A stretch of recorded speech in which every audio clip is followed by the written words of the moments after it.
Hello there! I would like to introduce to you a cooperative, friendly, fast-paced and fun-filled game by the name of Camped Out. The first title from Inca Studios from Melbourne, Australia. Camped Out is a couch co-op game for friends and families where up to 4 players work together to set up their campsite before nightfall. Work together as a team to complete campsites and unlock further areas in the game world.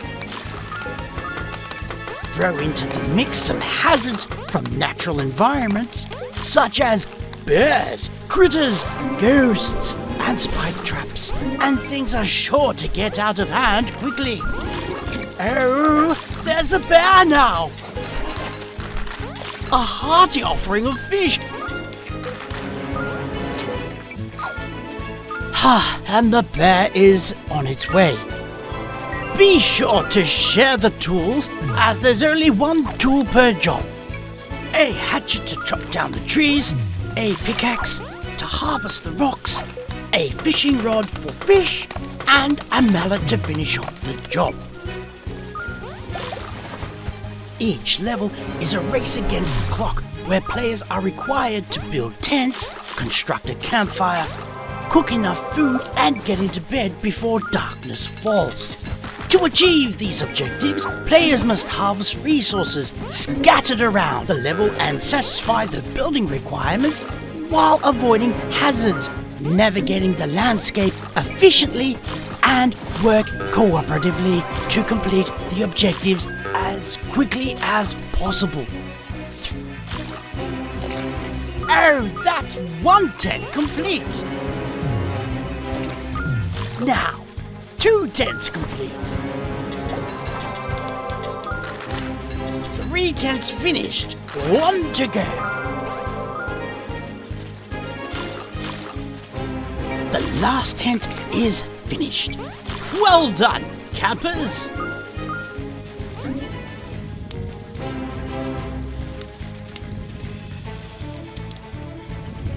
A straggler! Quick, get to bed before nightfall! Ha-ha! Success! I hope you enjoyed this gameplay demonstration. You can wishlist Camped Out now on Steam. See you at the campsite!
What do you do when you run out of spell slots?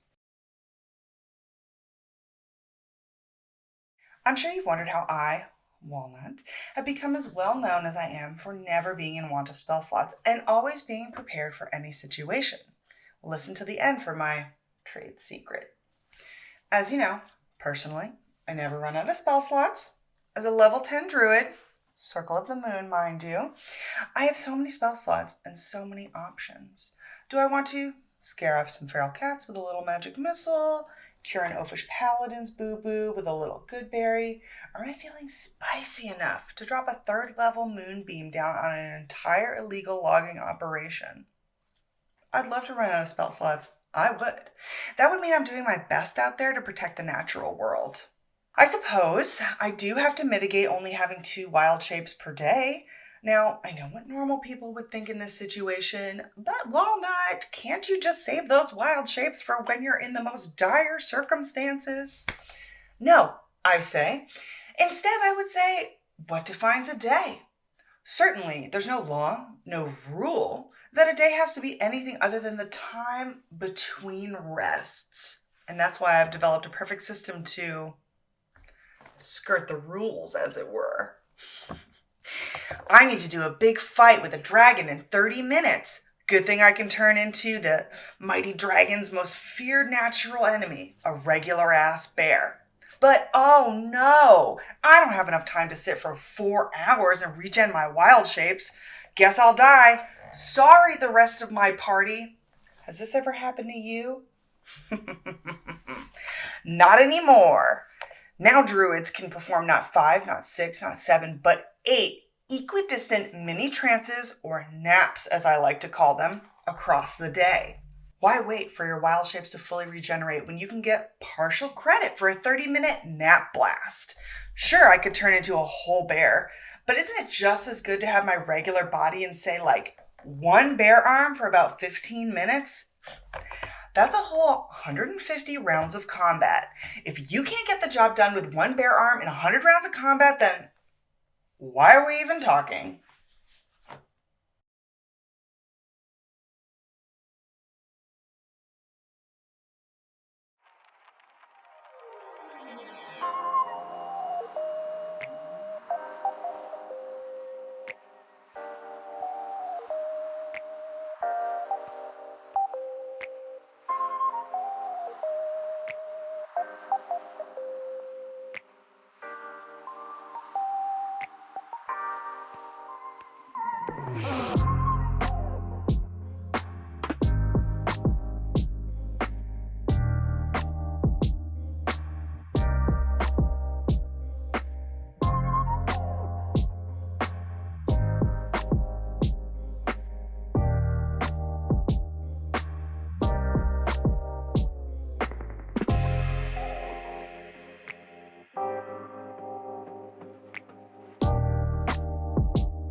Kung Fu Kickball is a team-based fighting sports game where the best ball kicker wins.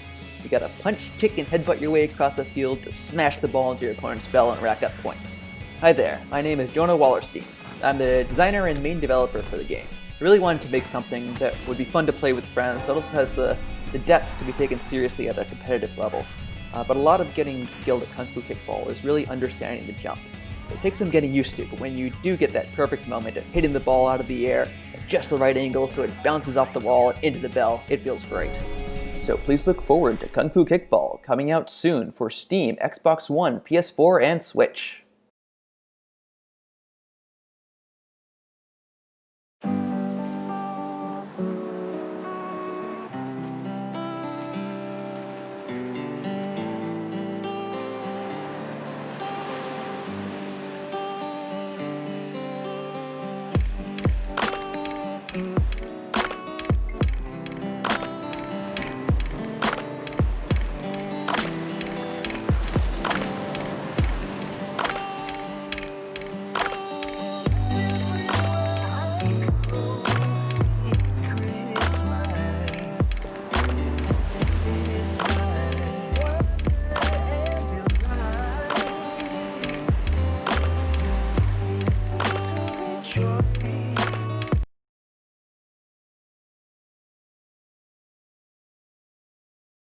What do you do when you run out of spell slots?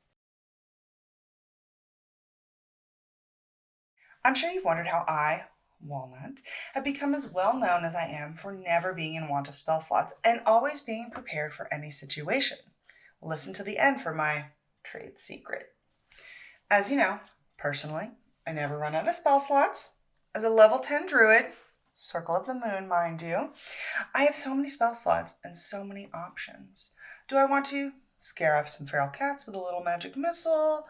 Cure an oafish paladin's boo-boo with a little good berry? Or am I feeling spicy enough to drop a 3rd level moonbeam down on an entire illegal logging operation? I'd love to run out of spell slots. I would. That would mean I'm doing my best out there to protect the natural world. I suppose I do have to mitigate only having 2 wild shapes per day. Now, I know what normal people would think in this situation, but Walnut, can't you just save those wild shapes for when you're in the most dire circumstances? No, I say. Instead, I would say, what defines a day? Certainly, there's no law, no rule, that a day has to be anything other than the time between rests. And that's why I've developed a perfect system to skirt the rules, as it were. I need to do a big fight with a dragon in 30 minutes. Good thing I can turn into the mighty dragon's most feared natural enemy, a regular-ass bear. But oh no, I don't have enough time to sit for 4 hours and regen my wild shapes. Guess I'll die. Sorry, the rest of my party. Has this ever happened to you? Not anymore. Now druids can perform not 5, not 6, not 7, but 8 equidistant mini trances, or naps as I like to call them, across the day. Why wait for your wild shapes to fully regenerate when you can get partial credit for a 30-minute nap blast? Sure, I could turn into a whole bear, but isn't it just as good to have my regular body and say like 1 bear arm for about 15 minutes? That's a whole 150 rounds of combat. If you can't get the job done with 1 bear arm in 100 rounds of combat, then why are we even talking?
Hey there, this is Winston from Samurai Punk, and this is our game, Justice Sucks Recharged.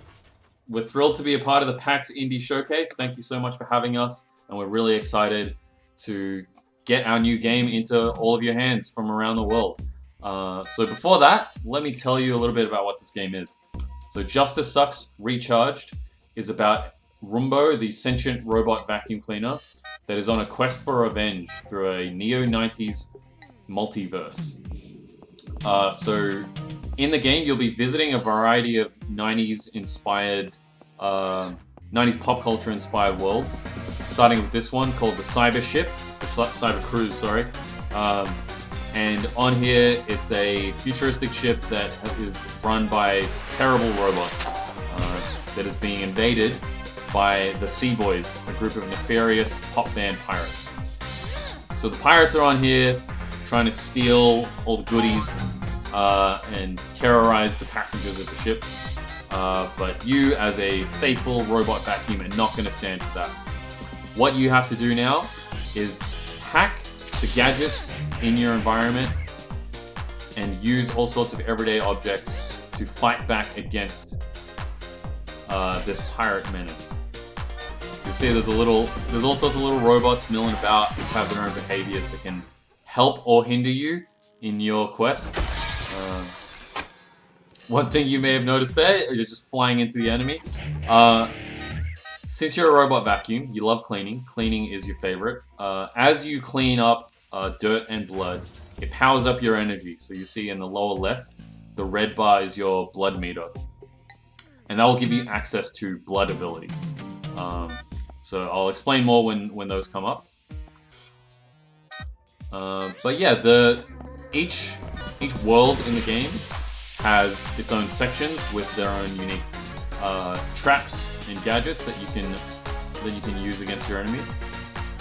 See, there's a water puddle, which makes enemies slip, but it can also combine with our elemental system. So what we've endeavored to create here is an action comedy sandbox inspired by the 90s action movies like Jackie Chan movies that we used to love. Creating a lot of different tools for players to mess around with and find interesting and hilarious combos to take out their enemies. We really want to encourage replayability as well and ways for people to share their unique, funny moments and creative methods of dispatching their enemies. We're jumping around a little bit. So in this segment here, we've got a lot more enemies that have appeared. We have different enemy types as well. So you'll see here that the escalation of difficulty that comes as you progress further through the waves of enemies, more enemies will appear and there'll be new types as well. And as you continue to munch your enemies, you're gaining more and more power, and in the larger game, we'll have a progression system where you can unlock different abilities as well. But for the demo, we've got 3 abilities for you. So the ram there flies at the enemies and sends off this AoE shockwave, which is great for mobility and crowd control. So we're going to see the chaos escalate a whole bunch here, flipping in the air. It's absolute madness. But that's what this game is all about. It's like crazy, over-the-top action, surviving against all odds as this tiny little robot vacuum with the heart of gold and a strong sense of justice. Here we're going to finish this up. Send this person into another dimension. And, of course, since you're a robot vacuum, you got to clean up after yourself. Once you've dispatched all your enemies, it's very important to clean up. So at the end of each level, you're challenged with cleaning up all of the mess as fast as you can and as thoroughly as you can. But Little Roombo's having the best time here. He could do this all day. Thanks for watching, and please look forward to being able to play the demo during PAX Online. It'll be available on Steam. And please make sure to wishlist Justice Sucks Recharged. Every wishlist helps. Thank you so much. Stay safe, take care, have fun with our game. Much love, and have a great PAX Online.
Lethal Lawns is a competitive lawn mowing party game by Aussie devs Kaiju Stomp.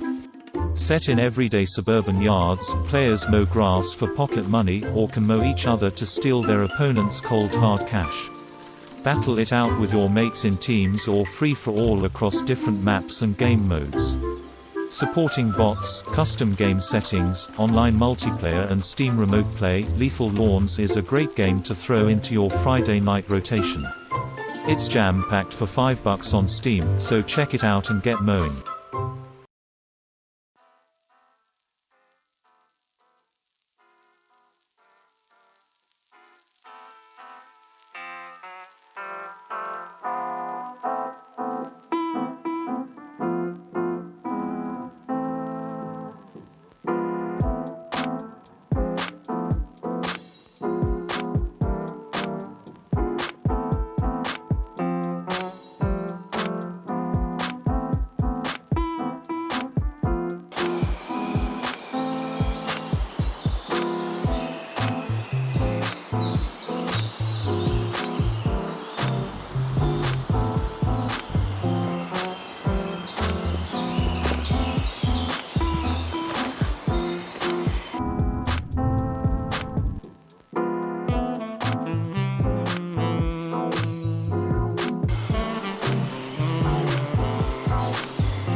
My name is Eve Crevichet, and I'm the executive director of Take This, a mental health nonprofit that serves the game industry.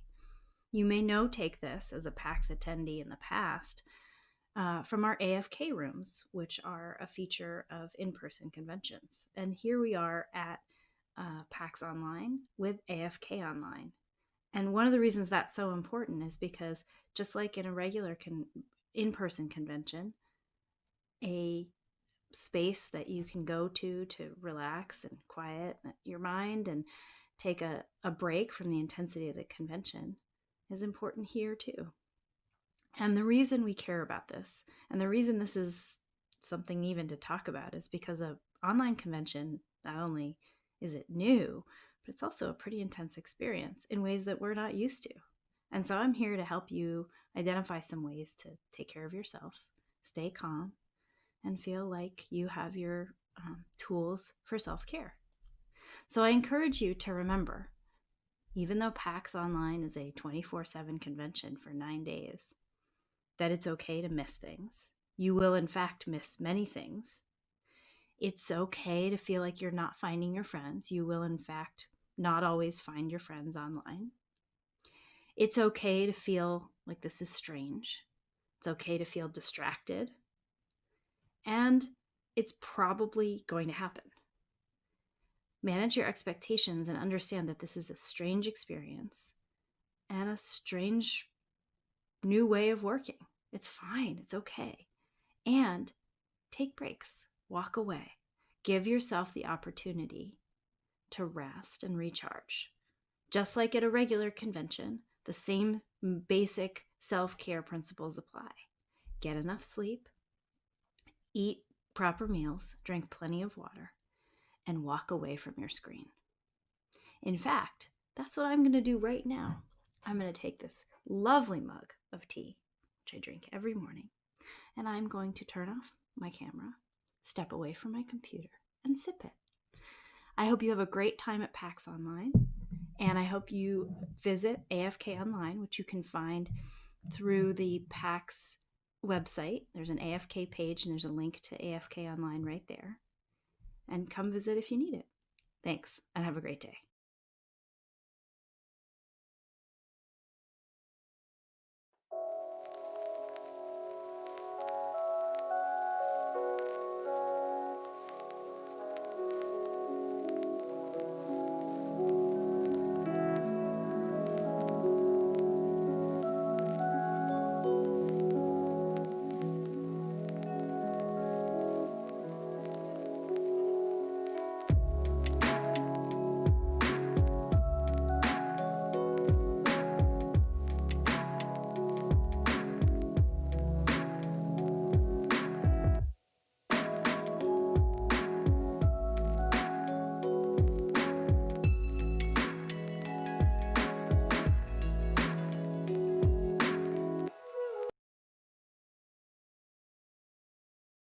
Evelyn, I keep running out of HP.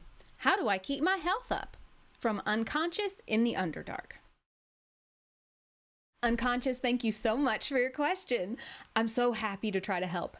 I've really been working on my mentorship skills now that I'm taking care of the new C-Team recruits.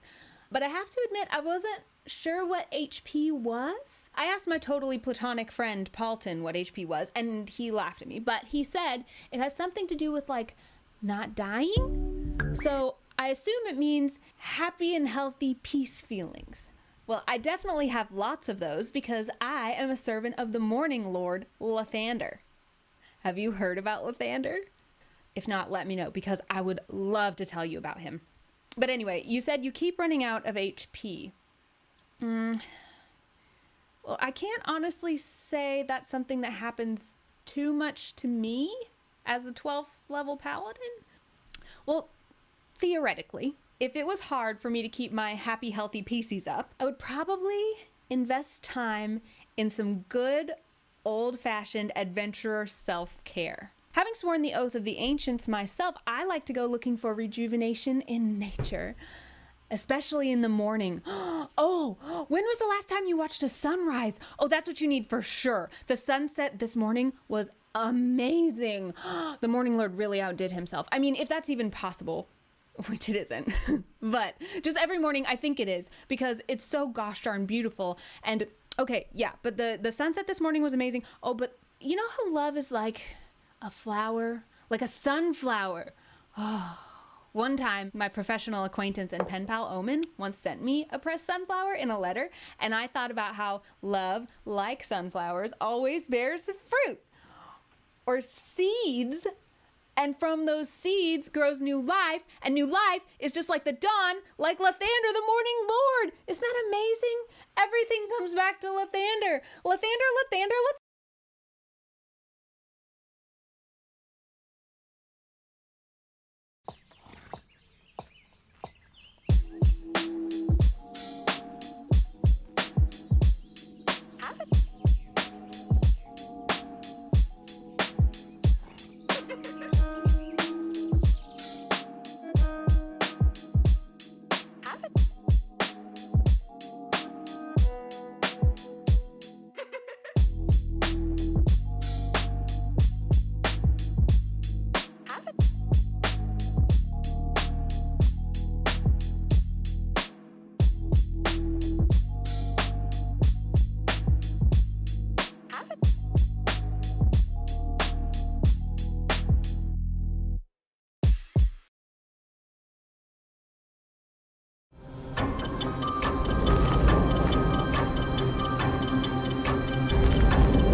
All right, welcome today to Going the Distance, Learning with Games.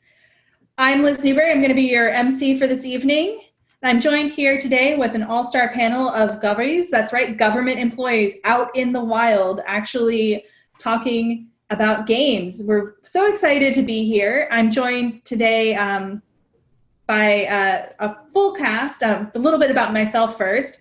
I'm Liz Newberry. I'm the director of the Serious Games Initiative at the Wilson Center, which is a federal think tank. And I have a doctorate of games, as it were. I have a PhD in communication studies, but I focus on games. I'm joined with today with Sarah. Yes, hi, I'm Sarah Hughes. I'm a communications designer and a qualitative researcher with the lab at OPM. We're a group of designers who work within government and across government. And what for those tuning in from home, what is OPM? Office of Personnel Management. Awesome, thank you so much. And then we're also joined today by two colleagues from the Smithsonian, different parts of the Smithsonian, but first, Ruben. Hi, my name is Ruben Brenner-Adams, and I'm an interactive developer at the Smithsonian Science Education Center. And then Cody.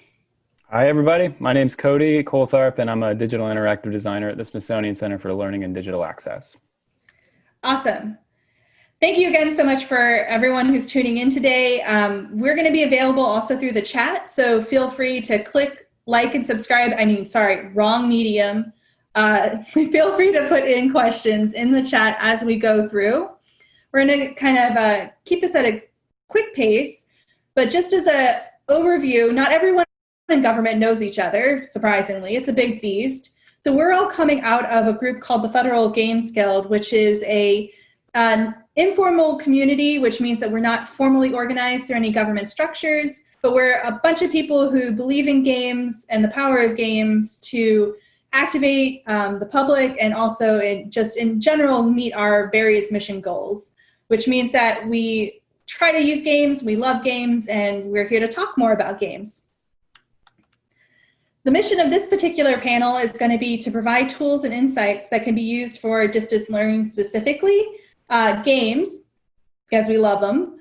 But there's also a couple of insights that we want to provide as far as like how to make distance learning fun and exciting using these sort of technologies, and just in general, equipping people with the tools to do more distance learning. The question might be why? Well, unfortunately, or not, distance learning is today our new normal. It's not new. It's not as in like we have been distance learning for quite a while now, but in general, it's become a much more pressing issue of today. So we thought we might step into this conversation and provide a couple of different games that we've been developing over the course of several years that can be either a starting point for conversation about distance learning, or can really sort of hopefully be a useful tool for those sorts of cases. I'm going to hit it off here. Again, I'm from the Wilson Center, which is a federal think tank. We're generally focused on international policy, is a tribute to President Woodrow Wilson and his 14 points. However, I lead the Serious Games Initiative, which has done a lot of work also in domestic policy issues. What does that exactly mean? Well, it means that we try to answer this question of like, how do we make really complex, wonky-donkey public policy accessible and engaging to those not just involved in policy discussions, but those who are the broader public. And one of the ways that we do that is through games.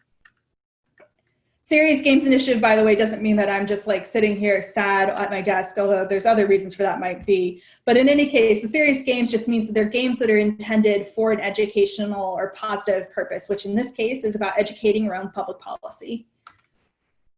One of the topics that we've tackled the most, which only in DC would we think is a fun and exciting topic, is the federal budget. So the federal budget is, you may have tried to follow in the news, is a little bit of a complex process. The different policies tend to shift very frequently. And one of the things that's a little bit nebulous is what is their actual impact on our national debt? How is it going to help the nation long-term negotiate national debt? And we took this question, we were like, how do we make this, the federal budget and federal budget policies accessible to a broader public? And one of the ways that we did that is by around 10 years ago or so, we created a game called Budget Hero. And Budget Hero, you were the hero, you were a superhero helping to combat national debt by passing policies. And it was massively successful, and not to be humble about it, but around 2 million people played the Budget Hero series.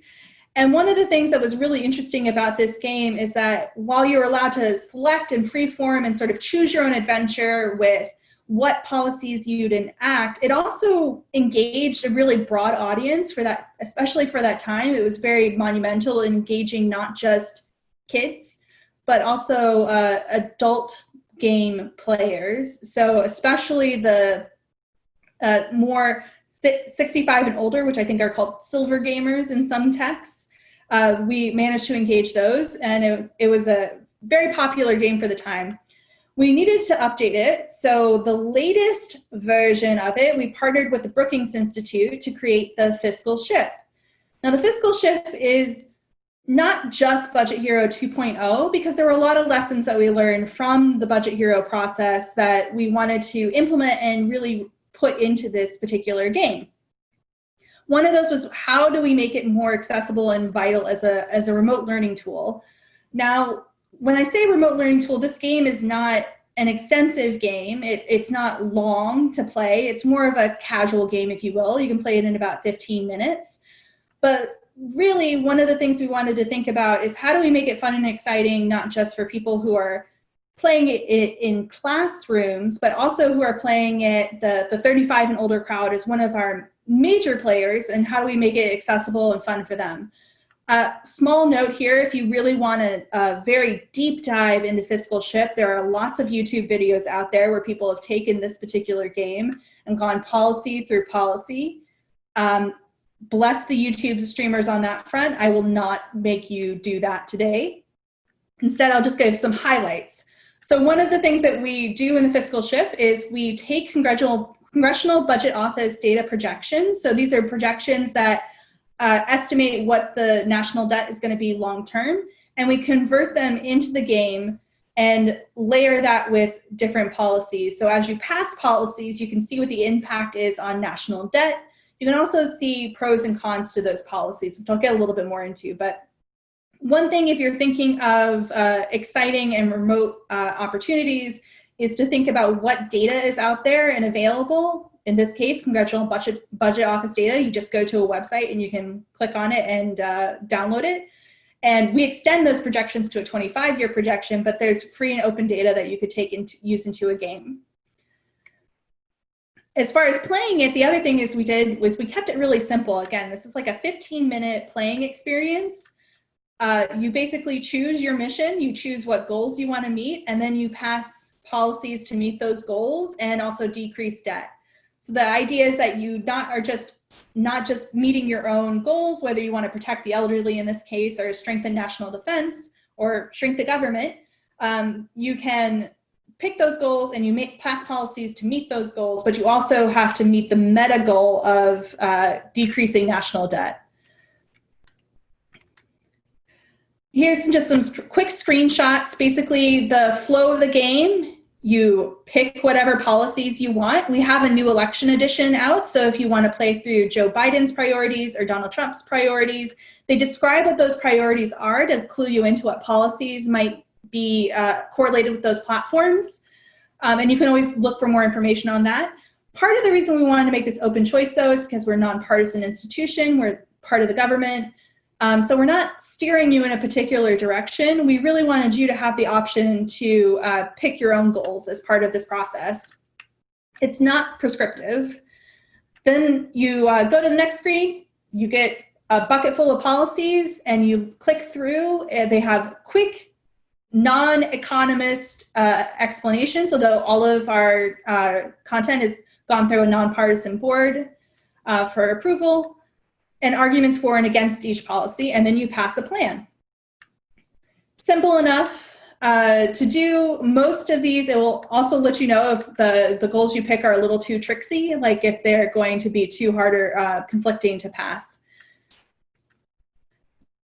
One of the things we heard from teachers is that they wanted also tools, and this is from the Budget Hero, one of the things we learned is that they need teaching tools in order to really implement this in the classroom. So again, we partnered with the Brookings Institution. They created this wonderful PDF that goes through different teaching tools. We also have colleagues who have made a plan or a lesson plan that is not quite plug and play, but pretty close to plug and play. And it really walks you through how you can integrate this into a classroom experience. This is growing to be more the standard in gaming spaces when they're used in educational settings, is to provide these sort of curriculums and tying it very closely to the curriculum. I think Ruben's going to talk a little bit more about that later on. But really, how do you make it just it's not just here kids play a game, but really making it about a full-on learning experience. The other fun thing that we learned from teachers infrastructurally that they wanted in the game was they wanted to be able to share the plans that their students were producing. And specifically, they wanted them to be able to print them off. So we developed a way for them to printing. Of course, now you can tweet at your teacher if you would like. This is a digital moment, as it were. And you can also compare plans. So at the end of the day, the teachers can hold up different plans and use those as sort of an articulation point of how different students or different groups of students approach the federal budget differently. One of the biggest lessons, though, that we learned from these experiences is that you can be a hero, and really empowering people to be agents of their own learning process and making it fun to do so can make something as wonky donkey as the federal budget accessible and fun. And that's really one of the things that if you want to take it to distance learning, that's one of the major goals, is to make it fun. I would leave you with a question, and I'm going to cue up my colleague here, Sarah. One of the questions that you have to think about, though, is how you can make it fun for adult learners. So Sarah, do you want to take it away? Sure. Let me share my screen and talk a little bit about an interactive story game that we created to help veterans better understand benefits, government benefits. I'm not going to get to the game right away. Instead, I'm going to share a little bit of how we got to a game as that platform for best sharing this information with veterans.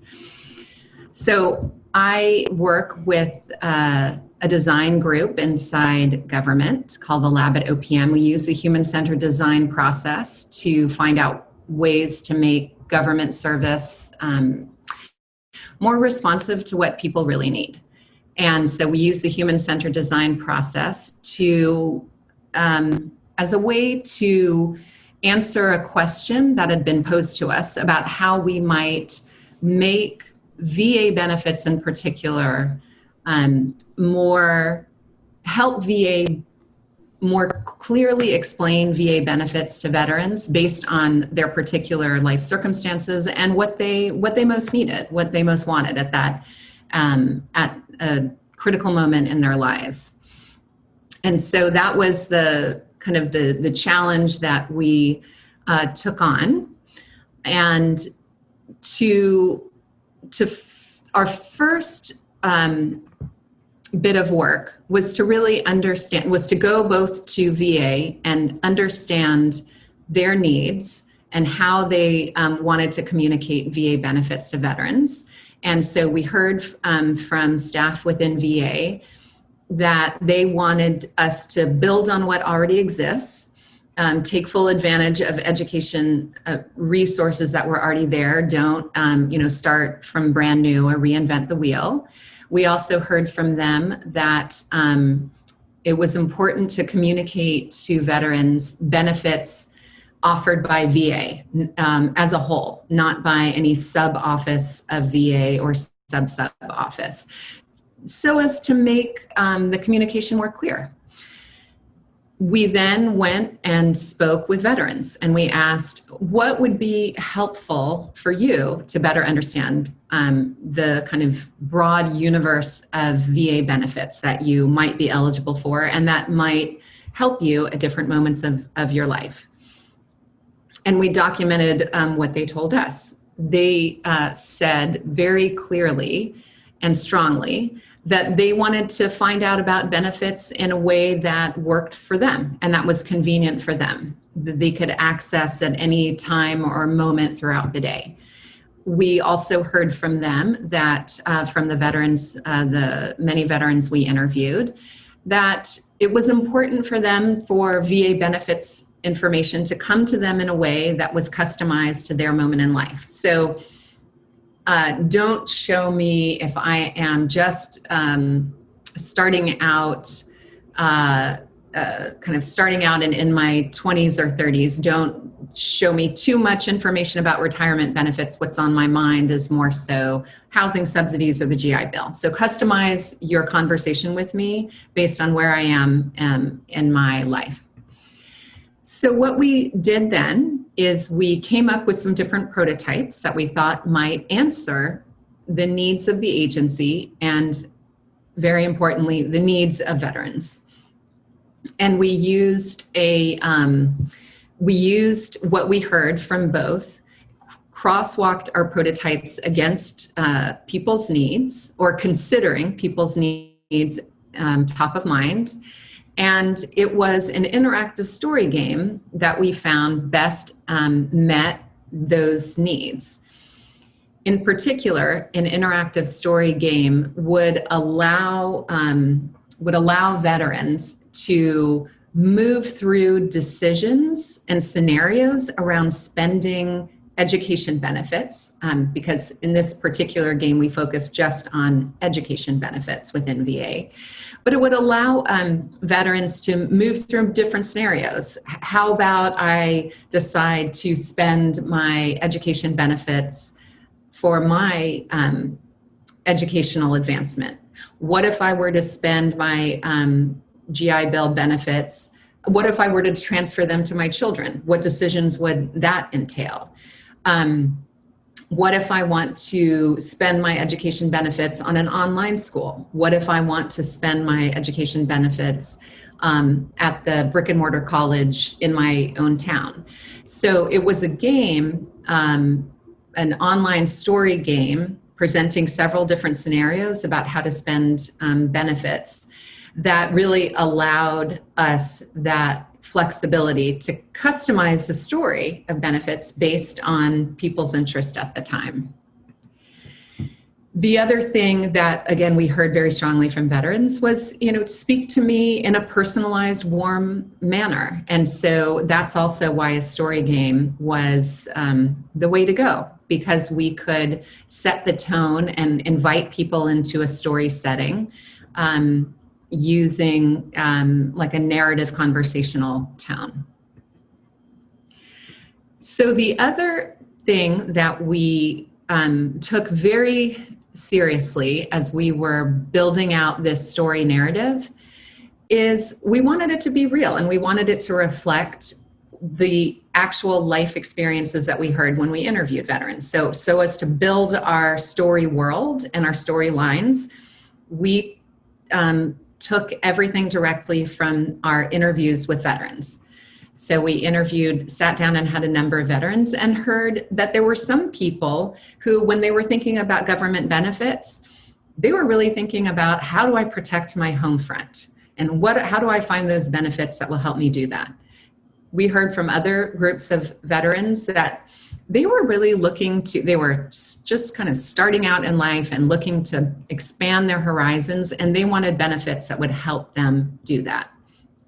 So we built that into our storyline. We heard very specific scenarios from people's stories about, oh my gosh, I didn't read the fine print in the GI Bill, and so I spent the GI Bill this way, and without reading the fine print, I didn't realize the repercussions. We built that into the storyline. And we also built in critical details that we heard from people's stories. So for instance, a number of the people we spoke with said that they really weighed and considered the advice and counsel of their trusted buddy when making decisions around veterans benefits. So it was important to make the story real and relevant and hew as closely to what people were actually experiencing in their lives. we did, after we created our online story game, we went back to veterans and tested the story game and made sure to gather their responses and feedback to make it, basically to make it work better for them. And we heard a number of different recommendations. And so for instance, people wanted to find out and play out the scenario spending benefits, but then get a lot of detail at the end of the game about specific VA resources that could help them once they make those decisions for real in real life when the stakes are higher. So we made sure to keep those recommendations and that feedback in mind for the second version of the prototype. And we heard, most importantly, we heard that it was helpful. We heard that an online story game did help those who tested the game think more about the benefits that might be helpful for them and kind of jog their thoughts about how to go about exploring them. And we also saw the game as a product, but also a way of gathering really critical information about what's top of mind for a lot of transitioning service members. So it's also a great deal of helpful information that we shared more broadly with offices within VA. And so that's the story, the backstory of an online interactive game for veterans about benefits. And I want to pass things over to my colleague, Ruben, who would like to share some information about how to make online resources relevant and resonant for all different groups across the country.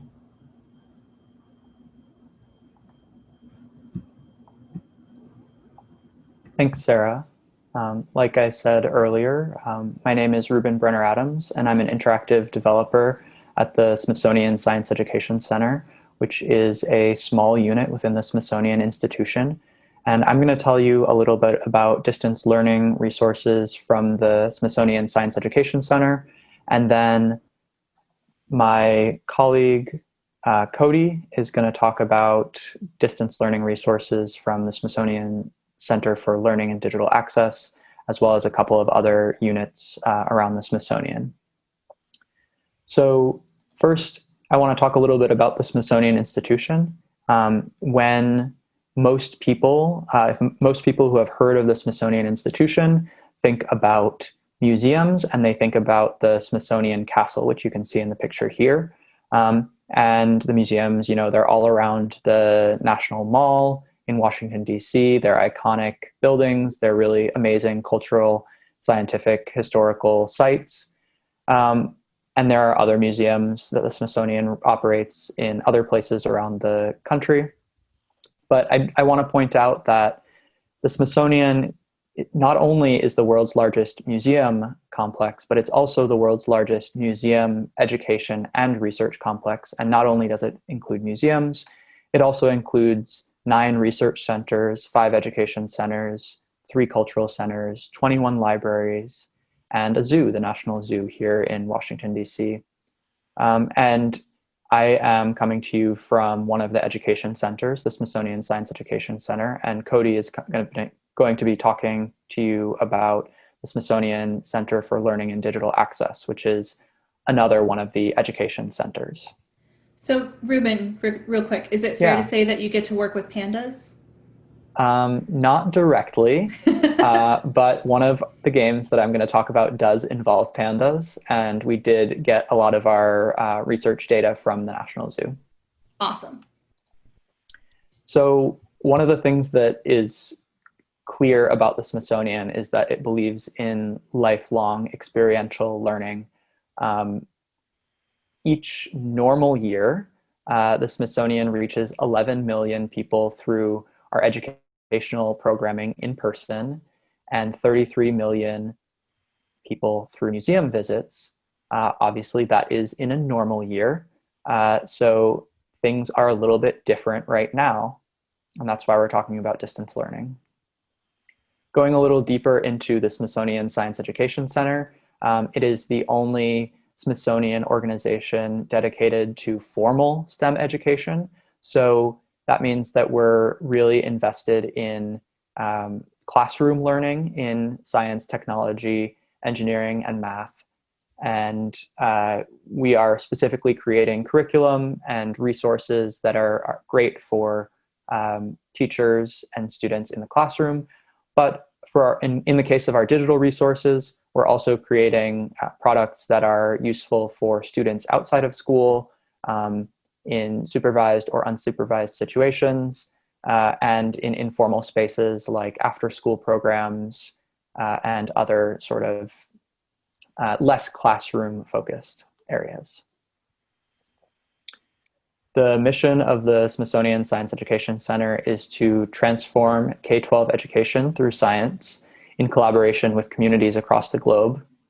And we were working to promote and accomplish this mission for years. But in 2020, K-12 education was transformed just, by itself.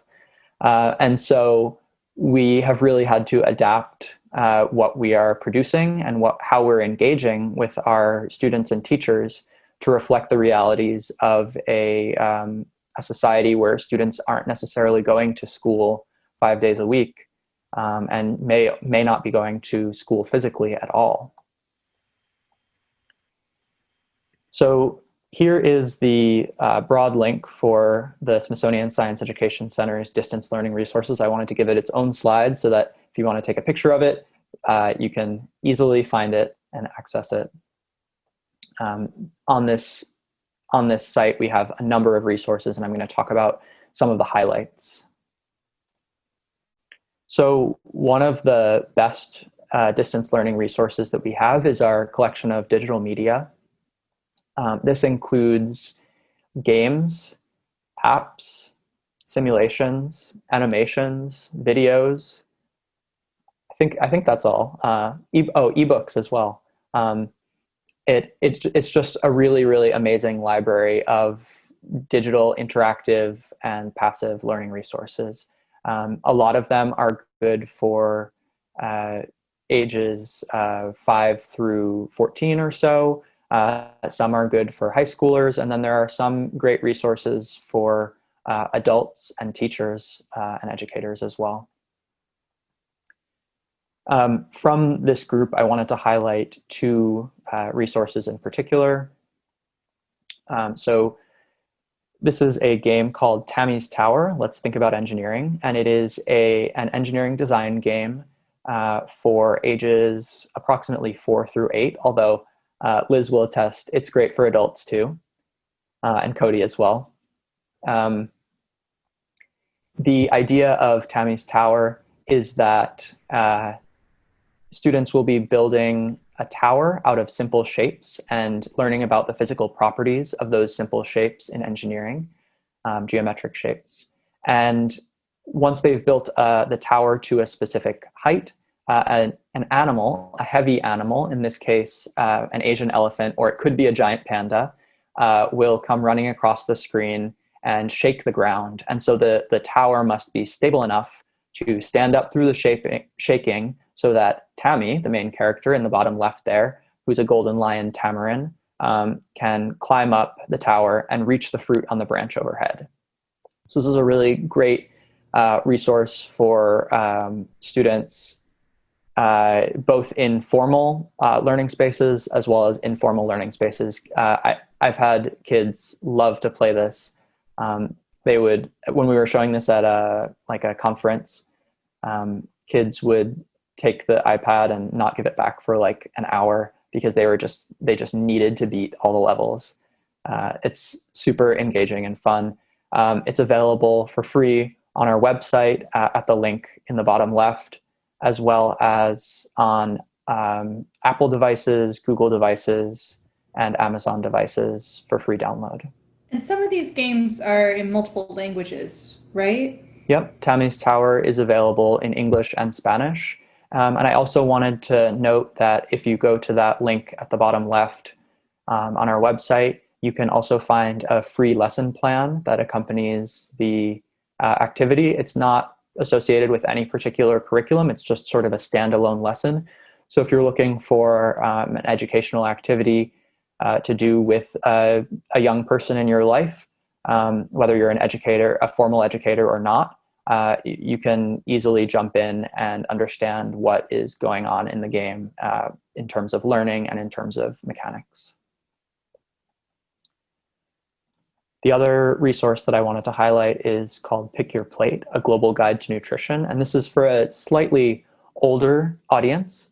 It's generally best for middle schoolers, but really anyone from ages 8 and up can play it. It does get a little bit difficult, and so I've had adults that really enjoy it as well. Pick Your Plate is a game about building healthy meals in countries around the world using local ingredients, local recipes, local dishes, and local nutritional standards. So, for example, you may travel to Finland and find that the Finnish nutritional standards require that you eat fish as part of your daily diet. And so not only is this a great way for students to learn about nutrition, but it's also a great way for them to learn about sort of geography and why Finland might value fish very highly in its diet, historically or in modern day. So I think it's just really interesting to be able to compare the nutritional information or the nutritional guides of these different countries, both visually and in the way of thinking about why they choose the nutrition categories that they do. Pick Your Plate is also aligned to the United Nations Sustainable Development Goals, goals 2, 3, and 4, which you can see on the right there.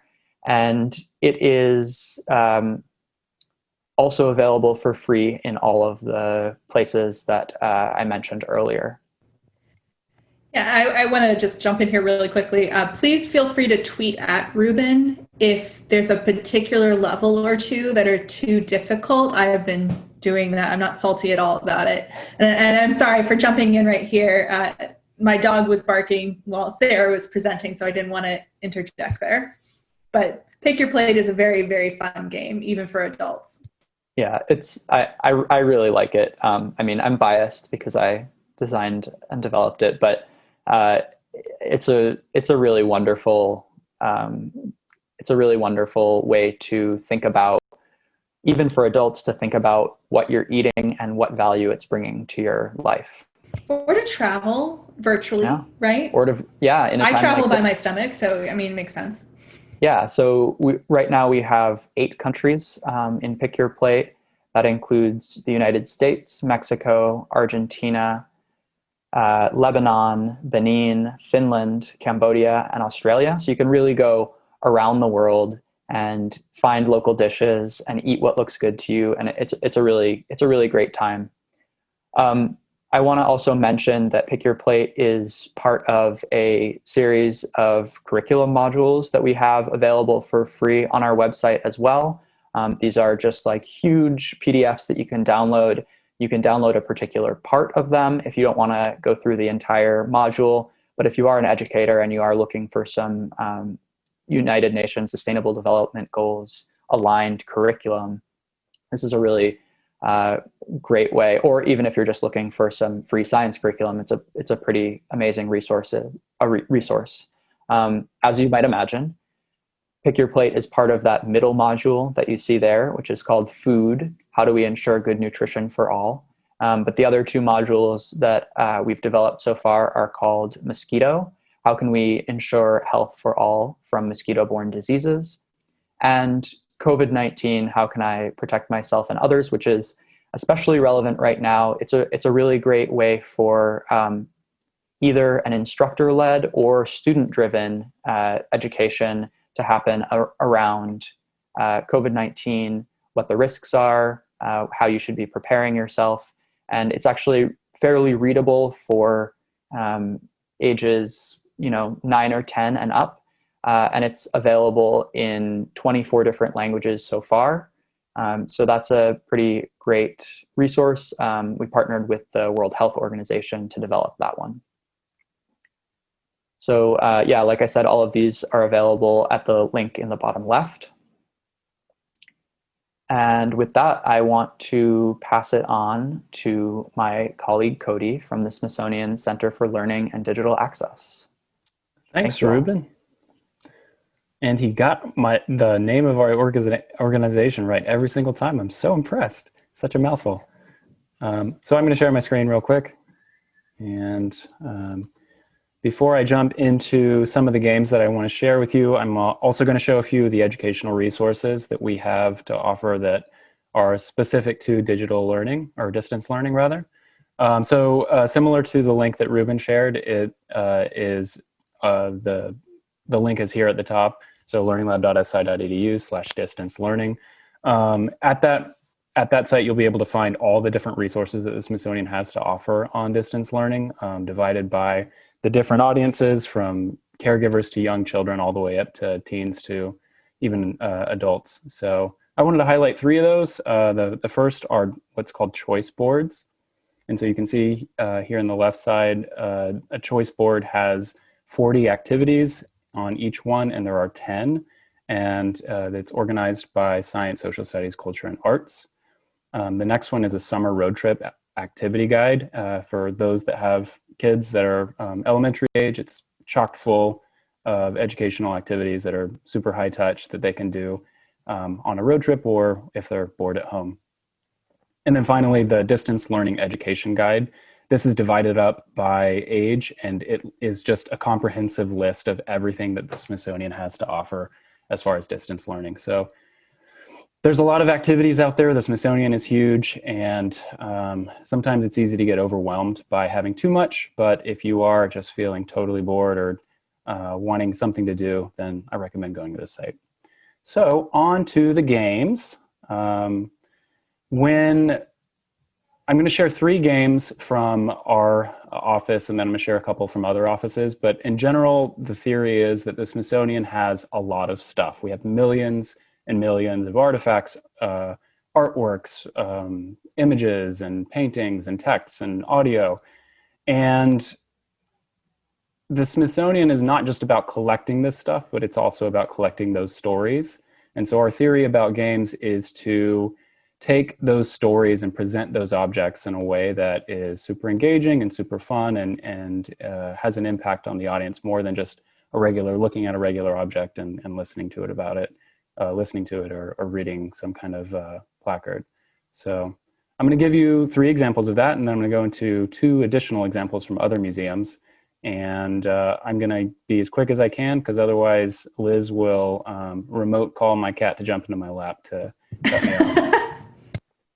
So this first one, the Wright's flight, it is a simulation of the Wright brothers' original flight. And in this kit, there's a classroom activity that connects to standards, and 2 interactive online experiences, one where you go through the iterative design processes of designing a flyer, and the other that you just test, as you can see in the GIF in the top right, test what it would be like to fly that flyer. The next one is called Journey Through an Exploded Star. The link, again, is in the top right. And this is a 3D representation of data that's collected across the electromagnetic spectrum of a supernova, or a star, exploding. And it was led by a scientist named Kimberly Arcand. She's in the bottom right. And it's an amazing, amazing project. In this kit, it has a classroom activity where it goes through the basic properties of the electromagnetic spectrum. And in the top right is the interactive, where you can go through and explore that data in 3D. And the bottom left, it's a 360 mobile VR experience where Kim narrates what you're seeing. And the bottom right is a video of Kim explaining what it's like to be a scientist, specifically one that studies stars. So Cody, here you really developed a sort of a holistic educational experience, like in a lot of different ways, using a lot of different mediums. Was that just, we really love supernovas, or was there a deliberate choice in making like a website and an Sure. interactive and a VR experience? Yeah. No, absolutely, on purpose. I think there should be a huge spectrum of technology because not every classroom has access to like VR equipment, right? Like maybe 1 out of 100. And most classrooms, in my experience at least, it has been really, really slow internet on computers that were around before the dinosaurs. So how can you make experiences that every kid at every classroom is able to do either in school or at home? And so when I'm designing, I try to hit that whole entire spectrum of either zero technology and just having something that you can print and play at home. And you'll see a couple examples of that, to web only, no downloads necessary, to mobile devices. So I really want to hit a spectrum of experiences and focus on what those specific experiences offer the best. So yeah, absolutely. It's a big part of it. And if I go over, Liz, it's because you interrupted. Okay, so the next one is the Secrets of the Sea project. This was just recently released in April, and again, it's the same kind of formula where we have a classroom activity, and that is aligned to next generation science standards. There's an online interactive, and again, it's just WebGL. You just load it up in your browser. You don't have to download anything. All the narration is closed captioned, again by the lead scientist. This time, it's Dr. Nancy Knowlton. From the National Museum of Natural History, and she's in the bottom right. Again, the idea of a high touch, how can I experience this even just on paper? And so we created a print and play card game to go along with it.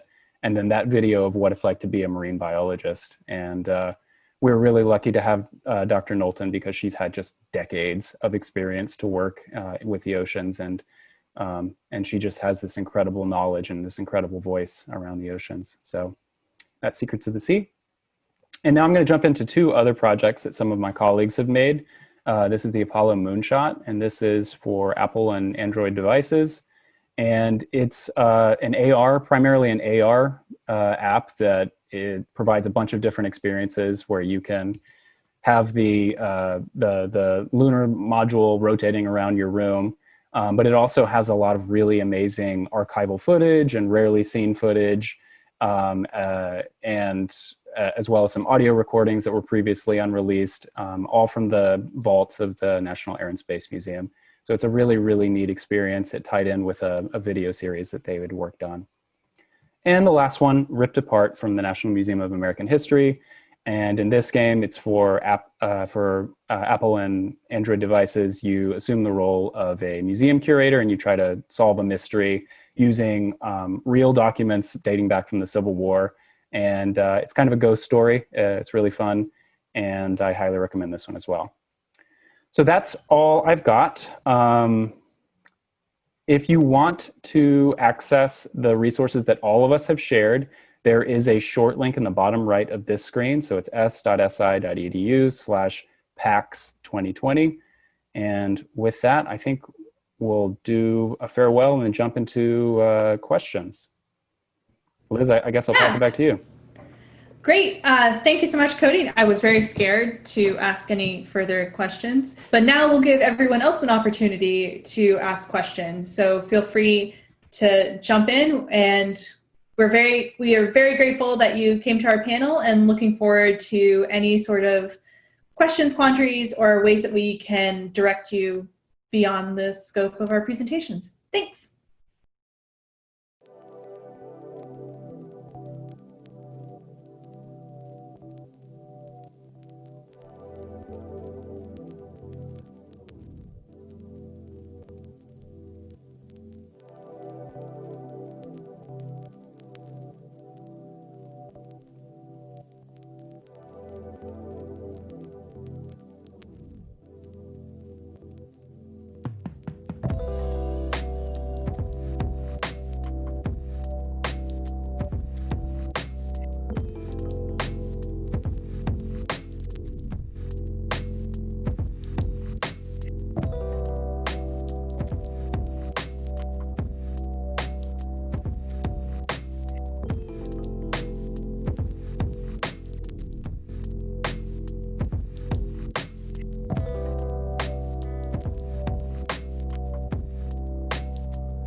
Genesis Noir is an adventure game set before, during, and after the Big Bang.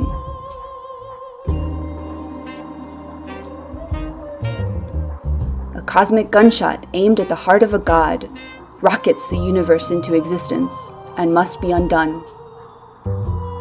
Explore the expanding universe to discover clues on how you might destroy the Big Bang and prevent this tragedy.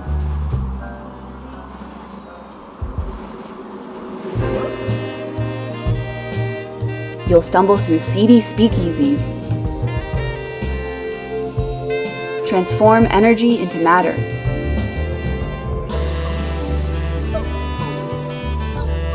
create far-out jazz duets,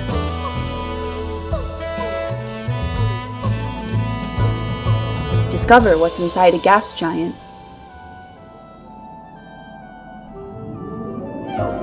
track animals through primeval woods,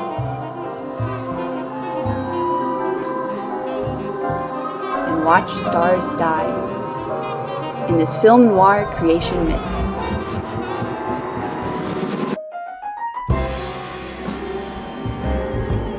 Learn more at genesisnoirgame.com and help destroy the universe.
My name is Eve Crevichet, and I'm the executive director of Take This, a mental health nonprofit that serves the game industry.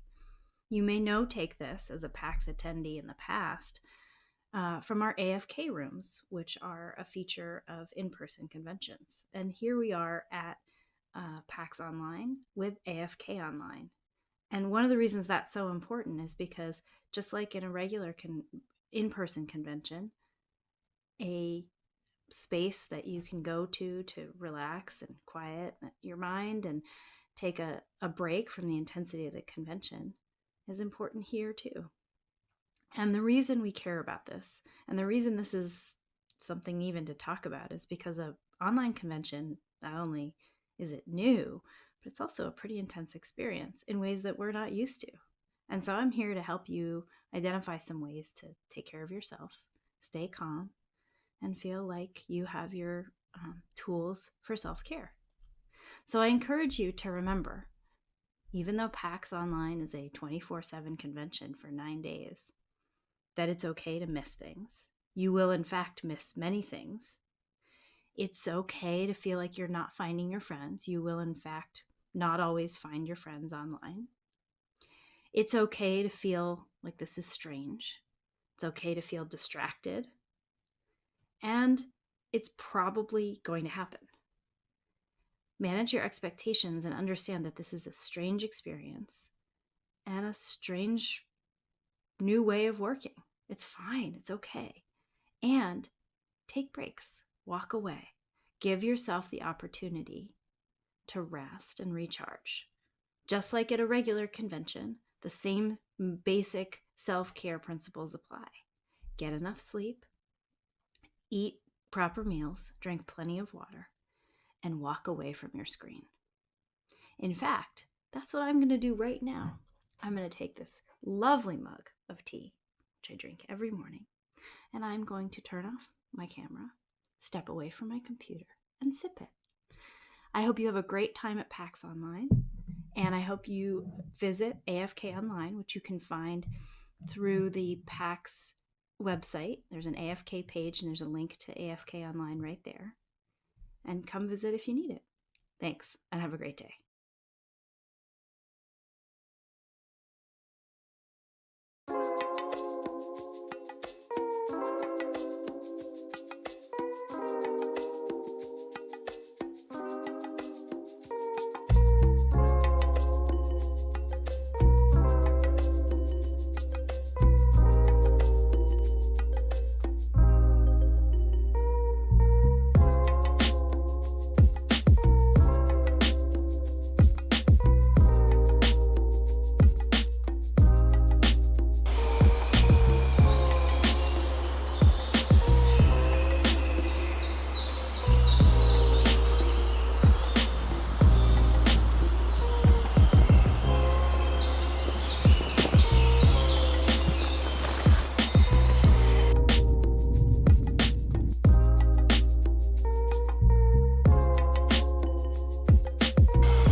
Genesis Noir is an adventure game set before, during, and after the Big Bang.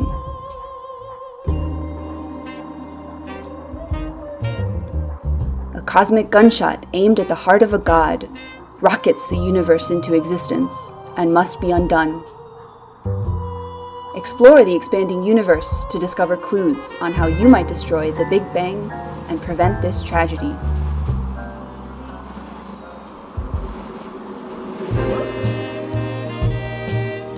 you'll stumble through seedy speakeasies. Transform energy into matter.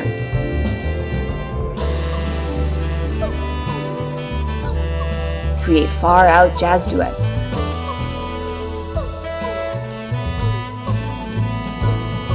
Discover what's inside a gas giant.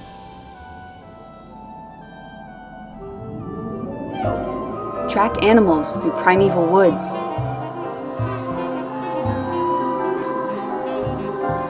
And watch stars die in this film noir creation myth.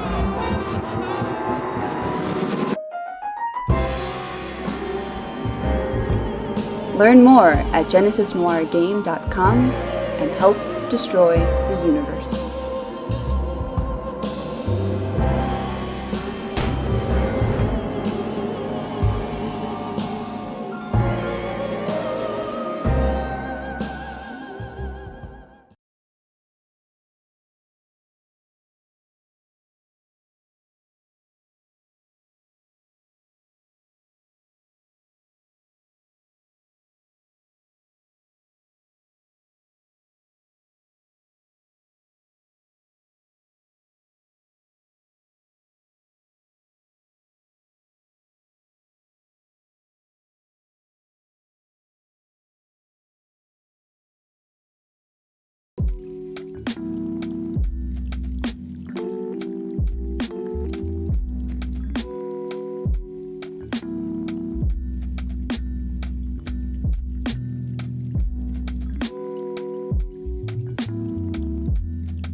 My name is Eve Crevichet, and I'm the executive director of Take This, a mental health nonprofit that serves the game industry. You may know Take This as a PAX attendee in the past from our AFK rooms, which are a feature of in-person conventions. And here we are at PAX Online with AFK Online. And one of the reasons that's so important is because just like in a regular in-person convention, a space that you can go to relax and quiet your mind and take a break from the intensity of the convention is important here too. And the reason we care about this, and the reason this is something even to talk about, is because an online convention, not only is it new, but it's also a pretty intense experience in ways that we're not used to. And so I'm here to help you identify some ways to take care of yourself, stay calm, and feel like you have your tools for self-care. So I encourage you to remember, even though PAX Online is a 24/7 convention for 9 days, that it's okay to miss things. You will, in fact, miss many things. It's okay to feel like you're not finding your friends. You will, in fact, not always find your friends online. It's okay to feel like this is strange. It's okay to feel distracted. And it's probably going to happen. Manage your expectations and understand that this is a strange experience and a strange new way of working. It's fine. It's okay. And take breaks. Walk away. Give yourself the opportunity to rest and recharge. Just like at a regular convention, the same basic self-care principles apply. Get enough sleep, eat proper meals, drink plenty of water, and walk away from your screen. In fact, that's what I'm going to do right now. I'm going to take this lovely mug of tea, which I drink every morning, and I'm going to turn off my camera, step away from my computer, and sip it. I hope you have a great time at PAX Online, and I hope you visit AFK Online, which you can find through the PAX website. There's an AFK page, and there's a link to AFK Online right there. And come visit if you need it. Thanks, and have a great day.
Hello and welcome to Bird is the Word, Winged Heroes in Indie Games. I am Reb Valentine. I'm the senior staff writer with GamesIndustry.biz, and I have with me 4 fantastic people who are making games that feature birds. I'm gonna have you go around and introduce yourselves. Can we start with Megan? Hello, my name is Megan Fox. I run Glass Bottom Games. I'm most currently working on Skatebird. You might know me from previous games like Spartan Fist or Hot Tin Roof. Ages ago, I made a game, well, I helped make a game called Lego Universe, etc. Hello. Hey everyone, my name is Nicholas McDonald. I'm the managing director at Samurai Punk. We are probably best known for Screen Sheet or The American Dream. Feather is one of our smaller projects that we worked on for a long time and is still being worked on. It's a really relaxing game about being a bird and flying around with your friends on a huge island. Yeah, so hi, my name is Kang Sun. I'm one of the developers from Joystick Studios, who is behind the ultra cute bird game called Songbird Symphony. Yeah. Hi, I'm Joel Davis. I'm an artist and animator with Stonewheat & Sons, and we're making Kiwi, which is a cooperative game about 2 kiwi birds that work at the post office. And Kiwi is our first game. So as you have probably noticed, all of these people have games with birds prominently featured as main characters or main themes. What was it about birds that, was it like a passion for birds? How did you end up making a game about birds? Anybody? Go for it. I can answer. My answer is pretty simple, actually. So we started Feather as a clone of Ace of Seafood, which is a game about shooting fish as fish. So, but it was going to be, you're a bird shooting other birds, which is actually very similar to a game called Falconeer. But the prototype kind of fell apart really fast. And it just ended up being this really relaxing game about flying around a big island, because that's all we got done in time, because it was a game jam. And we just really honed in on what being a bird in that sort of space enables you to do as a player. Especially once we got the multiplayer aspects of the game in, it really provided a really interesting sort of backdrop for a social experience for players. And they're just so graceful. I mean, the first bird we used was a kestrel, and it's just like it suited the sort of chill atmosphere of the game quite a lot for us. Were you already into games? Were you already into birds when you started working on Feather? Was there like a background in birds? I don't think I had any real specific background in birds, besides just enjoying watching them when I go for hikes or seeing them in my look. There's a lot of birds in Australia that are really cool, and you can go to any park and see Rosilias around and stuff. So, but no, nothing super particular. What about the rest of the panel? How did you end up making a game about birds? In my case, it was actually kind of, well, not accidental. I like birds. I spend a lot of time just watching birds. The way I've got my where I drink tea in the morning set up, I'm just watching where the birds get fed, and I've lost entire hours there. But yeah, a friend of mine was working on a prototype for a skateboarding physics thing, and he had really cool board physics. But the second he put a person on them and the board flipped out, the person looked like they were some weird, horrifying puppet, and they couldn't keep up with the board. And then he said, does anyone want to like take this concept over and take this code base and do something with it? And it hit me that if you put a bird on the board, that it breaking and looking horrifying would actually be really cute because the birds can't skateboard. And I had just seen a GIF of a bird, literally, like you can teach a bird to skateboard. I don't know if you know this, Google, it's fun on the internet. And I just seen a GIF of that. It's like, oh my God, I could do this. And that's why. It was like 3 years ago. Kiwi was also started as a game jam game. We were participating in the Orlando branch of the Global Game Jam. We had 48 hours, and the theme of the game had to be transmission. And we drew a random modifier that our game had to feature a bird protagonist. So we spent about 15 minutes talking about how that would translate into a game. We liked the idea of postal birds that couldn't fly, so they worked a desk job. And someone sketched a picture of a kiwi wearing a headset, and that was it. We kind of just built the setting and the game out from there. Yeah, so for Songbird Symphony, so actually the idea started from my partner, whose name is Hanif. So we were still in school at that time. We were and he took a course in animal behaviors, and he learned that birds actually learn from one another through singing. And then we were thinking that probably that could make like a good game mechanic, like for a rhythm game.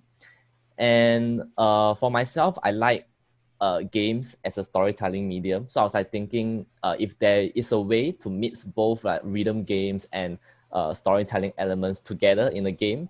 And I was thinking that it could be like presented in the form of a musical, like featuring birds. So yep, that's how we came about doing Songbird Symphony. So I asked Nicholas, but it sounds like none of you really had none of you were like keeping birds, or were like, I'm just blanking on the word birdologists or whatever before this. No, at least for me, I liked birds before, and they were kind of a cute thing, and I saw them and I started feeding them, and I've gradually gotten more involved. But a lot of that process happened after Skatebird. Like starting on Skatebird, oh, hey, this works, and I like birds, and birds are cute, and et cetera. And then looked closer at the birds, like, oh, birds actually don't really move very smoothly. They kind of twitch. Oh, I could, if I exploit that, I don't have to do tween frames. I could just pop between animation frames and say, oh, the bird did it. It's like, so it kind of grew from there. Did anyone else develop a greater appreciation of birds or knowledge of birds as a result of making their games? For us, I'll say I'm definitely the zoology geek on the team, which is helpful as an animator because I don't mind looking at tons and tons of video reference of animals and reading anatomy books and stuff. So for me, it was really exciting to have the main character in our first game be an animal, but specifically a bird, because I do really like birds. I'm interested in them for a lot of reasons. I just think they're really cool. They occupy a really interesting place in evolutionary tree, and they're such a varied group of animals. Yeah, so I don't really know a lot of scientific facts about birds. The only things I know about birds was through Kiki Flipnote. I watched a lot of Kiki Flipnote GIFs. But then it is during like the making of Songbird Symphony that I started to learn more about birds, which is necessary for the making of the game. And I also discovered a lot of new birds, new exotic birds that you can't see in Singapore, which is just a very small island on the globe. I didn't know about the existence of the cassowary, but now I know, and it's featured. It's one of the birds featured in the game. It's probably something you guys hear a lot, but I haven't heard about that bird before. And also birds like the blue-footed boobies, the birds of paradise. So all these are amazing to me, and I only find out about them when I was already like deep in the development of the game. Yeah. Did anybody learn any interesting bird facts while researching their games that they want to share? I learned a pretty cool fact about cassowaries, actually, because our game features cassowaries as well.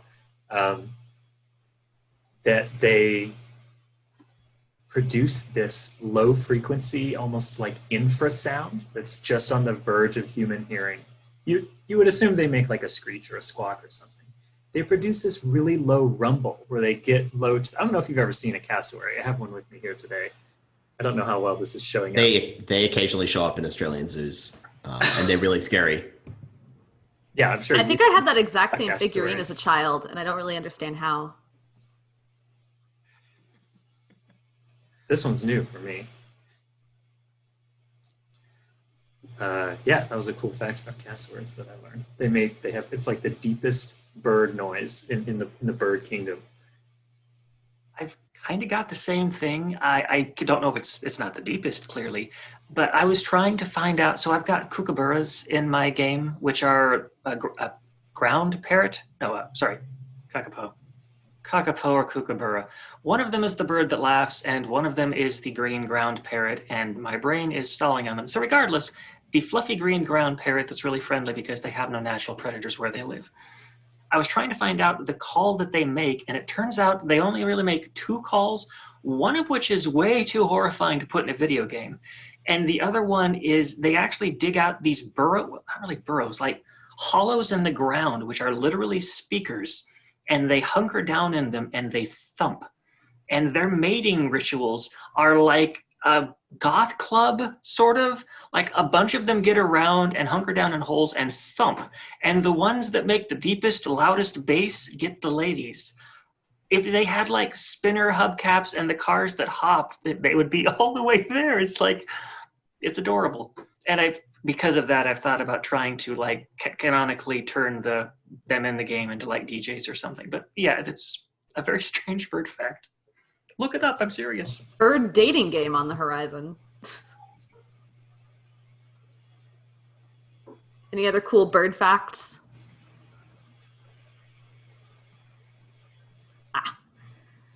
So we had some people who submitted some questions ahead of this panel, and one of them was someone who's asking that this wasn't a super specific question, but they said they had a lot of questions on flap versus fly versus glide physics and how that all gets implemented at once. Is that something any of you can speak to? Yeah, I mean, I can speak to that. Basically, our birds don't have any gravity except when they're diving. So we had to Feather's approach to flight simulation, I guess, because ours is, if anything, a simulation of flight. We basically were like, what's all the things that you imagine are cool about flying as a bird, and what are all the things that you don't want to think about? And one of those is like climbing, and it going up is very hard from like a physicsy perspective. So we're just like, let's make it feel great to swoop by giving you gravity when you're falling, but not when you're going up. So that climbing, getting height as a bird is easy, and then diving is really fast. And then we also were a like pro gliding style of gameplay, I guess, to answer the question more specifically. So we have a flap, but it's basically a proxy for sprint, which would be like an FPS. So you're either moving at like base speed or sprint speed, and that gets represented as like short flaps and long flaps for the bird, as if they were like, because the birds are kind of always at cruising speed, so they're just kind of flapping idly to maintain that speed.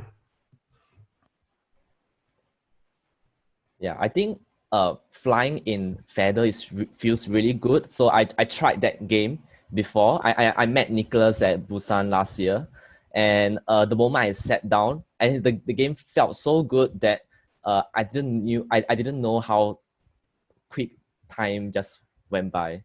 Yeah, so I think their approach to like flying in video games is really good. For ours, we did think about adding like flying, like allowing the players to like just move around the level anyhow they want. But then because of game design restrictions, we have to take them out because like having flying in the game quickly makes a big level feels much smaller because there's the players can move around, go to places much more easily. So, and that's not very it's not very easy to design a level for a flying mechanic. Yeah. I guess Joel and Megan, your games do not really feature flying at all either. Well, yours sort of does. Well, what Kingston said with, by the way, if I get that name wrong, if I get your name wrong, I apologize. Please correct me. That's right. That's correct. Yeah. Okay, cool. Or you can just call me KS. Yeah. Gotcha. Well, regardless, KS, you mentioned the not having flying because it makes the level feel small, and that's kind of the same direction we ended up, why our birds don't fly as such. Like we thought about even adding gliding, but even gliding, if you can get height, suddenly you can go pretty much anywhere in the level, and it kind of trivializes the skateboarding mechanic. And Zalave, writer / designer, etc., also on the team, made the point that, look, even that's going to push it too far. So the only flying that we do is essentially flapping, which people are convinced is why the birds seem to get so much air. Actually, we just have low gravity with the max speed because it feels good. But by making the bird flap, we can cover for a lot of things that are physically inaccurate, but because the bird is flapping, people think it works. Like the transfer system is total garbage for doing spine transfers over the back of a ramp. But once you make the bird flap and make the cute little flappy noises, it all feels fine. Or the getting huge air, which is a very Tony Hawk thing. Realistically, that doesn't happen, but because the little bird is doing flappy flappy, it works somehow. It's a really strange effect. And hopefully me admitting this won't like ruin it for everyone. But yeah, it's a great cheat. Yeah, our characters, Jeff and Deborah, the Kiwis, do not fly on their own. The closest they come to flying is if they fall off of the workstation they're on, they'll parachute back in via a little airmail parachute. Although there are parts later in the game where they get access to some machinery and contraptions that will let them get airborne to get their work done. Jeff and Deborah are really good names for little birds delivering mail. They really are. Thanks. So still talking about movement, and Megan kind of mentioned a little bit of the twitchiness earlier. How do you take the sort of sporadic, random twitchy moves birds like to do and make them look natural, right? Like how do you handle their sort of tendency towards twitch movements since 7 Games tends to move a little bit slower?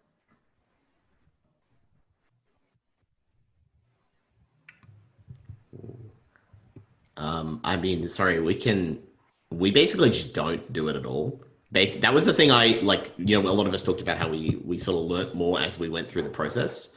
By the time I got to the point, Feather, you couldn't land anywhere in the game until like weeks before we shipped the game. It was a very late edition. And at that point, the bird was gliding, the camera was quite zoomed out, and you could never really see any of the details on its animation besides like very broad strokes animations. So things like small head twitches and eye movements weren't even remotely visible.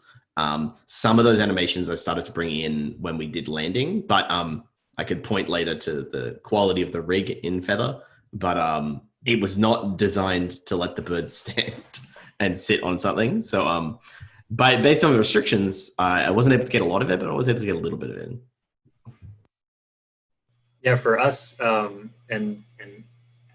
as having done the animations for the Kiwis, for us it was just finding a balance between getting that bird-like performance, getting some motions that would read as bird-like, but not having it be so quick as to look clippy or that the player's eye couldn't follow it. So it's a little bit of back and forth. If you're trying stuff out in Maya, sometimes it looks a little different in Unity.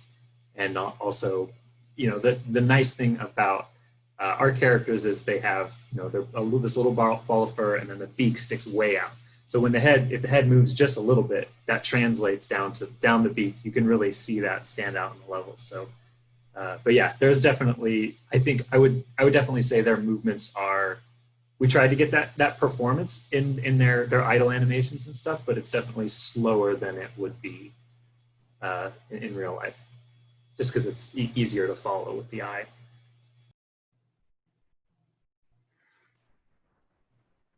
Megan or Kingston?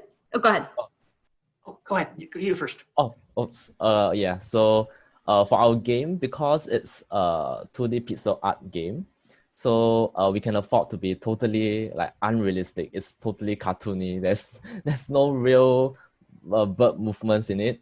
Yeah. So, that's good. And I get a lot of inspiration from Kiki Flipnote. I mean, I'm a big fan. Yeah. So I'm the animator. So I'll just watch myself at the mirror, and then I'll just move and take note of how I want my character to move as well. Yeah. Do you have a lot of nice round, like bouncy birds in yours, like Kiki Flipnote does? Is that kind of the thought? Yeah. So I purposely made most of my characters round. So every bird is designed with 2 circles. Yeah. So every birds are basically just 2 circles, like one bigger circle for the body and one smaller one for the head, and that's a bird. Yeah. And with a triangle for a beak. Yeah, that's it. I also based heavily off of Kiki Flipnote at first. There's like a very early version of the game where I thought I wasn't gonna be able to do realistic birds at all. And I thought it was gonna be more, lo-fi 3D would be the right term, but something along those lines. And it was gonna be heavily inspired by Kiki Flipnote's Jiggly Birds. I ended up going in the other direction towards more realistic birds, but I still ended up finding that like there's an idle animation that our birds do. That idle animation comes from an idle animation that was on our very first test mesh, which was this brown sparrow thing. It's like just this kind of not good bird. Like here, I'm going to turn on screen share for a sec and show you exactly what I mean, because we're actually doing a virtual thingy. And that's going to be that. So yeah, it's this. So to be clear, the animation playing right now is the bird dancing the chicken because Mixamo is a terrible thing and it's entirely too addictive. But yeah, what the bird had this animation, and that's the kind of level we're at as far as visuals.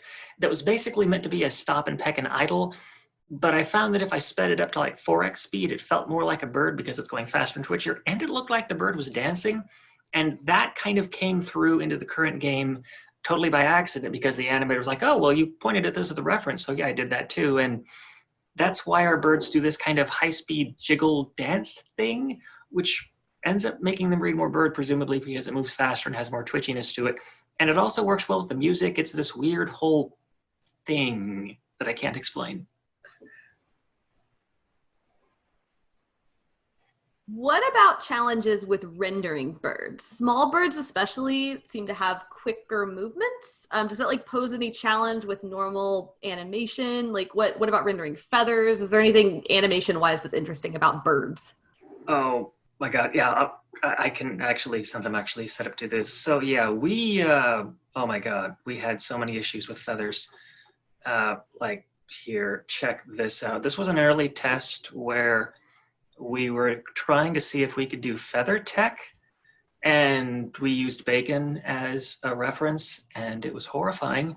Oh my. Oh yeah, but what the test eventually showed us was we tried a bunch of the fur and feather shaders that maybe would work with this, and they just don't. You can't, or at least we found that we couldn't do a feathers in like the physical way. I know that like the Falcon game. Anyone remember? Falcon Age. Thank you, Falcon Age. Falcon Age actually has a rig where they have a bunch of cards that are not necessarily hand animated, but physically animated in the animator tool for all of the cards that are the feathers. We didn't go that far. We just went for let's get a feathery, textury kind of look and keep them smooth. Because yeah, we found that that kind of thing was way beyond what we could manage. Yeah, we kind of lucked out from a technical perspective. I mean, the kiwi has a very fluffy, downy, almost hair-like feathers. They're just so physically different from so many birds. They're evolved to this almost mammal-like state. And yeah, part of that is that they look almost more like they have fur. So our technical artist Grant did a lot of experimentation with different shaders and things to get that look. In the initial prototype, they were just like a sleek mesh. It was just like, you know, something in ZBrush and then spat out a ZBrush and rigged really quickly. But we knew we wanted to have feather fur for them, so we ended up using a fur shader that's repurposed for our needs.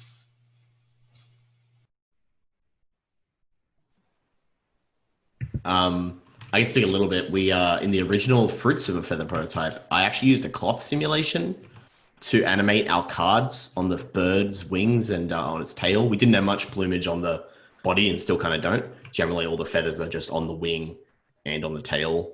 It's a very weird stylization choice because we're somewhere between like a realism and a hyper realism, I guess.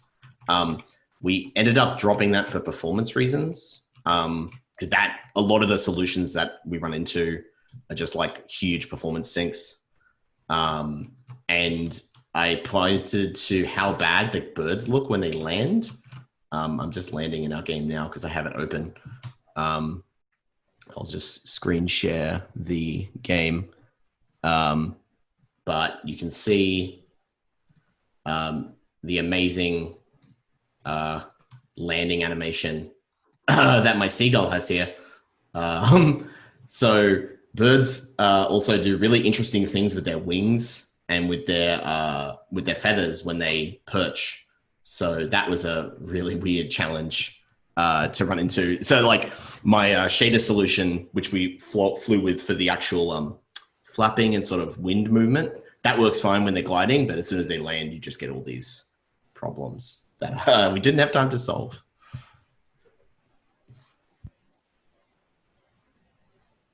Thanks. Did you have anything about animating birds that was interesting? Or rendering birds? I guess it's a different art style. Oh, so I think I guess I can just talk about how the birds move. So one thing I like about birds is that you know like their head always tends to stay at the same height, like regardless of how the body moves. Yeah, so I find that really interesting to animate birds that way. So the body's moving, but the head stays like stationary. Yeah, so yeah, and just keep making them bounce, I guess. Yeah. Yeah, I'll just echo that. And when animating our birds, having an IK controller for the head so that we can basically put the head in world space. Obviously, we're 3D versus 2D, like Hong Soon was talking about, but being able to stick the kiwi or the cassowary's head in one position and then just move the body, you can get a lot of that realistic fixation that they get, which is not something you would really ever have to do with a human character rig. So, do any of you have birds? And if so, can we see pictures of them?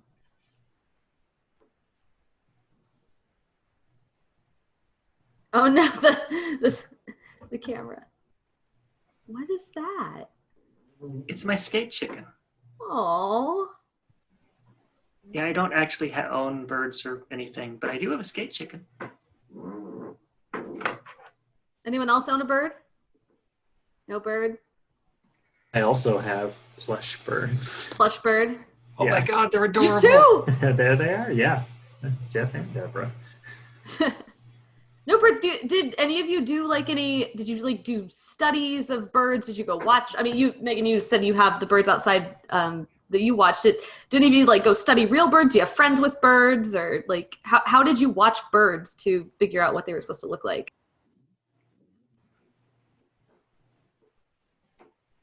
For us, it was a lot of finding video reference for it was whether for doing the character designs or the animations. Fortunately, there's a lot of conservation groups out there that are capturing a lot of footage of kiwi, and so there's some good stuff. We also looked at footage of other bird species that aren't in our game, just because sometimes you need a good orthographic view of a flightless bird running. Like for working on the run cycle, I ended up using a lot of footage of emu chicks for our birds. Yeah. Unfortunately, we can't go and observe any kiwis firsthand, although we would love to. But yeah, the internet was our friend for that.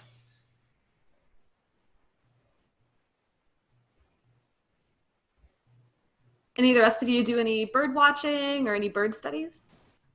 I personally didn't for the art side, but I know our sound designer actually went out into the bush to get samples for the audio, both for the individual tweets, because if you change skin or bird in the game, you get unique tweets and sounds, because the tweet is the only form of communication other players have with you. So I think some of those are actually real samples, and then a lot of the ambience is also recorded in the Australian bush. Nice. Anyone else?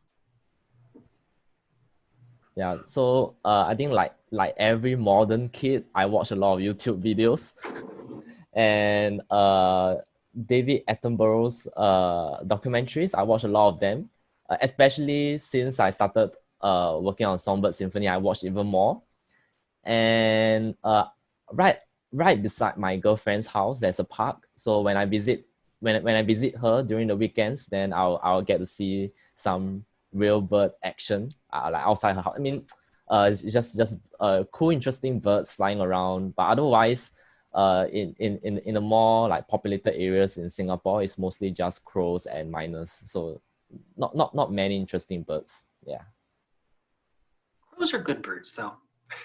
I guess go ahead. One thing I should say is my partner and I like to go visit shout out to the Audubon Birds of Prey Center in Maitland, Florida, who house and rehabilitate a lot of birds of prey, which we have some interesting ones here in Central Florida. And you can go and get really close up to these birds that are being rehabilitated. It's a favorite thing to go do. So I've done it specifically for research for the game, but I think having that sort of looking at birds in real life, and having that visual kind of library that you can go back to is definitely helpful. Megan, did you do any dedicated bird watching outside of what you already do in your own yard? I mean, mostly it was like Kang Soon, YouTube. For me, it was very specifically bird watching birds on tiny skateboards, which isn't in my backyard as much as I would like it to be. So YouTube, a lot of YouTube, and finding the actual birds that do this. There's I can't remember their TikTok name. There's a relatively recent TikToker who's been teaching his bird to skateboard, and the bird's getting really good. He's also got the bird trained to ride on his shoulder while he's skateboarding, like while the person is skateboarding, and that's very cute. Yeah. If anyone wants to see this, that's probably already on TikTok. Just go there, search. It's great. Do any of you have a favorite bird, either in real life as like a species or a favorite video game bird?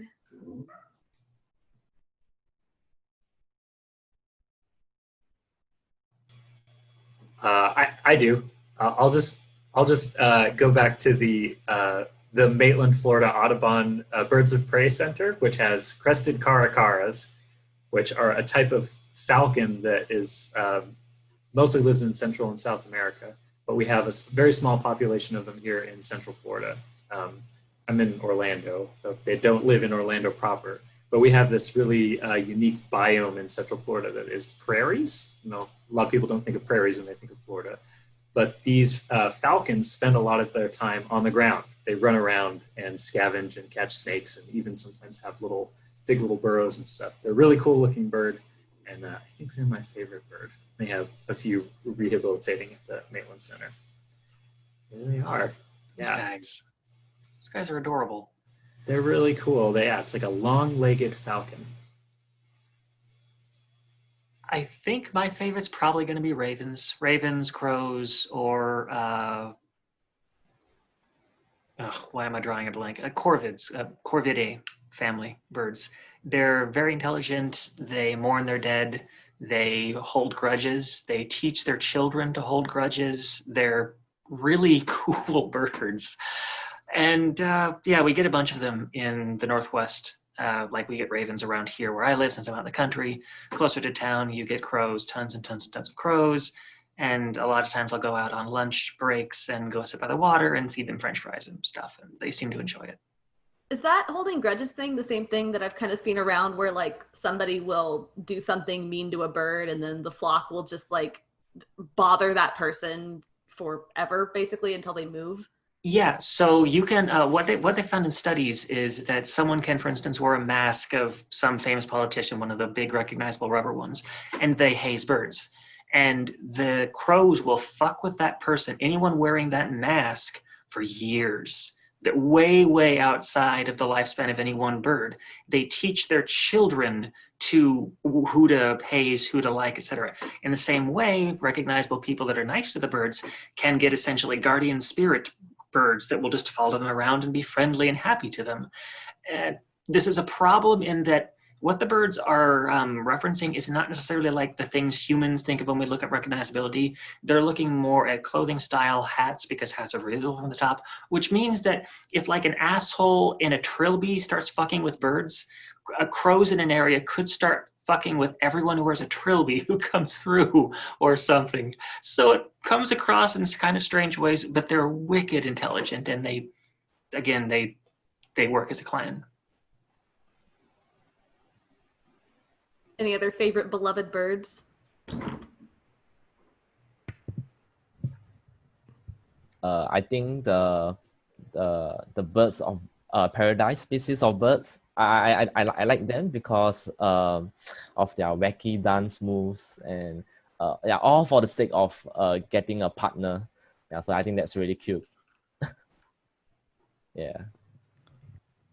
I've always been a big fan of classic Australian cockatoos. I've grown up on the east coast and the southeast coast, or live in the southeast coast now, and they're common, but they're huge, and they're really, really friendly with humans, because maybe it's because they're quite so large.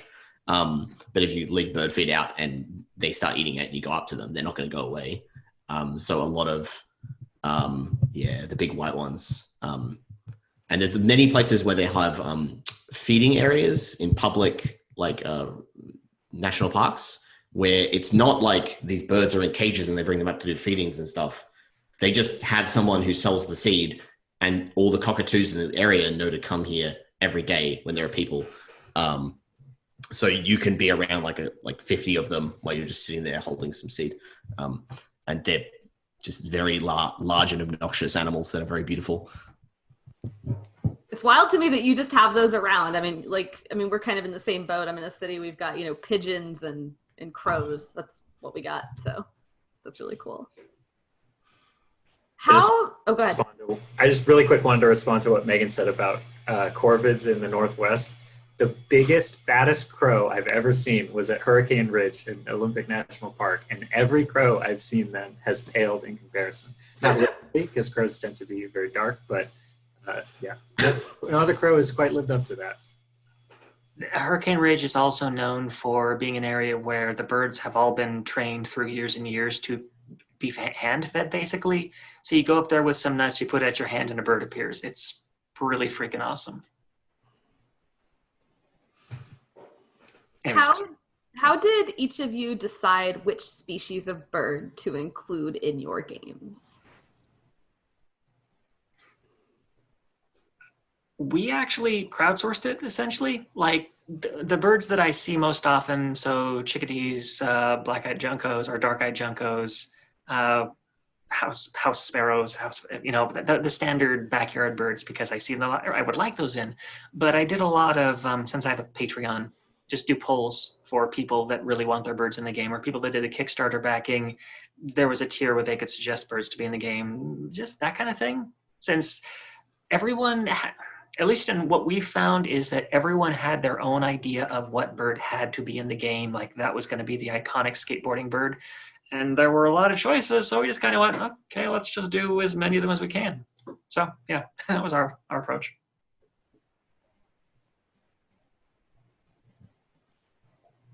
Yeah, so for us at for Songbird Symphony, so it really depends on the plot, right? The story at that part of the game. So for example, we have a cassowary in the game, and at that part of the game, we wanted to teach players how to about handling their emotions, feelings of loneliness. So the cassowary is this very aggressive bird. So we tried to subvert players' expectations by making that cassowary in our game to be a very shy bird, and other birds are just scared of it because of its size and its and for it because it looks scary. So then the job of our bird protagonist or the player will be to try and console the bird through his singing, and to try and resolve his problems, let him know that he's not alone and that it's okay for him to voice out his problems. So that's just an example. So how we choose our birds in our game depends on the story for that part of the game. Yeah.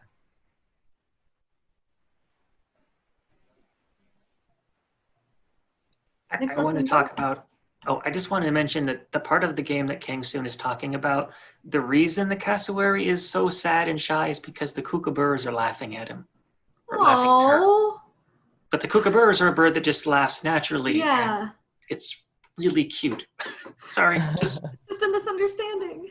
Sounds really lovely.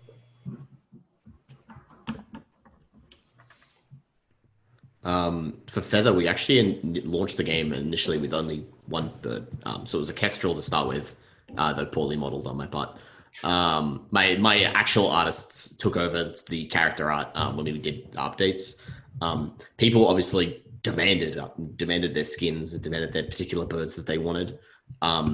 We were restricted a little bit by the rig and wanting to share animations between everything, and fitting, stuff with really long necks or stuff that had just like really fat bodies and tiny wings wouldn't really fit. So we sort of went with that sort of like birds of prey adjacent category. That being said, we did try to squeeze in stuff that felt very personal. Like we squeezed a magpie onto the rig because we have to, because otherwise it would be unpatriotic. So yeah, that was the approach basically. But there aren't a lot, and we tried to be very picky with what we put in, or stuff that was just like demanded by the community, like a crow or a raven. For Kiwi, the initial conceit of the game was based around the fact that it didn't have to be a Kiwi, but the flightless postal bird who worked at a desk shift basically was small enough to run around on a workstation, and we wanted that two-player co-op of, in the initial prototype, working as the left and right hands, basically typing on a giant keyboard by hitting keys with their butts. And the Kiwi was just, the silhouette of it was perfect, and it just felt like the perfect bird. It was like nature had handed us the perfect character design for this, so we lucked out in that sense. I apologize for my non-bird guest. This question makes me sad. Who is the strongest bird, and what is their weapon of choice if forced to fight to the death? I think this is one of my Twitter followers.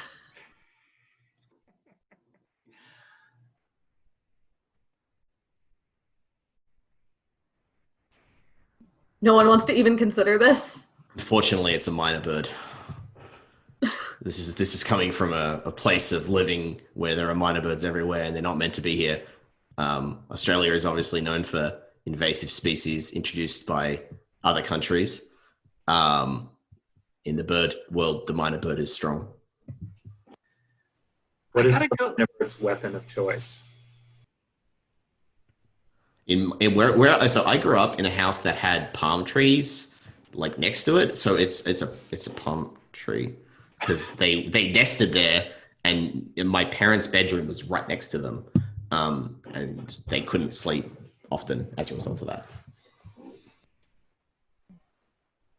I think I gotta go with seagulls, because seagulls are just, I mean, I love them. They're great birds. They eat many French fries and so on and so forth, but they're also assholes and they swoop people. And sometimes they're swooping because they want to steal your sandwich, which is hilarious, but also sometimes they're just swooping to gore you or to run you off. And yeah, I think their weapon of choice is just the seagull. The seagull is, it's like a master of kung fu. It is the weapon.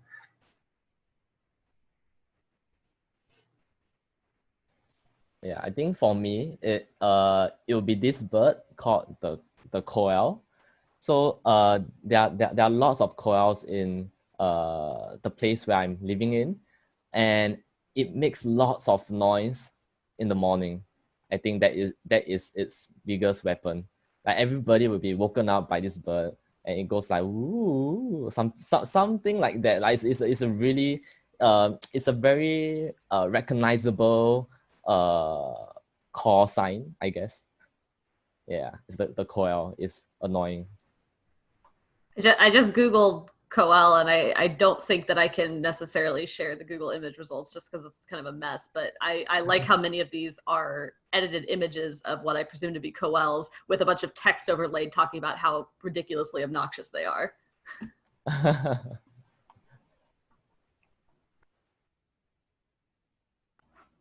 All right. Do video game birds have a T pose? Does anyone know? And if so, what does it look like?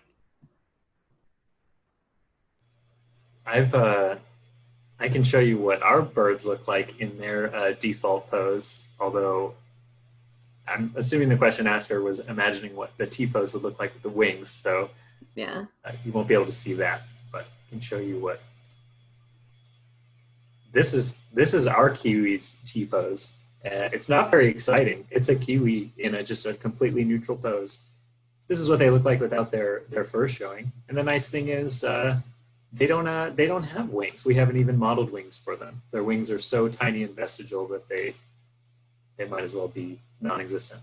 So this is what our kiwi looks like. Call that like a lowercase r pose? I don't know. It's K pose. K pose. So our birds actually do have a T pose, and they look something like this. This is we went through a ton of revisions of birds. This was we called it the upper bird because it has a swoopy up tail, and we put them in many hats and knee pads and so on and so forth. The wings, because they're so stubby and weird, whenever we actually put it into more of a normal bird pose, we don't use the bones to bend it into shape. We actually use blend shapes because bird wings are weird. And the reason a bird's wings look so elegant and svelte when they're folded is because the feathers overlap and kind of meld, and we can't do that. So our approach was to blend shape instead, which is essentially shoving the vertices to where we want them to go.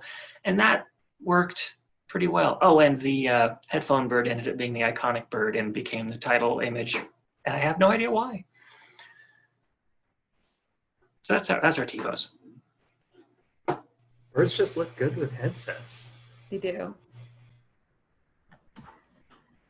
Are there any games that prominently feature birds in it that any of you don't like for any reason?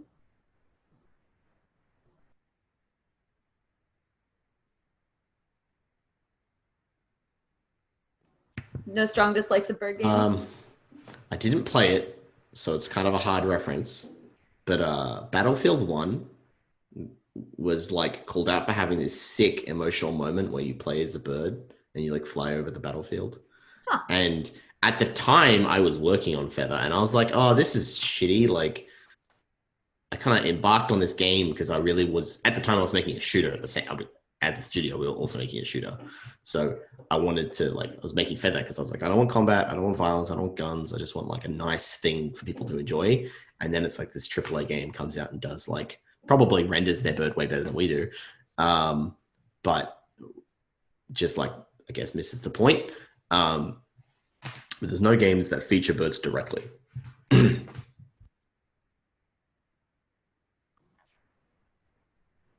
Okay, nicer note. What's the best video game bird that's not represented on the panel? I'm just going to say Goose Game, and then we talk about all the other ones because, anyways, that's not my choice, but Goose Game, clearly.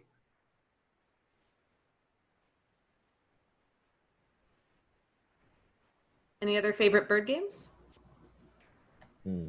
I like a short hike.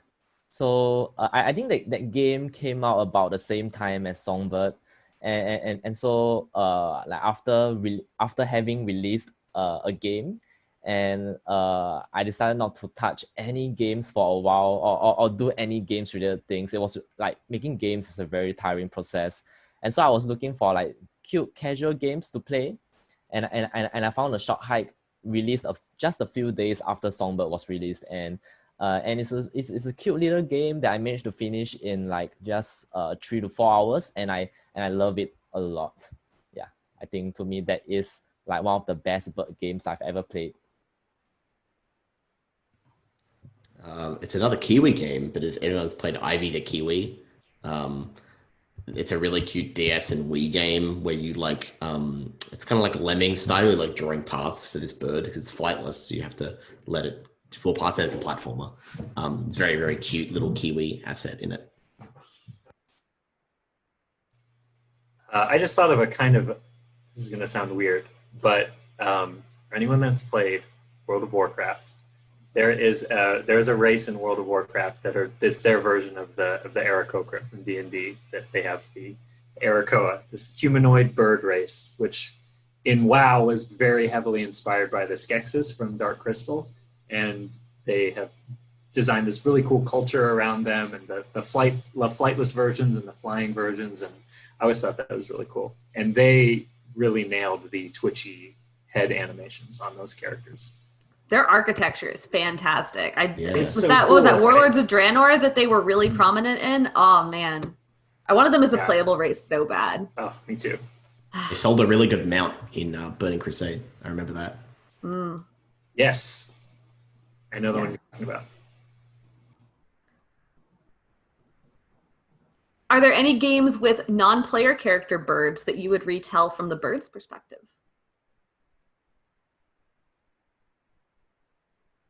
These are all audience submitted questions. These are great. I want to play Falcon Age as the bird. That's a good one. I want to play any of the Assassin's Creeds that had the post adding the bird as a mechanic thing. Just the entire game as the bird would be fun.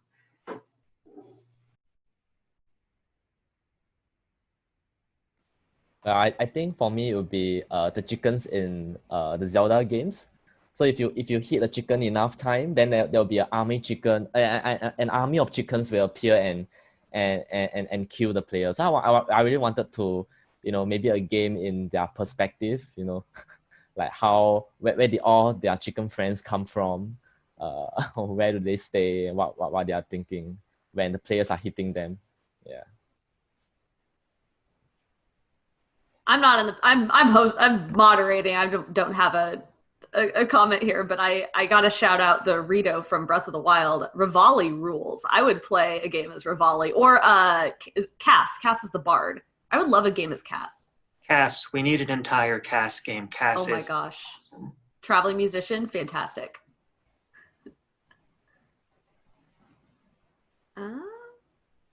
Do any of your games have any Easter eggs or any bird puns or any cool little discoverable bird related things that someone might find and stumble upon? We have, I don't want to spoil how it's obtained, but we have a way where one of the Kiwis can basically electrocute themselves and obtain a crispy smoking kiwi feather that is part of the collectible system in our game that unlocks a cool sort of electric themed cosmetic where the kiwi's hair is all standing on end. In Feather, people know about the fishing micro game, I'll call it, because it's there and you can fish. People don't, I'm not going to reveal how to do it if anyone's a Feather fan, but and very few people know you can poop in the game, but it's there.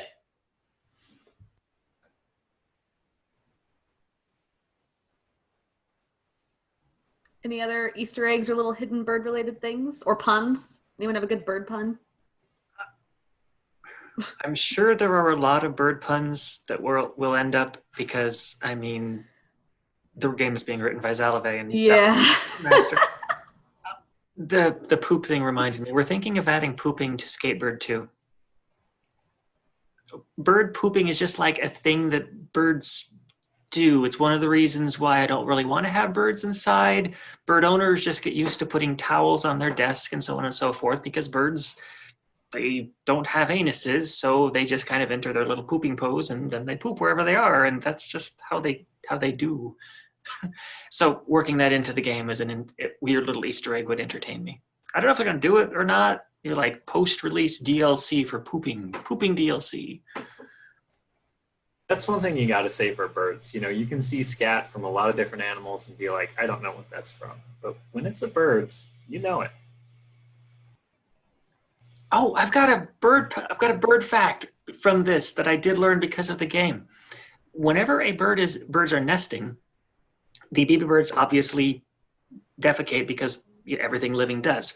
But they try not to sully the nest because they have to live in that nest for the next however long until they are old enough to fly. Two major ways of fixing this. One, a lot of baby birds learn to poop over the edge of the nest. So like they'll aim their little butts over it and you see these little geysers come out of the nest and it's horrifying. And that's why the edges of nests often look really disgusting. And that's just part of being birds. But also robins especially, actually their baby birds poop essentially little envelopes, like they're sausages essentially. And the robins pick them up and drop them nearby to throw off predators. So they're like, output it and export it. And they, generally speaking, they try to do this in running water to further throw off predators, but sometimes they think your sidewalk is running water because it kind of looks that way from this air. So that's why you will sometimes around nesting season for robins get these really, really weird slug poop things that you don't know That's what those are. That's what that is. That was an incredible bird fact, and we are running up on an hour, and I think we're going to have to end on that incredible bird fact. Megan Fox, if people wanted to find you and your bird-related work, where would they look for you? You would find me on Twitter as Glassbottom Meg. You can also find the bird, the eponymous skatebird, at skateburb on Twitter. You can also go to skate.burb.rocks on the internet, or you can just search us on Twitter or on Steam or whatever, or everywhere. It's easy to find. Nicholas, how about you? I'm Nicholas MC1 on Twitter. Samurai Punk, it's just Samurai Punk on Twitter. And our website is samuraipunk.com. Kingston, where can people find you? Yeah, so you can find me on Twitter. So my handler is Cute Green Thing. And you can find us, our website is joystick.com, JOYSTEAK, like happy stick. And you can find our game on Steam, Switch, and PS4. Yeah. And Joel, how about you? Find us on Twitter at KiwiGame. Our website is kiwigame.com, and you can also find the Kiwi listing on Steam, where you can wishlist it. Awesome. And I don't make games or do anything bird related, but you can find me on Twitter at Duck Valentine, which I guess ducks are birds, so it counts. This was Bird is the Word, Winged Heroes and Indie Games. Have a great rest of your PAX Online, everybody. Thanks so much. Cool.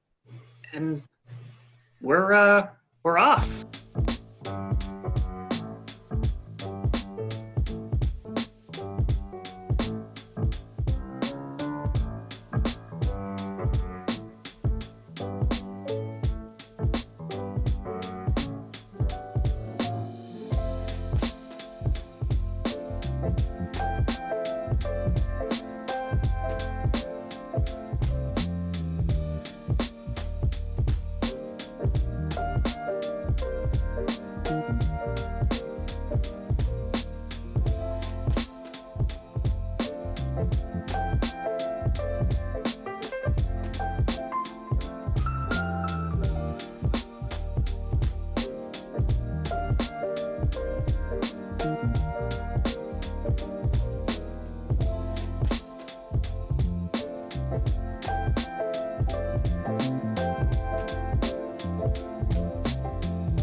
Hi, I'm Gareth Damian Martin, the solo developer behind In Other Waters.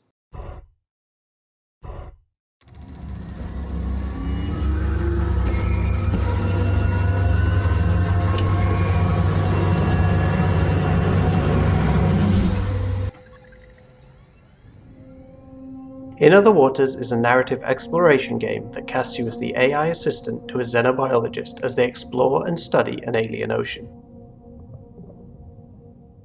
Played through a unique interface that offers a distinct perspective on the water world of Gliese 667cc, In Other Waters paints the picture of a unique and complex ecology through an immersive array of signals, descriptions, and sounds.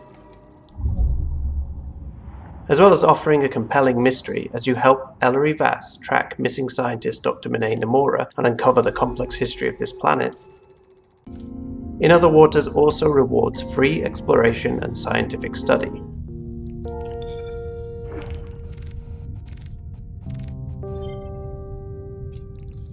With detailed taxonomy entries complete with biological sketches to be unlocked for each creature.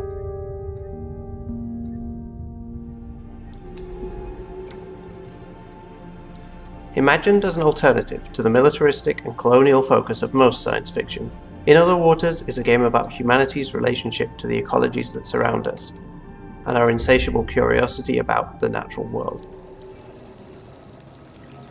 In a time of climate crisis and ecological destruction, can we imagine a different future, or are we doomed to repeat the mistakes of our species' past? Find out in this unique and beautiful dive into another world. Available now on PC, Mac, and Nintendo Switch.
Should a party member be willing to die for the cause?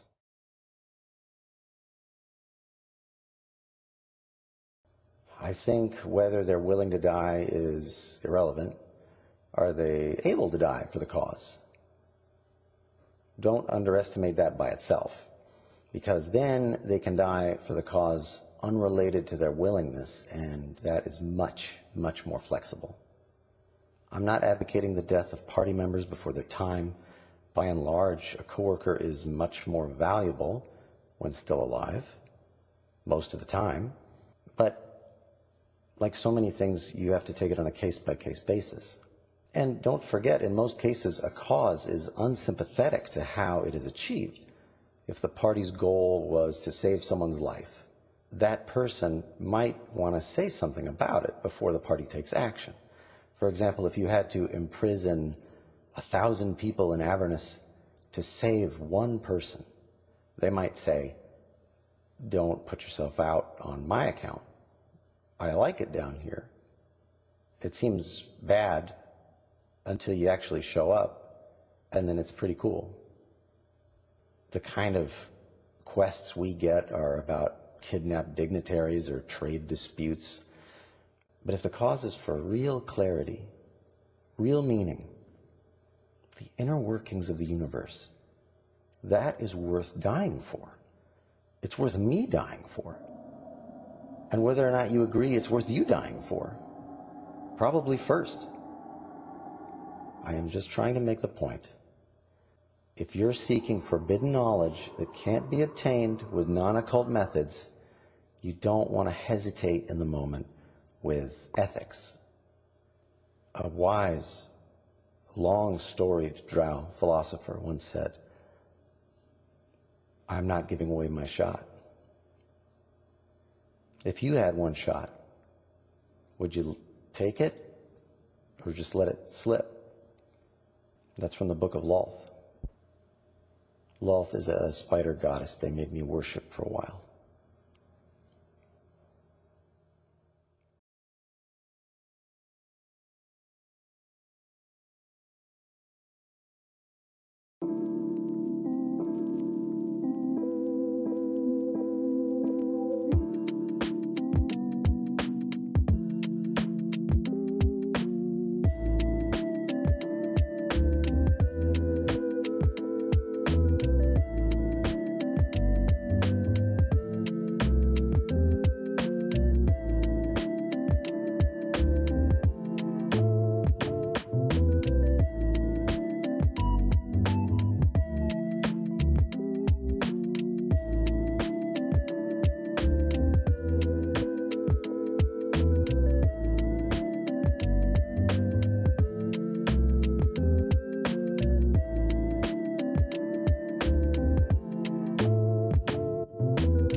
Hi, I'm Gareth Damian Martin, the solo developer behind In Other Waters.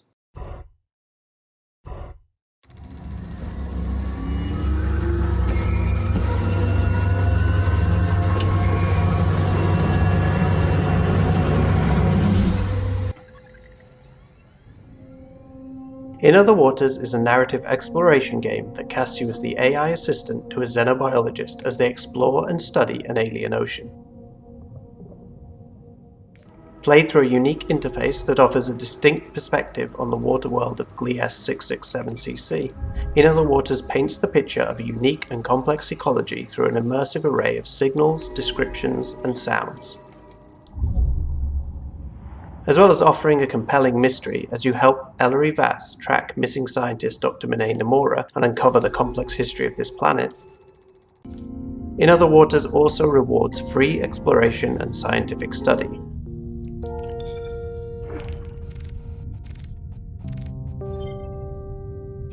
Cool. All right, so yeah, let's get started, and welcome to a guided tour to 80s retro gaming. We're going to be talking about 80s computer games and playing them now in 2020. I guess before we get started talking about the topic at hand of 80s computer games, we can introduce our tour guides for the next hour, our lovely panelists, and let us know what 80s home computers you grew up with and what's your relationship to these systems that we're talking about. Jesse, would you like to start? Sure. So I'm an adjunct at the Game Center, and I teach a class on American computer games of the 80s. Is the class that's probably most relevant here, along with some tabletop and info classes. And I mean, the relevance to me is very straightforward. I grew up with these. I grew up in a essentially middle-class household, so we never had the cutting-edge thing. But as soon as Commodore crushed some other computer, I would get it in a fire sale. And so I had a TI 99 and an Atari 800. And my dad had the only PC clone that was actually slower than IBM PC. So had experience with an end of this stuff and then just kept up an interest as I got older through the 90s and so on. And Bennett, how about yourself? Yeah, so like all my colleagues here, I teach classes at the NYU Game Center, and I guess I have taught a class on retro gaming with Clara, focusing on European games. It's sort of a lifelong interest of mine, playing games from all different systems. But the ones that I grew up with, I guess through the 80s, through the mid 80s, the ZX Spectrum, the Sinclair ZX Spectrum, a British 8-bit computer. And then come the end of the 80s, maybe 88, 89, our family got a Commodore Amiga, 16-bit computer. So those were the two things that I spent the most time on. But I was one of those kids who, whenever I saw any kind of computer, even if it was worse than the ones we had at home, I just kind of magnetized to it. So for me, it was a little bit of everything. And Clara, Ben had mentioned the class that you co-taught together. Yes, so I'm also faculty at the NYU Game Center, and yes, Ben and I taught the one class, probably worldwide, on European games of the 80s, and that specifically. Of course, we'll be talking a bit about those. I grew up with the MSX platform. I had an MSX and then an MSX2. Those were the ones that we had at home, and it's a platform I'll be talking about. And then my uncle had the ZX Spectrum that he built from a kit.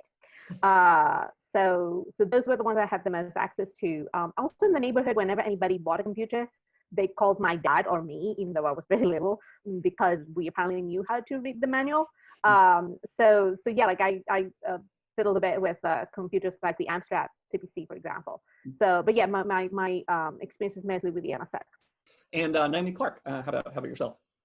Yeah, although I also teach classes at the NYU Game Center, I think I'm one of the few people here who has not taught a class on retro gaming. I think my expertise primarily comes from my childhood. I remember getting our first family computer. I think in 1983. It was Apple IIe, and that was my computer growing up. initially we had it in our living room, and then eventually I kind of just dragged it into my bedroom since nobody else was using it. And I don't know, I learned how to program in BASIC on that thing. By the very end of the 80s, I think we also had one of the early generation Macs in the 80s and then into the 90s. I got my own Macintosh, like Power Mac, at the end of the 90s. But really for all of the 80s, I was playing games on that Apple IIe. And fortunately, I had an aunt who was a software pirate. And when we got an Apple IIe, which she had convinced our family to buy, she sent me a giant shoebox full of floppy disks, like about this many floppy disks. And so I spent years, literally years, just sort of going through the floppy disks and being like, okay, let me try this one. Let me see what's on this one. So it was just a constant series of mysteries unfolding. And I think we bought very little software, and it was pretty expensive if you want to have a big software library. So I was lucky that I got exposed to a lot of games that way. And my name is Alexander King, and I also am an adjunct professor at the NYU Game Center. And I'm like maybe 5 years too young to have grown up with some of these systems. But I had an original Macintosh, was my the computer that we had in our basement. But it was actually only later, like as an adult, trying to find games that I played as a kid, that I realized that growing up in the UK, that a lot of the games that I played well into the 90s were on Amigas or the Acorn Archimedes. I realized was like, oh, that was like the computer that both of the schools, that's what were in the computer labs, and that's where all those games came from. So most of these computer systems I kind of came to later in life to find, and that's who we're talking to, right? Is assuming people are not familiar with these sort of systems. I guess before jumping into that, it's kind of coincidence that we all teach at the NYU Game Center. It's not a Game Center panel. It just like that's just how I know you all and we know each other. But it's also not a coincidence in that I guess as you mentioned, there are classes at the Game Center that they're about that. So I guess for people who teach game designers, teach future game designers, is there something about older games that are worth looking at in particular old computer games that you found in any of your teaching practices? I think for me, the most useful thing is just that a lot of old computer games, even ones that were extremely popular back in the 80s or 90s, have kind of been on evolutionary branches of game design that died away. That were extremely popular in the day, and then perhaps something from the arcade or from the consoles became more of the sort of standard design.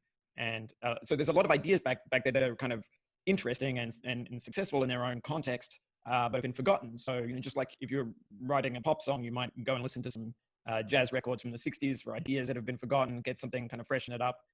There's a lot of inspiration to be found in those particular games. And I think also because they tended to be made by smaller companies or individuals, there's a lot more idiosyncratic games, games with really kind of strange or kind of, from our point of view, unexpected aspects. So for me, that's the entire appeal. Yeah, and if I can piggyback on that a bit, this part of it where there were no bounds to imagination, that were the conventions were being invented back then. So that's one of the fun things to see. Games about going to see penguins. We're going to see, I don't know if we have any about lawnmowers, but there are games about lawnmowers, for example, miners, things like those. Yeah, I think a lot of parallels can be found between our game design students and these older games because they're both operating under constraints. And there's not a lot of if there's a generation gap or if there's anything they kind of have to a chasm to come over, I think it's much less the games themselves, which can be janky or a little cryptic or obtuse, but they play test their friends' games. Like, this is not new to them. But I think the games themselves, certainly dabbling in them. And when I teach that American Computer Games of the 80s class, I try to show people like a dozen games a week, and just if they can find one that they kind of click with and want to go deep on, that to me is a success, right? So I think that's a good sort of transition point to talking about what exactly we're talking about. And since I think I've actually been really impressed the last couple of years, the way that retro gaming has kind of spread to a wider kind of games culture, and that but computer games are still a little obscure. I think in part because we're used to the idea that there are different consoles, and then as now there were different consoles. But this idea that there are all of these different computer systems, none of which exist today, is I think the kind of harder thing. And one of the impetus for this talk was the way that people kind of back project DOS and Windows into the 80s and refer to old PC games and stuff, when in fact the Wintel, IBM PC, DOS, that architecture was like one of the worst platforms for games in the actual 80s. It's not until the 90s and stuff that those get better. But as a result, I think makes people kind of unaware of them today. So that's kind of the period that we're talking about in these systems. And there is something about the fact that the thing that is playing the game is also the tool that makes it. I know in your book, Naomi, in a game design vocabulary, you talk about like these are a lot of the first games that have level editors and stuff. And playing is it Lode Runner is the yeah, Lode Runner was what I did a lot of my first level design on. It's true, I think of a lot of 80s kids. And I think there was a sense, even back when I was a kid, of somehow being a little bit closer to the people that were making the game, right? So for me, that was this almost like zine-like thing that really ties in with what Jesse was talking about as a hobbyist market, right? That the people the creators are talking to are often their fellow hobbyists. They may not be software developers in the same way, but they're kind of like part of the same crowd. And so when I was like barely a teenager by the end of this era, and I was only a member of this club because my friends and I figured out how to just copy games, right? It was just like with cassette tapes or anything else, right? Just we're making copies of stuff, being like, oh, check this thing out, right? And you get this mysterious floppy disk and you have no idea what's on it, and you have to see whether it'll run on your machine. And then when you do, you get like a weird letter from somewhere, right? From somewhere in California or in Europe or who knows where, that like somebody's made this thing. You have no idea how it's supposed to work, and often like without any kind of packaging or commercial apparatus surrounding it, right? Which is, I feel like, really light years from where we are today. Even with indie games, there was like almost no presentation in the way that I encountered these games, right? It's just like a black disc. No, it's not even a manual, like at least the way that I got them. So for people in the present, going back and playing these games, are there any specific or any kind of general tips that work for people, like stuff that people should be aware of as they're playing these games?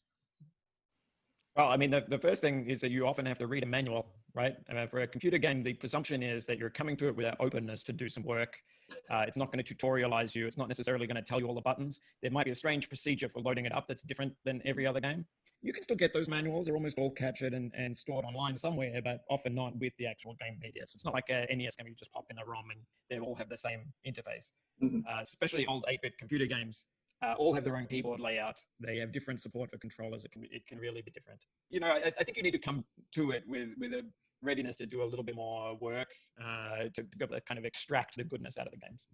Yeah, and I think that's a great. There is this sort of like a barrier to entry to starting games that is not instantaneous, like with some console games. But it's usually like it's not too bad. It's as we're enticing people. It is one of those things. Once you kind of get past the you've got to kind of orient yourself to it a little bit. I think it can be pretty bad, but the right way to frame it in your mind is it's like an ancient Mayan tomb, and there's treasure inside, but there's also poison darts and like rolling rocks and skeletons everywhere. And if you can figure out your way through that, you can get something that nobody else can get. So it's a way to have a kind of a boutique experience.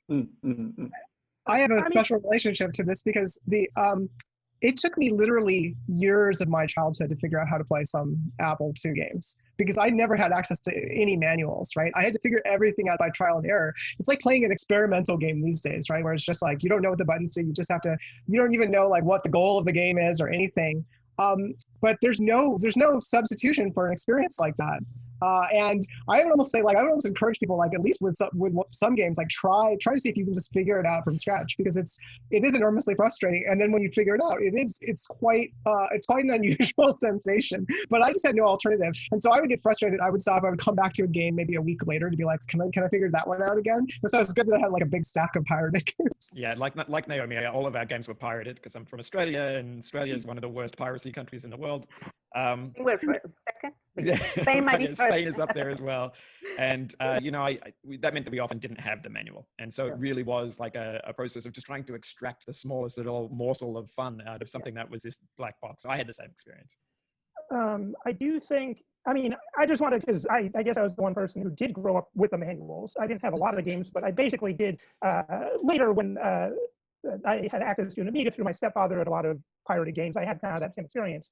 But with the Atari 800, it was like, well, I would save up for a few months and I'd buy Ultima 4 or whatever. And that came in a huge box with a cloth map and a metal ankh, and 3 different books that have like some sort of snakeskin kind of cover with runes on it. And like that was at least as much a part of the experience as what the zeros and ones. But yeah, I do think that Bennett, I think, sees it more as a burden. I see it more as like part of the pleasure. And there's certainly, I think, most of the games I listed are ones that aren't very manual oriented. They are more arcadey, pop in and play. But if you're interested in the RPGs or the adventure games, I would embrace it as being just as much a part of the game because it is. Right, yeah. The good news is that all of those materials pretty much have been scanned and put online. And the Internet Archive has like nearly everything, and you can just print out the manual and get a little bit of that flavor. You know, it definitely is worth doing. If you're going to play the strategy games and the RPGs, Jesse's saying, find the materials for sure. Well, so as we, I think that's a good transition to talking about the games themselves. So we've got so many different recommendations to go through. I put it on a website real quick at sites.google.com/nyu.edu/80sgames, where I'm going to list all of the recommendations we're making and link out to some resources as well. Something we're not talking about is how every single one of these platforms has a completely different emulator, some of which are much easier to use than others. So I wanted to consolidate some of that onto an external reference and consolidate some of the recommendations we had that didn't make it into the talk as well.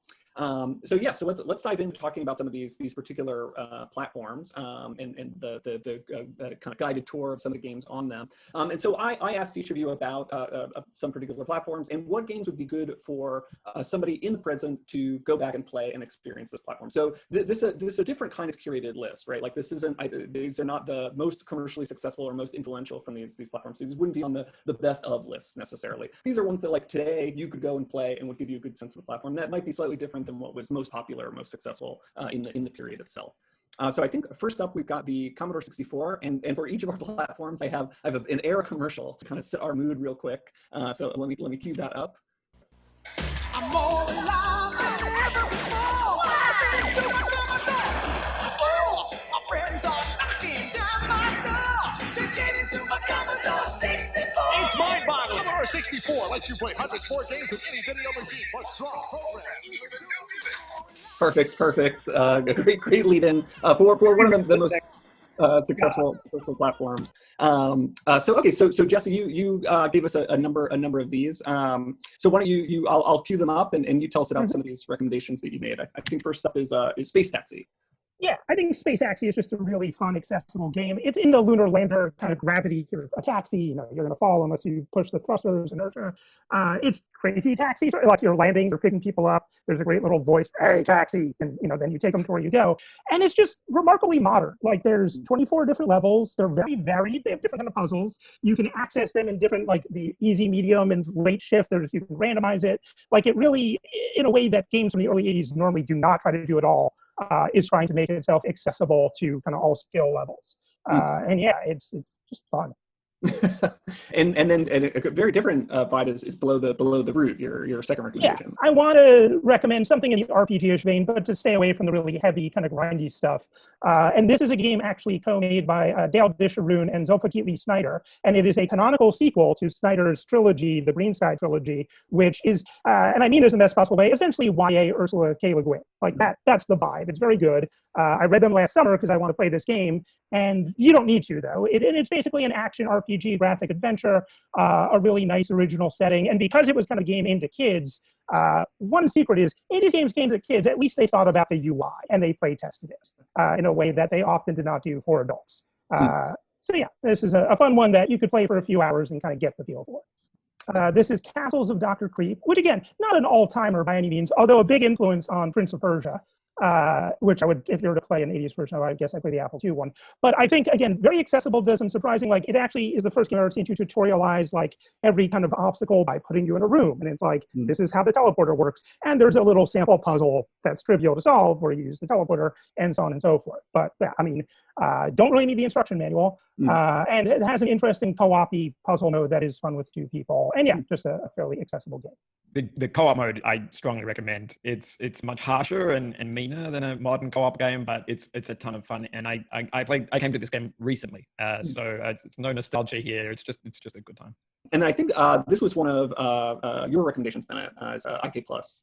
Yeah, so this is a game by Archer McLean, who cut his teeth on the Atari 8-bit platform. It's a British developer. And I think, so this is IK Plus. International Karate Plus is a sequel to International Karate. I think they got sued by the makers of Karate Champ, Data East. But it's not really anything like Karate Champ. This is a game you play with one joystick and one button. And I think what's significant about it is it's like a one-hit kill fighting game where it's designed for kind of flowing movement, where you flow from one attack into another by kind of rolling the joystick around the outside. And if you're playing it well, your little guy is just always in motion in a way that is not matched by contemporary fighting games. And so of all of the old 8-bit and 16-bit fighting games, this is the one that is most different in my mind than the kind of Street Fighter template that's overwhelmingly popular now. And I think it still runs well. It's runs a good enough frame rate and kind of responsive enough that a contemporary player can enjoy it and get good at it. And you'd also recommended Frankie Goes to Hollywood, which is like a cult classic on the platform. Do you want to tell us about that one as well?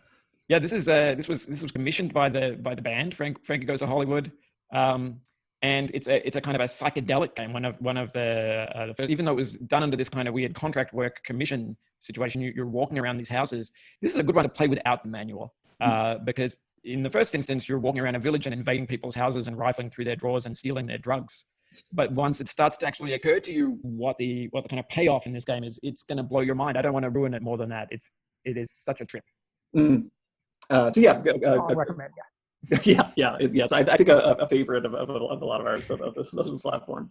So yeah, a quick intro to the Commodore 64. There's many other games on the platform, but as a place to start, I think these are good games for the modern player to check out.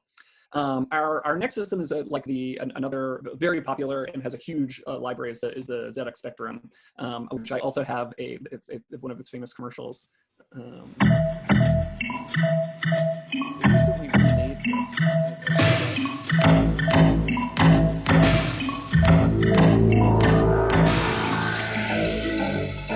professional keyboard. I like that. That's the top of the. It was the worst, by the way, because it was made of rubber. And your tongue would get like sticky. So they're like, it now has a keyboard. Is the advertisement? Yeah, that one's terrible.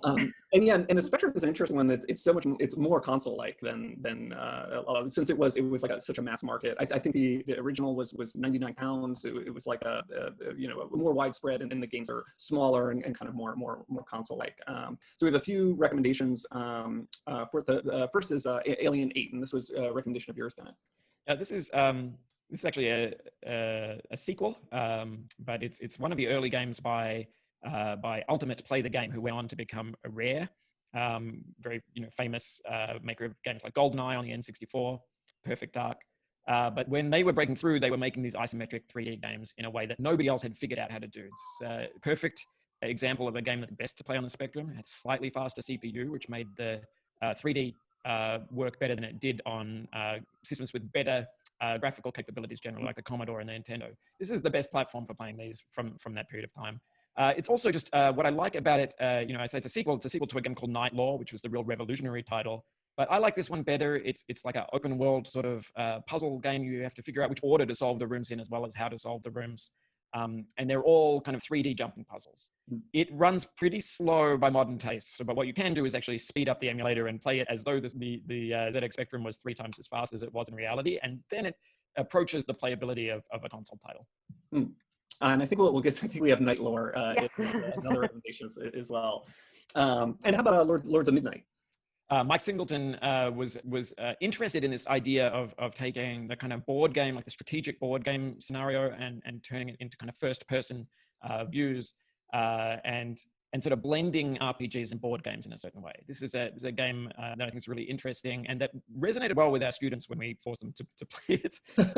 If you imagine a game that is like a strategic turn-based game where you're playing a war game with multiple pieces, but you're also playing an RPG where you are those pieces and you're commanding the battlefield from the first-person perspective of the general, and you're giving a bunch of orders, and then your people move by day and the enemies move by night. It's very, very interesting. It's just quite unlike, from a design point of view and from an aesthetic point of view, it's a very, very widescreen sort of like slice of the map that you're looking at all the time.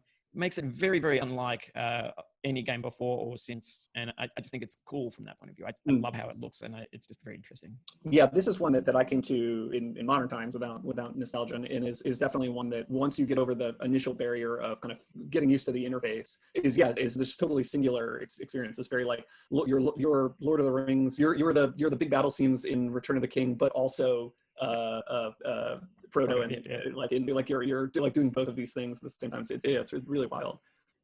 You'd also mentioned one of your recommendations that was like a maybe because it's so weird, but I was like, I obviously have to include. So this is a game called Deus Ex Machina by Mel Croucher, who was this kind of avant-garde, one of the first sort of avant-garde video game artists. He used to make little games, and they would distribute them by playing the sort of digital signal of the game's data over pirate radios, so people would have to record it, and then so they had experiences like that. This is a game that is a sort of it's like a loose psychedelic exploration of your voyage from being a kind of gay meat in the womb through to old age and death. And you play an audio cassette at the same time as you're playing the game, which has chanting and music. I think it's this one that actually has sort of like National Treasures, British National Treasure actors. Patrick Troughton is the Yeah. thing, if I remember correctly. Yeah, and also who's the actor who played Saruman in Lord of the Rings? I forget. Specifically, he did the sequel. He was working on the sequel. I didn't know if the sequel was I'm not sure if he's involved in this one, but yeah, he was part of that set as well. So they had this kind of set of intellectual artists who were getting together to really, they really believed that video games could be this kind of like transformative new medium in a way that was very sort of ahead of its time. It doesn't really deliver. It's not a fun thing, but it's kind of, it's really interesting. But yeah, this is an interesting one to look at. There is a iPhone version of it that was available, so you can have the experience that way. And how about Saboteur? Okay, this is a game that I think is approachable. It's by a company called Durrell that was being able to bring like higher frame rate, more console-like experiences out of the Spectrum hardware. You're a ninja. You have to infiltrate a base, recover a disc, plant a bomb, and then escape by helicopter. And so the whole thing is really more of a puzzle than an action game. You have to try to unravel this map and figure out the correct way to approach it, which is a design that used to be overwhelmingly common on these platforms, but is really, really out of vogue now. Like nobody really makes games that way anymore, where the goal is to try to figure out the correct way to play them and then just to do it once. But it also is kind of height of 80s ninja mania, which really had a death grip on the UK, particularly at about the time this game came out. So yeah, it's good from that point of view. And another Durrell games is Turbo 3. This is the of all the driving games in history, this is the least like any other driving game. Your left and right buttons just make you change lane. You have to like hit the brakes and go left and right to turn, which you almost never do. But your goal is to sort of memorize the streets of London as you try to hunt down, drug dealers without harming any pedestrians. It's just strange that they were able to get so much fidelity out of such a weak machine. There's 3D buildings, there's people walking around that you can accidentally run over. There's like a whole city map. It's just and I actually think it's pretty fun to play. And then, Clara, I think this was one of your recommendations, is Head Over Heels, another isometric kind of puzzle adventure. Yes, I mean, I mentioned Night Lord. I was trying to guess what Bennett would choose. I'm like, there's going to be an ultimate game somewhere. But Head Over Heels is part of that wave. This I like Head Over Heels by Ocean because what it does is first of all, it has a really interesting world. This is one of those games where the manual is setting up the whole world of there's several planets, and there's an evil spider empress that you have to defeat by picking up things in this world. They're kind of like an action adventure kind of genre. And here the protagonist's head and heels are complementary. So you have two characters that have different abilities. One can jump and pick up things, and the other, can run from one place to another. They kind of do the same. One of them can shoot a gun, a donut gun. So you're picking up donuts around the place. But it's very interesting because it's basically a 3D puzzler adventure game. It's really complex in only 48K, and it's very charming and kind of gets you going and gets you thinking about what you have to do next. It's also a large game. I remember seeing in magazines the map for this game. People used to take pictures of each screen and then glue them, and those would go into a magazine, and these were huge, and the map of this game is actually pretty big, thanks to tiling, thanks to the way that it was programmed. It was a really expansive world. So yeah, this was, it's part of that school of we want to be Ultimate as well, but I think it's one of the most most dignified and actually fun ripoffs of what Ultimate was doing. Mm-hmm. Yeah, and both of you kind of recommended around it, but I figured we'd mention Night Lore as well as being this very influential, but still very, very playable. And I think one of the things that I like about it, or that's weird about it, is the sort of simulationist aspect. You see in a lot of British adventure games where there's like, it's not just what we would today identify as adventure game. It also has all these little systemic elements, like the way that you turn into a werewolf at night, and also some fantastic UI. I really love the angled scrolls to account for the perspective of this. It's really nice. All right, so our next system, I have a commercial to cue us up for. This is the new Apple IIc. This is a computer they call Junior. You might think they're similar, but this one can only run this many programs, while the Apple IIc can run this many. Pitiful, that Junior. And so a good point to that, the Apple IIc, that like the original Apple II is from 1977, but as like a ecosystem of different successor systems, like the E, the C, there's like all these different ones that are like collectively the Apple II family. And so there's like not necessarily the initial one. And so Naomi, you picked out some Apple II games for us, and the first was Task Times in Tone Town. Yeah, Task Times in Tone Town. Maybe the hippest of 80s games in some ways. This is an adventure game. It follows kind of the old model where you have like big icons that represent all of the different verbs that you can do. And the plot, which you can't really see from this screenshot, is that your uncle creates a portal to another world, which is it's basically New Wave the Dimension. Right, so everything in this world is new wave. Everybody has new wave haircuts. There's new wave music playing, and in this world, your dog is a celebrity who can talk. I don't know if I really need to explain anything else about the game. Perfect. And your next one was Sammy Lightfoot. This is Sierra Online's attempt to clone Donkey Kong, something that a lot of people have forgotten about. But I like this game a lot more than Donkey Kong because they're trying to one-up Donkey Kong and doing it in a way that I think really anticipates the Massacre games that came decades later. This game is extremely confusing. It's not clear exactly how the physics work or what's going to kill you. You have to figure it out by trial and error. And you play as this guy who's kind of like wearing a Evel Knievel style jumpsuit. I think he's supposed to be a circus performer. And you're trying to get to the platform at the top of the level, and that itself took me a while to figure out, like, what is even supposed to be going on here. But there's something about the feel of this game, the way the jumping works and the gravity, that's actually quite well done for the time. How about this is the Odyssey, the complete adventure, but complete spelled in a sort of grognardy way. Yeah, Compleat adventure. This is one of the most epic games for the Apple II in the early years. I think this came out in 1980. It's kind of a proto-RPG. It's also an expedition game that I think anticipates some of Sid Meier's Pirates in some ways. The idea is that you're assembling a crew of people very slowly over time, and you're exploring this huge island, which is randomly generated, but on the same map. And you're trying to amass wealth and also find all sorts of unusual items. It's not clear what they're for, like monkeys and mirrors. You're just getting all of this stuff. And then halfway through the game, it turns out that what you're doing this for is to buy a ship. And then you get on the ship and suddenly you're in a completely different game where you're sailing around on the ocean, and it has a very detailed sailing simulation. It's also a little bit like Sid Meier's Pirates, right? Where you actually have to think about the wind and all of that. And it turns out that you're on this epic quest to defeat an evil wizard, and it kind of goes on, and it keeps kind of unfolding and origami outwards. Turns out that you need to have that monkey in order to face like a certain challenge in the final level. Yeah, and it's such a good example, I think, of how like genre conventions don't exist yet for most of these games. Yeah. So that like elements that we are like, oh, this is like an RPG and this is like a simulation, this is like an adventure game, that would be weird if they were all mixed together now, or those conventions don't exist yet. So they have all these kind of disparate elements, and it's totally mixed together. Like the creator of this game was just like, and you know what else I'm going to put in? A sailing game. And you know what else I'm going to put in? It's a little bit like if one of those AAA games with way too many systems was just made by one person. Amazing. And you'd also recommended Aztec and Montezuma's Revenge, which are two different but similar games. Yeah, this one is Aztec, which is the earlier one. I think of this as maybe one of the granddaddies to like all the Tomb Raider games and to games like Spelunky. It's a randomly generated dungeon. where you have a tall character, right? There's only 3 floors in this because the character is much taller than some of the later, like Spelunky or Mario's Revenge. You have like a short little Mario style guy, right? But this game it's unrelentingly difficult. It's quite random. You never know whether there's going to be a snake in that basket or a treasure. There are just a lot of different enemies to defeat, and you're racing against time to try and get to the bottom of this randomly generated tomb and recover the idol and bring it back out.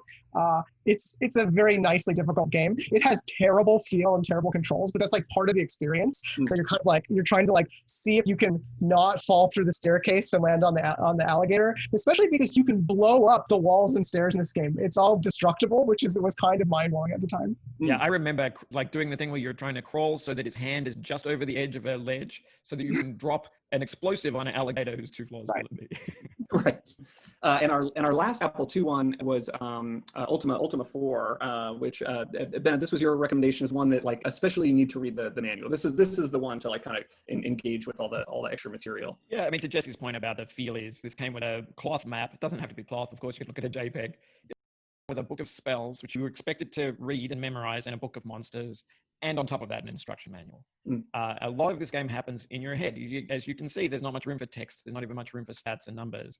But it's a game, it's maybe the first game to be interested in asking the player to make moral choices and to set up a kind of RPG style system of morality that is stood as like the most complex morality simulation well past the Bioshock days.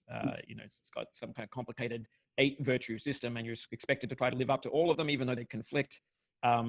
It takes place in a big open world. There is a kind of a thin story, but a rich world to explore.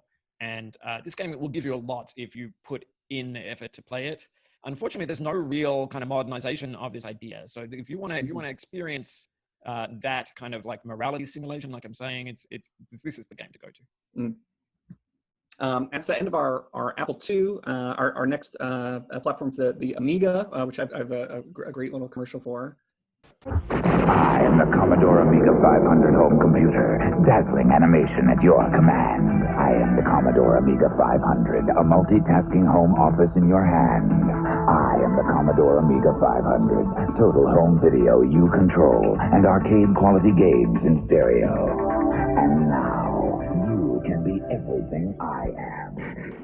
Oddly intimidating commercial, I find, but a good signal. This is sort of a different period of time than this is a 16-bit computer, not an 8-bit. So it's like the kind of next generation. So a little bit more, I think, more accessible graphics at least to modern players. And so Ben, many of these are your recommendations. So we can just jump into these. I think your first was Cannon Fodder. This is a British game. So, I mean, it's worth just touching briefly. You saw them advertising that as a business machine. The American company making the Amiga was like desperately keen not to be seen as making a gaming machine because of the Atari crash. They didn't want to lose all their investors, people who were worried about games at the time. But in Europe, of course, there were no consoles. So it was treated just as a gaming machine. So most of the important games, not all, but most of the important Amiga games come out of Europe. This is British. It's a satirical real-time war game. It's like squad-based combat. You control up to 5 or 6 little guys with the mouse, and it's very arcadey. It sort of controls a lot like League of Legends or something like that. You click to move them around. You right-click to shoot, and you have to kind of like tactically, I guess, break down these maps and kill all the enemies and complete the missions. But it has overlaid on it this kind of war is hell type thing, where all of your guys who die, they don't come back, and you have to see a memorial for them, and you see their gravestones every time you start a mission. And like you're trying to keep them alive, just like in Fire Emblem or something like that. They get upgraded over time. It's just it's fun, it's playable, it stands up. This is a good one. And then Paradroid, or this is Paradroid 90, the Amiga version. Both you and Jesse did a podcast with Kanan Rince. Yeah. Rince. I was going to say Keenan Lynch, and I was like, no, that's a different thing. That's a different podcast. The Keenan Rince podcast talking about there's a Commodore 64 version of this and an Amiga version, and it was in both of your recommendations. And so yeah, tell us a bit about Paradroid. The Amiga version is much more playable, but it's not the original. I think to a modern audience, much more accessible. You're this little droid that is a paradroid in that it can't do anything, but it can take over other robots. And your job is to kill, I don't know why, but to kill every single robot on this giant spaceship. And you have to, the tactics of it is like, maybe I can more easily take over a weak service droid that carries cups on its head, but it doesn't have a very good gun, if any gun. So maybe I'll use that to get the Sentinel droid. So like a lot of these computer games from the 80s and 90s, it's sort of, because they couldn't pull off the highest frame rates and the best game feel, they tend to have more of a kind of a puzzle action characteristic to them. You're trying to solve the levels, a bit more like Hotline Miami or something like that. And less like just enjoying this kind of moment-to-moment combat like you would in a Japanese or American action game. So yeah, this is like perfect example of one of those. And Speedball 2, this is one of my favorites of the system. This is a future sports game. We still have people still making these now in the Steam and console era. But it's it's European handball played by people wearing armor, beating each other up. What I think is interesting about this game, apart from the fact it is just actually a fun, high frame rate, well-tuned action game. You can play 2 players is the best way to play it.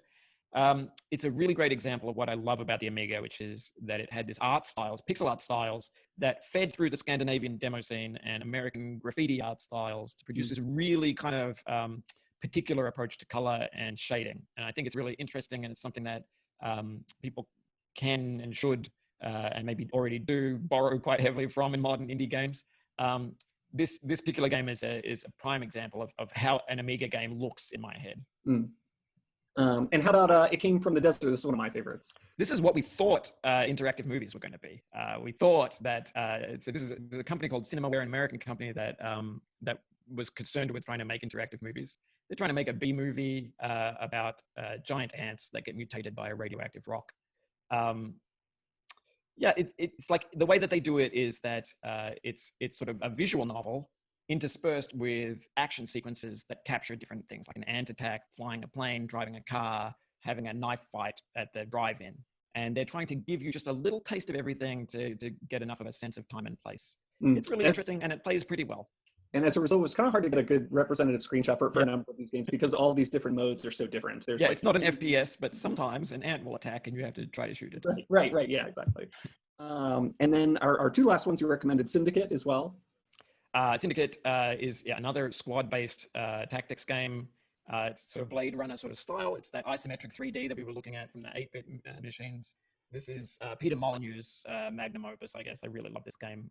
Every mission is a little bit different. Maybe you have to kind of capture a diplomat who's about to be limoed to a destination. And, it's just a very complicated simulation, but still plays really well. This is one that a friend had when I was in school, and I was obsessed with going to their house to see the next mission for. And then 2 last ones, Clara. This was one of yours is Captain Blood, which is on a variety of systems, but I think the Amiga and Atari ST are sort of the home ones. Do you want to give us a little information about this one? So Captain Blood is a French game, and I always say that it's very French. The music was composed by Jean-Michel Jarre, which was all the rage at the end of the 80s, and with this synthesizer music. But the interesting thing is that it's a game where you're exploring space. The galaxy is procedurally generated, so you don't play the same game twice. And you for your homes, you have to land into planets and talk to aliens and learn their language, and that's one of the most interesting things. You talk to the alien, you try to figure out what those symbols on the screen mean, and you learn how to communicate with them so they give the information. This is one that I'm always recommending to students. It's like a weird, interesting system, and it's like off-putting but like fun and bizarre. It's an excellent one. Right. All right, and our next platform, I believe is the MSX, and I have a region-appropriate commercial for us. Para algunos, un ordenador familiar es así, o así, o así.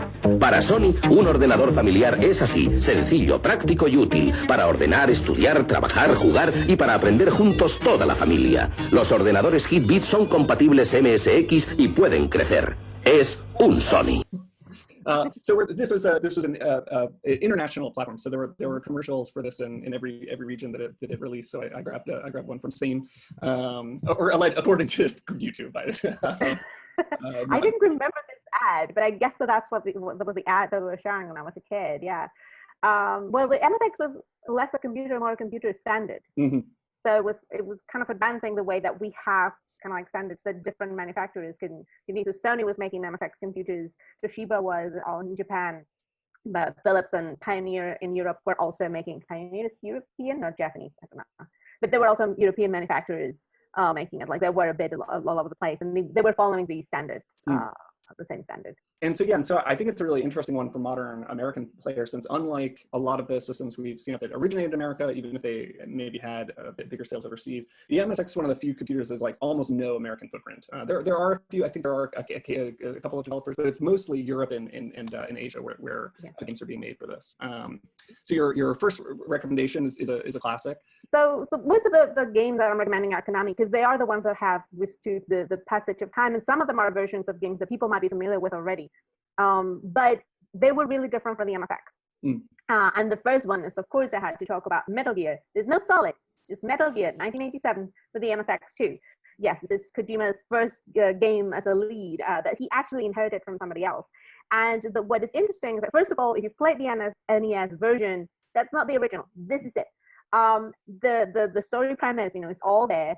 But what is interesting, Kojima has talked about this, that it was the technical limitations of the MSX2 that led to the tactical espionage action, because they couldn't have a lot of enemies moving, they couldn't have a lot of bullets on the screen. So it was a game where it was better to just be stealthy and not be caught, because then it could not run. So that kind of like trying to adapt around the limitations of the platform is what created this stealth genre that now we all play. There was a sequel, Metal Gear 2 Solid Snake, that was only released for the MSX. It hasn't had any ports as far as I know. And then if you think about the Metal Gear Solid series, it was solid because it was going to be Metal Gear 3, like Cube, like a solid. So that's what the title comes from. But yes, like this is the origins of it, and it comes from the specific limitations of the MSX2. And you also recommended another Kojima game.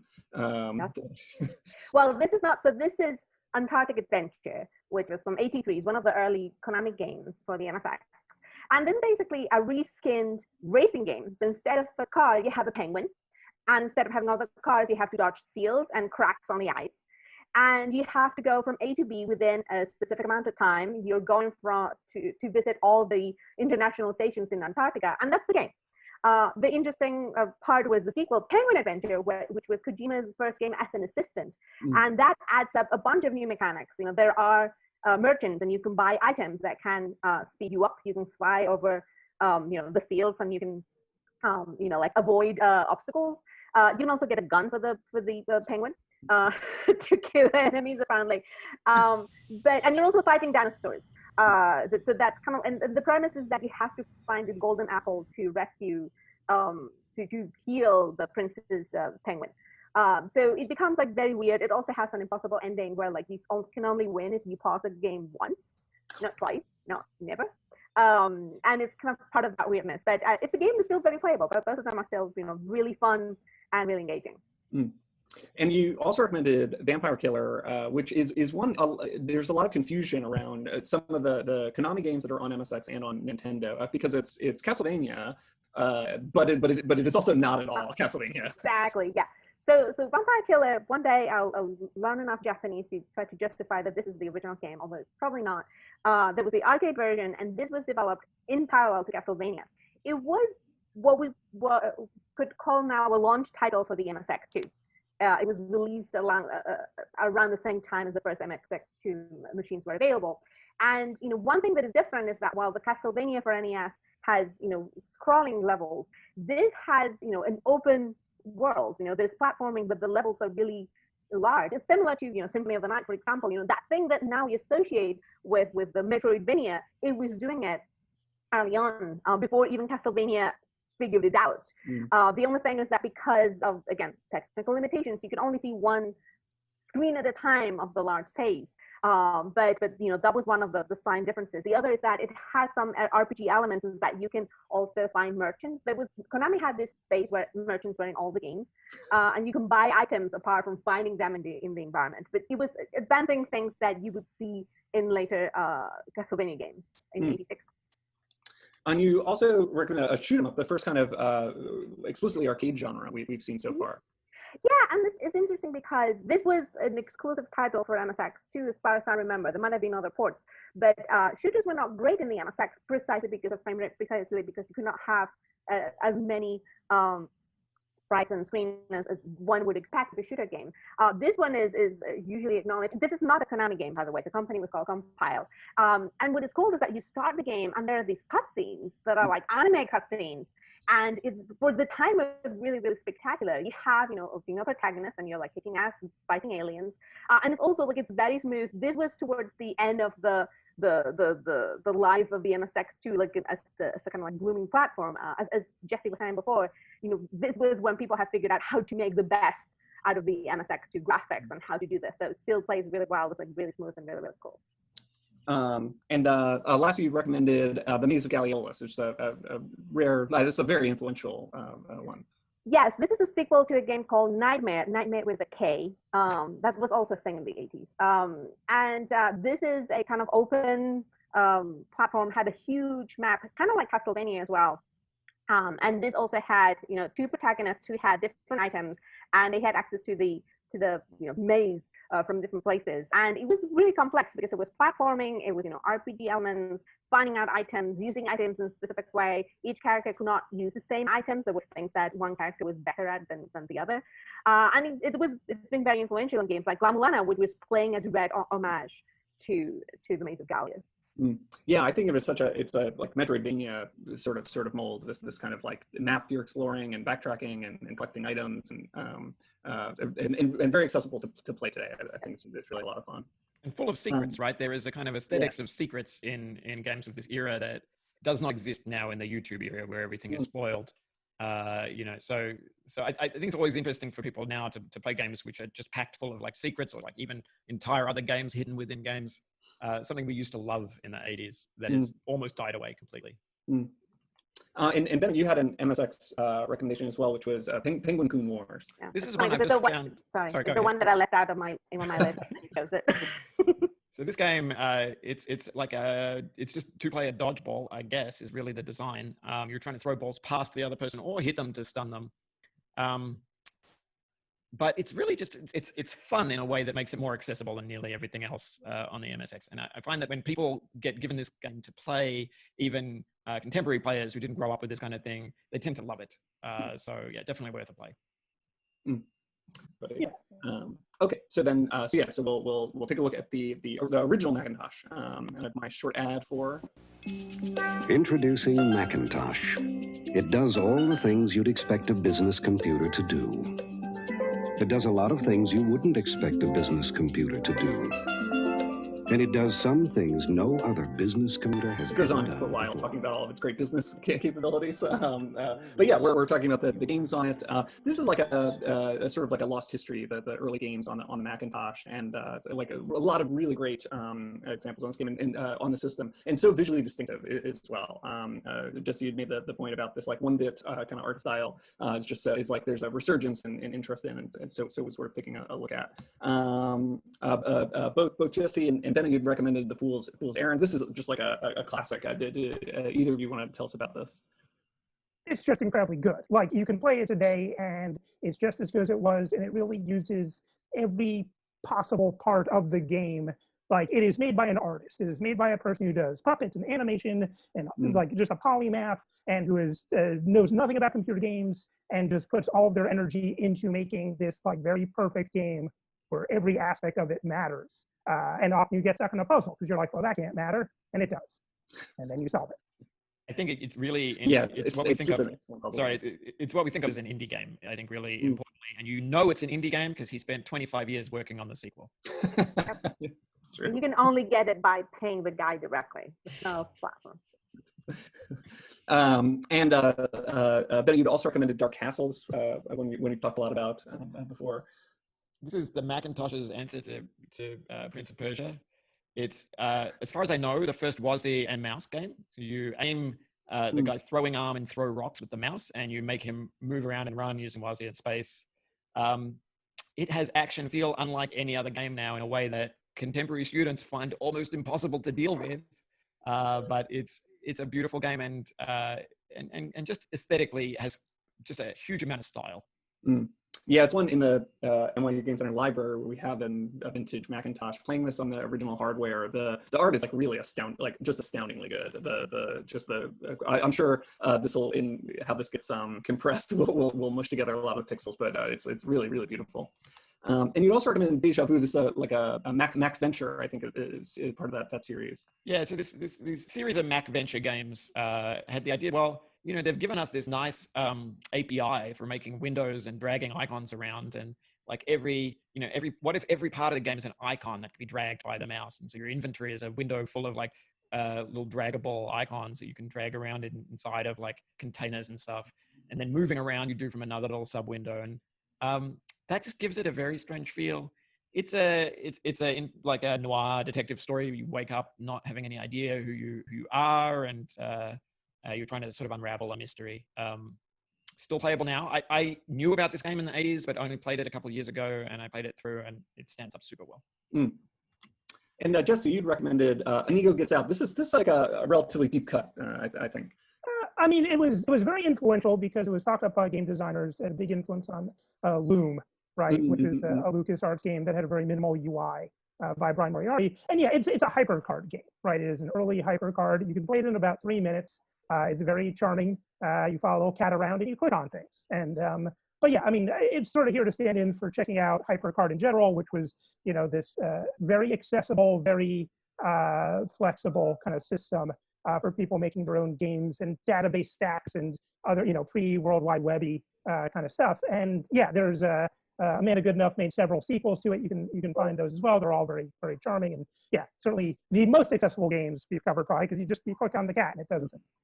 Yeah, and the HyperCard, I feel like there's been increasing interest in recently in preserving them and stuff like that. And yeah, so imaginative. The Manhole is the other great one by Random Robin Miller. Is like I was really surprised at just how like interesting and fun it is. Out of just pictures that have hotspots that you click on that lead to the pictures, like that's the only mechanic, but they get so much mileage out of it.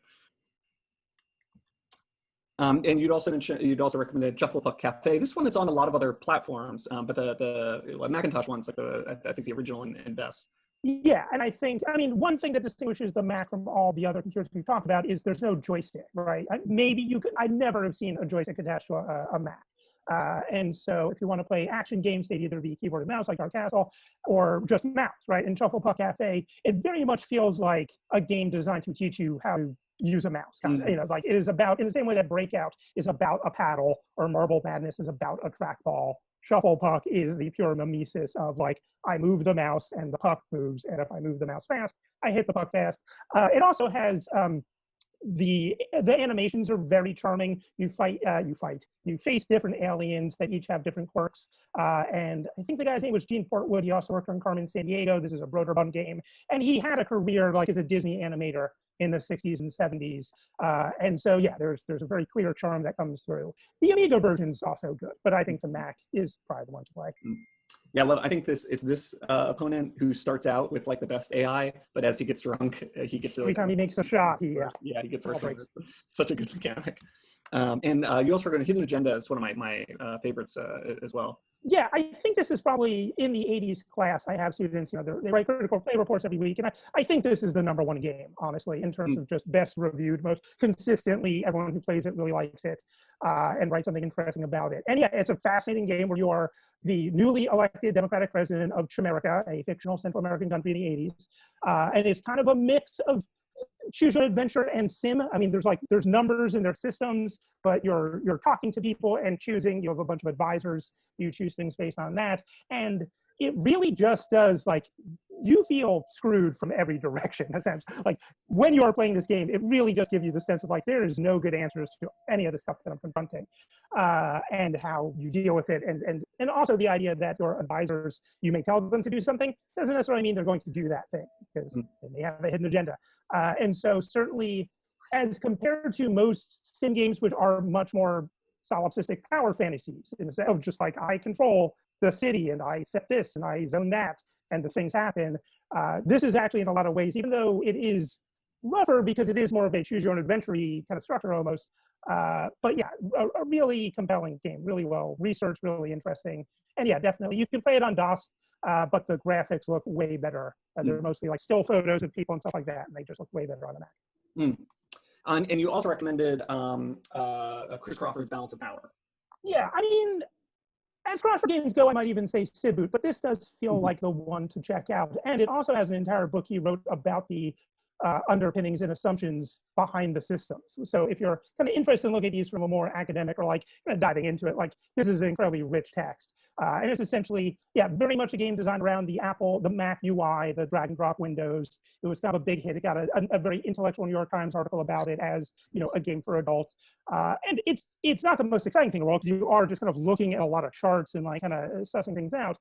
But it is a game where you're either the US or the USSR. You're trying to basically maintain your prestige without going through DEFCON 1 and nuclear war, in which case it gives you a screen where Chris Crawford chastises you and says you're not going to get a fun graphic of people blowing up because you failed. Yeah, it's a really very interesting one, in that it looks like a war strategy game. Like it has the maps, it has all the things that you associate with a war strategy game. But like war is the lose state in this. It's like a diplomacy. Well, I mean, it's a war game. It's just a soft war game, right? There's insurgencies and foreign military aid and threats and brinksmanship. But the nukes make a difference. Yeah. All right. Well, and that brings us to the end of our whirlwind tour of a couple of different systems. So, like I mentioned, I've got a website where we put on all of our recommendations, so it would be easier to access there. But yeah, I think it's like a great kind of place to start for a lot of these different systems and seeing kind of these game design streams that are not around today. So yeah, thank you all so much for your time and your recommendations. Yeah, thanks so much for your time.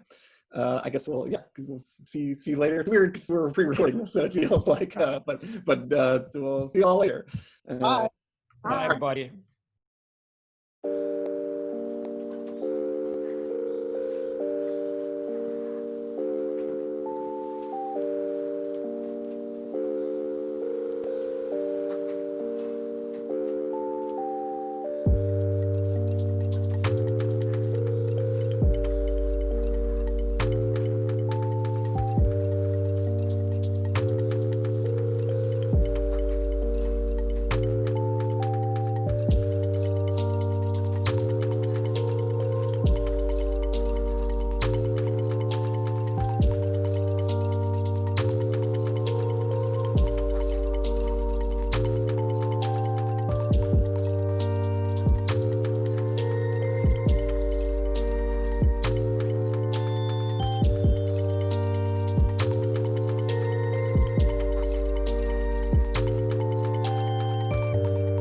Hi everyone, this is Ollie and Phil from Kaizen Gameworks.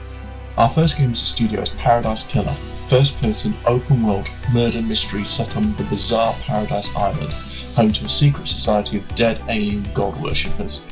You play as the investigation freak Lady Love Dies, called out of exile to solve the murder of the ruling council.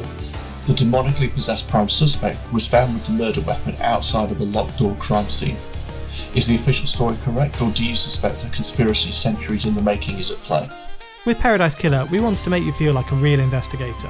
There are no narrative tests to pass. You simply investigate the crime in any order you want and come to your own conclusions. When you think you've got enough evidence, you can go to the judge and start the trials, accusing anyone you want so long as you've got the evidence to back it up. We're very excited to be part of PAX. We've been to the show before and had a wonderful time. We hope that one day in the future we can do it again in person. Paradise Killer is out now on PC and Switch with a special 20% launch discount. We hope you're ready to breathe life back into paradise.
Hello PAX Online, I'm Will Schick with Atomic Mass Games, and today I'm here to show you how to get your miniatures assembled. So let's dive right in and take a look. You'll notice that our miniatures don't come fully assembled. So when you get in a Marvel Crisis Protocol miniatures product or any hobby miniatures game, you're going to see them come on a frame or come in pieces like this here. This is our Thanos from the Marvel Crisis Protocol game. Now, the core tools that you will need in order to assemble your miniatures are, very simply, a pair of clippers and a hobby knife. You can find either of these things at any hobby store or local game store that carries hobby miniatures products. The last thing you're going to need is you're going to need some kind of adhesive glue. There are two different options. There is plastic miniatures glue, which you can find at hobby stores and works great on hobby products like Marvel Crisis Protocol. There's also classic super glue. Super glue will also work just as well. Each has their own strengths and weaknesses. I like to have both on hand. In order to start with this assembly system, we need to clip these parts off the frame. Now, every miniatures kit typically comes with instructions that shows you how to do the build. You'll notice that each part is numbered, and that helps you identify which part you need to stick to which part. So the first thing to note is that you need to separate each part from the frame. In order to do that, you're going to take your hobby clippers, you're going to hold them in your dominant hand, and you're going to find where the injection ports are for the pieces. So you'll see like the injection ports are here on the bottom of the feet or here on the back of the shoulder pad. The best approach when clipping these off in order to minimize any damage to the piece or any excess material coming off when you clip is to make sure that the flat of the clippers, you'll notice how they're divoted, so they come down at an angle. You want to have the flat of the clippers pressed up as close as possible against the piece that you're about to clip. So you're just going to simply come in here, you're going to clip, and you're going to let it go. So now that I've clipped out my Thanos boots, I need to assemble them. The first thing I'm going to do is I'm going to take my hobby blade, and I'm simply going to look for any excess material that's left over from clipping the part off the frame. And I just simply want to clean this off. In order to do that, I'm going to put my thumb against the flat of the blade like this, and I'm simply going to use a slight scraping motion as I push against the material. The best practice when assembling the two parts is before you put glue on them, always dry fit. So fit it twice before finishing it off. The next step is to add glue. I'm simply going to run the glue across the edge of the part. Then I'm going to take the other half. Using the dry fitting that I just did, I know how to guide it up. I'm going to put the two parts together. I'm going to press firmly for about 10 seconds. Let's go to the next one. We're simply going to clean. We're going to take our glue. We're going to run around the edge. We're going to continue this for each different part until we wind up with a fully assembled Thanos. And as you move through the different parts of the miniature, you'll start to see the character come together in fantastic fashion. All of it is the joy of the miniatures hobby itself. Once your character is assembled, the last step is to attach them to their base so that they are ready for the painting table. And there you go, guys. A completed Thanos, the Mad Titan miniature, all put together. And that, PAX Online people, is a quick tutorial on how to assemble your own hobby miniatures, starting with our Mad Titan, Thanos. I hope you all have a wonderful weekend. Be sure to check out more content coming your way during PAX Online, and we will see you on the next one.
some!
Is this all you got?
Hello, PAX Online.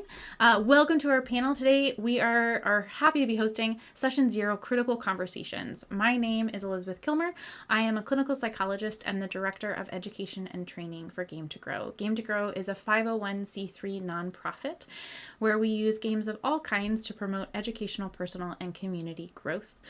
We are best known for our tabletop role-playing games using Dungeons & Dragons that are therapeutic social skills groups, but we also run groups kind of across the age spectrum. We also offer individual counseling, and we are launching a comprehensive training program for therapeutic GMs that will kick off on October 3rd. If you have any questions about that or you'd like to join our mailing list, I would invite you to check out www.gametogrowth.org. I'm going to let my amazing panelists introduce themselves. Hi everyone, my name is Bhavika Parmar. I'm a national certified counselor and I'm a licensed professional counselor intern supervised by Beth Coles. I currently work at a private practice called Uplift Counseling Services in Allen, Texas, which is where I work with kiddos and teens. And then I also work for a nonprofit called Chetna, which is where I serve as a domestic violence counselor, and I specifically work with the South Asian population at this nonprofit. Very cool. My name is Shauna Spain. You can find me online with the handle like7spoon. The number is spelled out.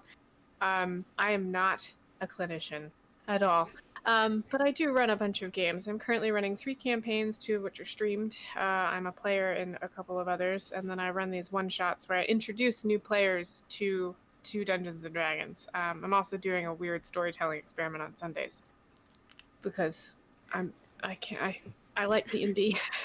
Yeah. I am disabled. I am autistic and an ambulatory wheelchair user. I am normally accompanied by a service animal, which you don't get to see today because we're talking on the line. Absolutely. Thank you for those. Also, more things. I am the Game to Grow volunteer coordinator. You are the Game to Grow volunteer coordinator and You're our gonna unofficial but amazing tech support through all of these things. So thank you so much for coming today, y'all. Today what we're going to be talking about is Session 0. We're going to be talking about what is a Session 0, what content is covered in a Session 0, what the heck are safety tools, and why would you need them in a game. We're also going to talk a little bit about how that looks differently for different populations in different kinds of settings. So all 3 of us run games, but we run games in different places so that the way that we use these tools are going to look a little bit different. Quick disclaimer before we start, we're not teaching you to be therapists. We're just not. Don't therapize your friends. If you want to come to a training on how to run these groups, we offer those at Game to Grow. You should come to one of those.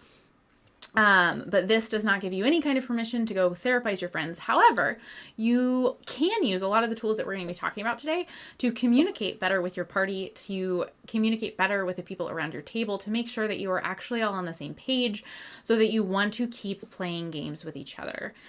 So as we kind of kick that off, my first question for y'all, we're going to do kind of a roundtable thing, is what is a Session 0? So,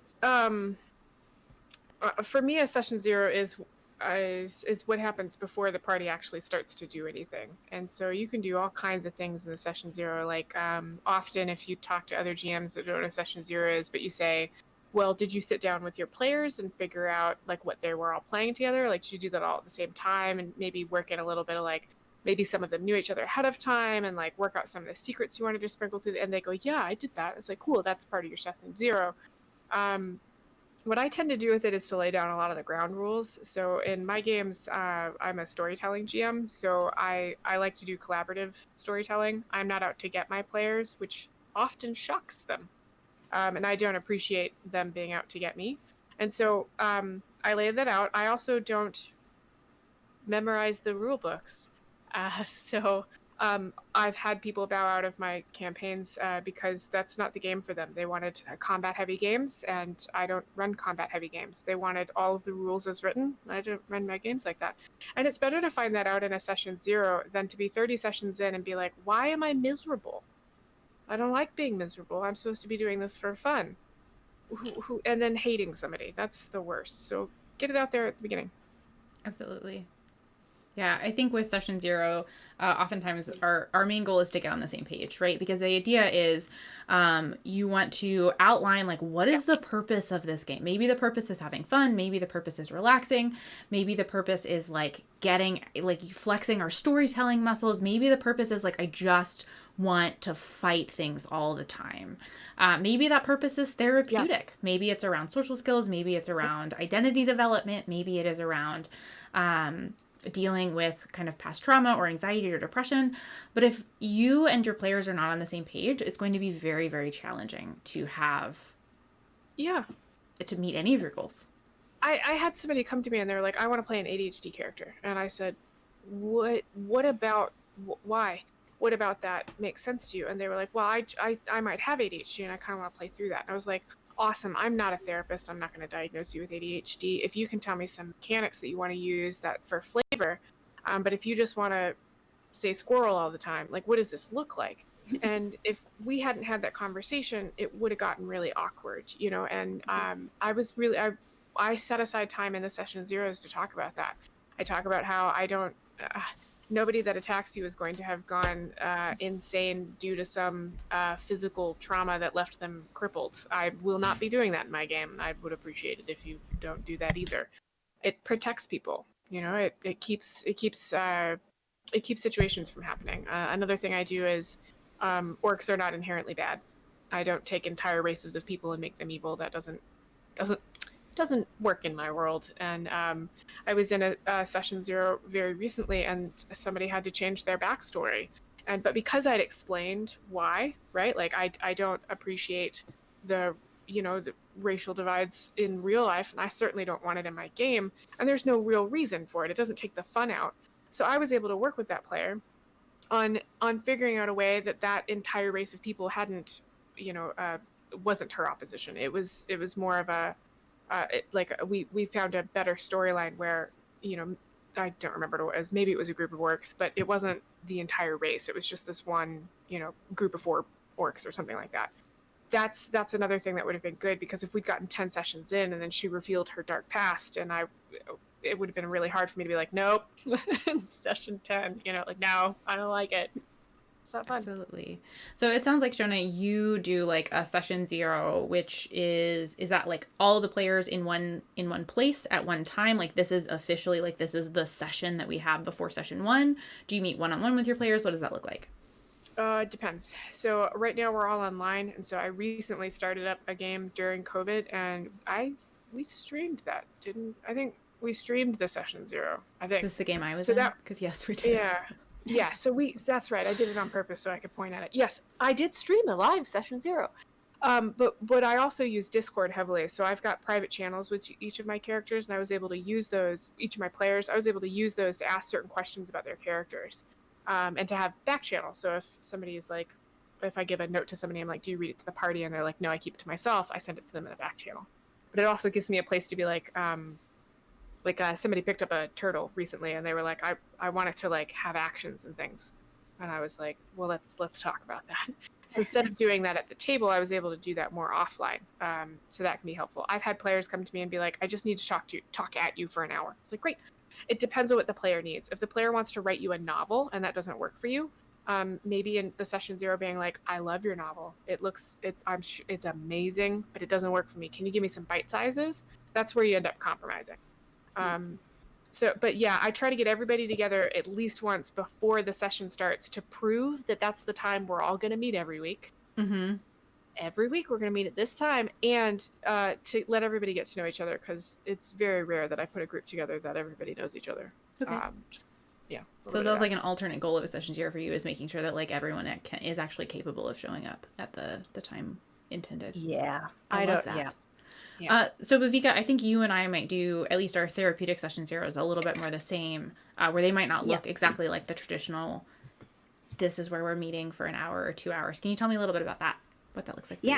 So for me, specifically, I have done it obviously in nonprofit, and then currently the last session I've run, last group I've run was in private practice. So yes, we do have a set time. We have all these specific days that we're going to meet. So everyone is supposed to show up. and then that's the first time that we all meet. That's everyone getting on the same page, making sure everyone's on the same page at least. And what I've done specifically is I give them an overview, very quick overview, but not go so much into detail, and then get started with the character building. And then what we also have done is, though we're in a group setting, I'll individually meet with everybody just to get an idea of where everyone's at. So that's kind of my starting point. Absolutely. I know that for my therapeutic groups, typically what I will do, whether that is with adults or with kids or with adolescents, there'll be some kind of an intake process, which means that like I'm meeting with that person one-on-one for them to have an understanding of what this is, what they're agreeing to, what we're getting into.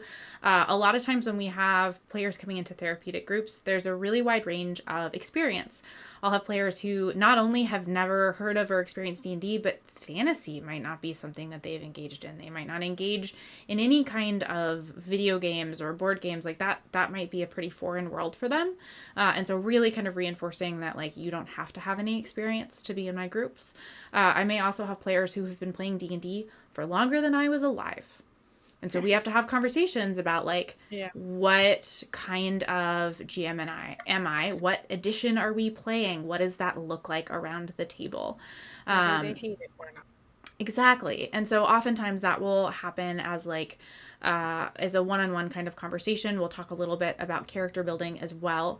I run my players through a modified character creation. I'll basically give them a menu of options and then I will create the character for them unless they want to create their own character, in which case they can. But then when we meet as a group, I will start people with playing. I find that especially with newer players, it is really hard to talk about what you want in a game and what you don't want in a game and what you feel comfortable with and you don't feel comfortable with if you've never played. Even if you have some experience with video games, right? Like D&D, if you can like imagine it in your head, you can at least try and make it happen in the world. And that can create this giant kind of scary sandbox. I usually address that in my session zeros too. I tell people like, I don't expect you to have all the answers. And if I ask you how you do something and you give me a blank stare, I'll probably say something like, do you think your character would do this or this? And that's not to tell you how to play your character.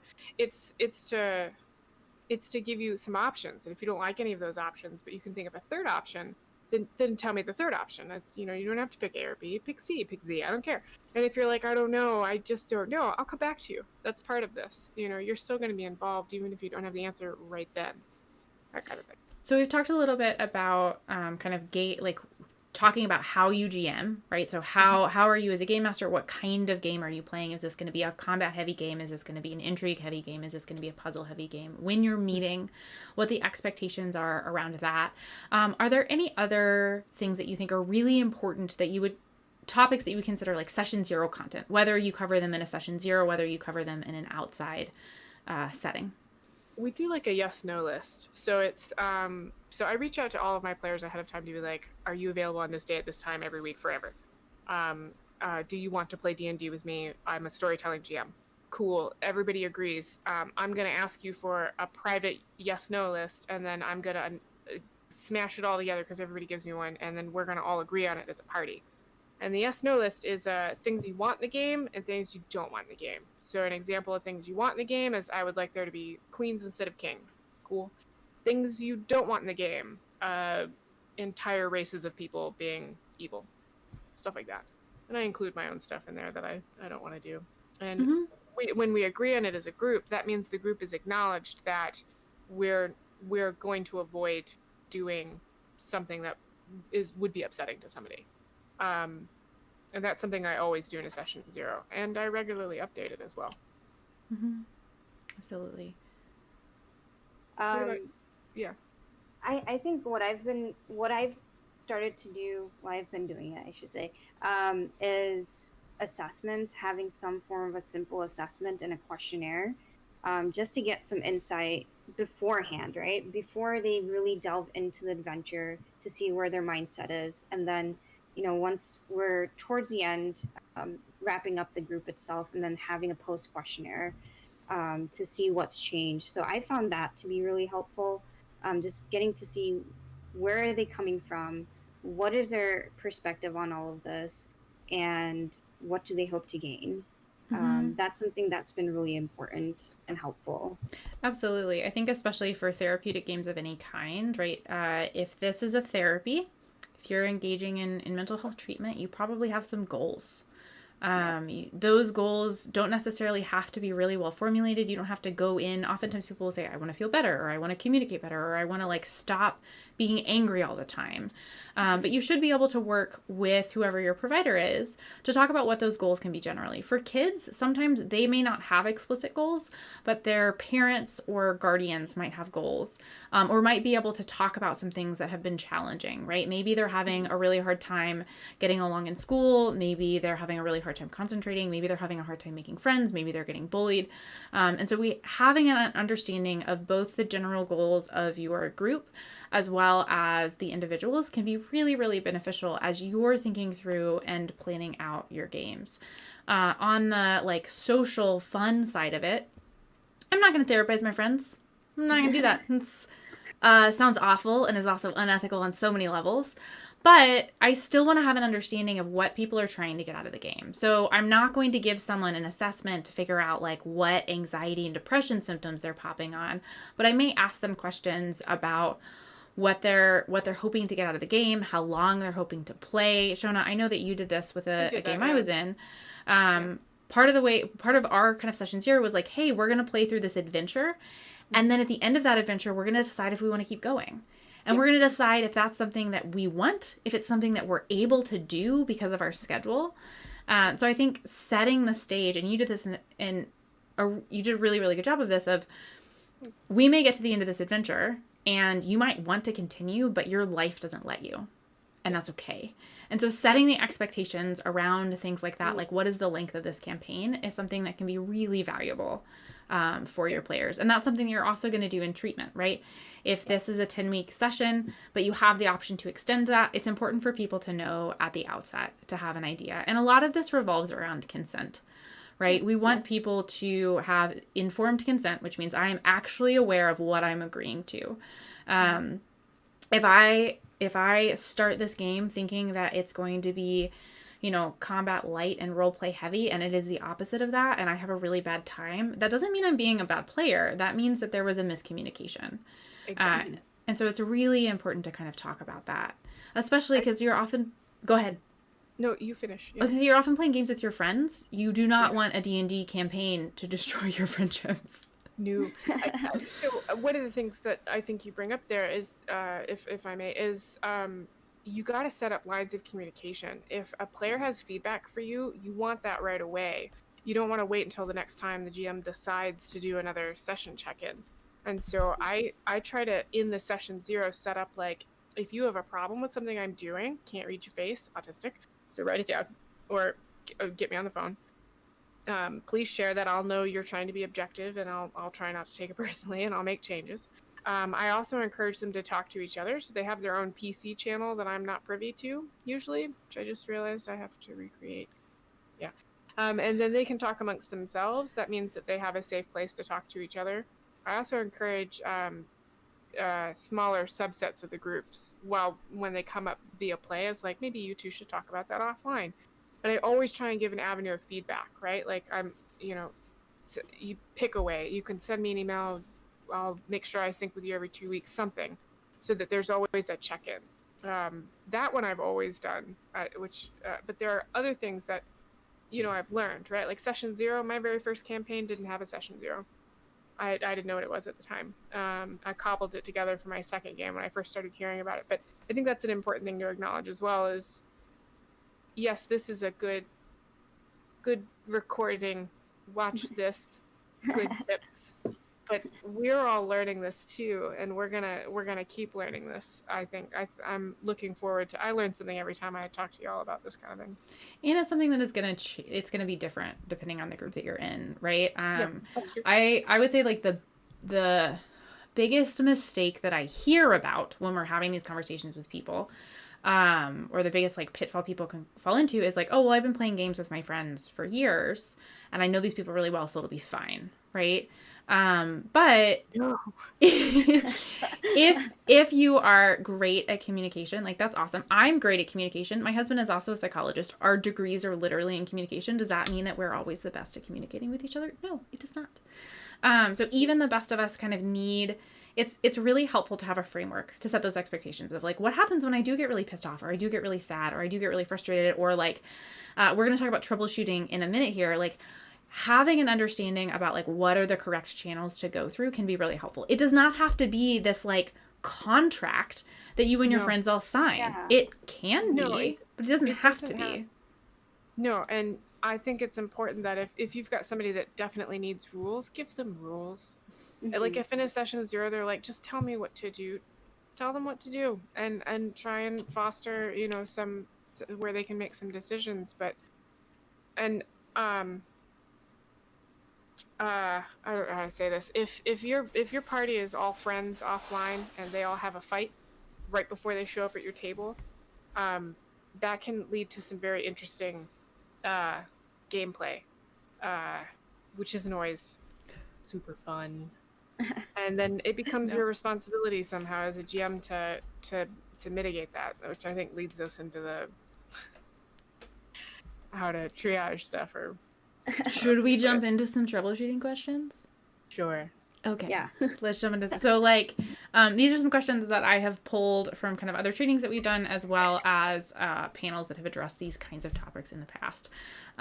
So the first one, which I think has to do with, it's like, I'm pretty sure my players are really mad at each other, but like no one's copping to the fact that they're mad at each other. Like, what the heck do I do with that?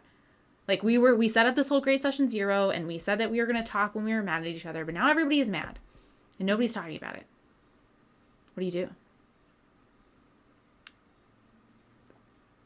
Well, I've been doing a lot of the talking, so I'm going to make it easy. I'm trying to think back. I think there was a particular session that we had, Elizabeth. Are you talking about the divining rod session? Yeah. Yeah. So I'm thinking back to that one. So I think from what I recall, it's just like confronting it, right? Confronting the issue and just bringing it up and let's talk about it. Yeah, so we did it, and again, this was a therapeutic game that we were running together. So I would not necessarily recommend that you do this with your friends. But we had, it was a group of girls that every time they would start getting frustrated with each other, they would just like split the party. They were like, oh, I'm mad at you, so I just won't talk to or interact with you, and that will fix the problem, right? Spoiler alert, it doesn't fix the problem. No, it doesn't. Yeah. But I wasn't just going to say like, oh man, y'all have to like fix it, because that's the antithesis of everything I am as a therapist. So what we did was we, narratively, Bavika and I worked together to create this divining rod where they were looking for these magical pieces of this magical staff that had been broken apart and hidden by a wizard. But he had this magical divining rod. It was this stick that could like basically magically sniff out the pieces of the rod, but there was only one of them. And so like they couldn't make any forward progress in the story unless they worked together. Yeah. And so what that meant was they were together, and then they got more and more frustrated with each other until one of them was willing to say that out loud.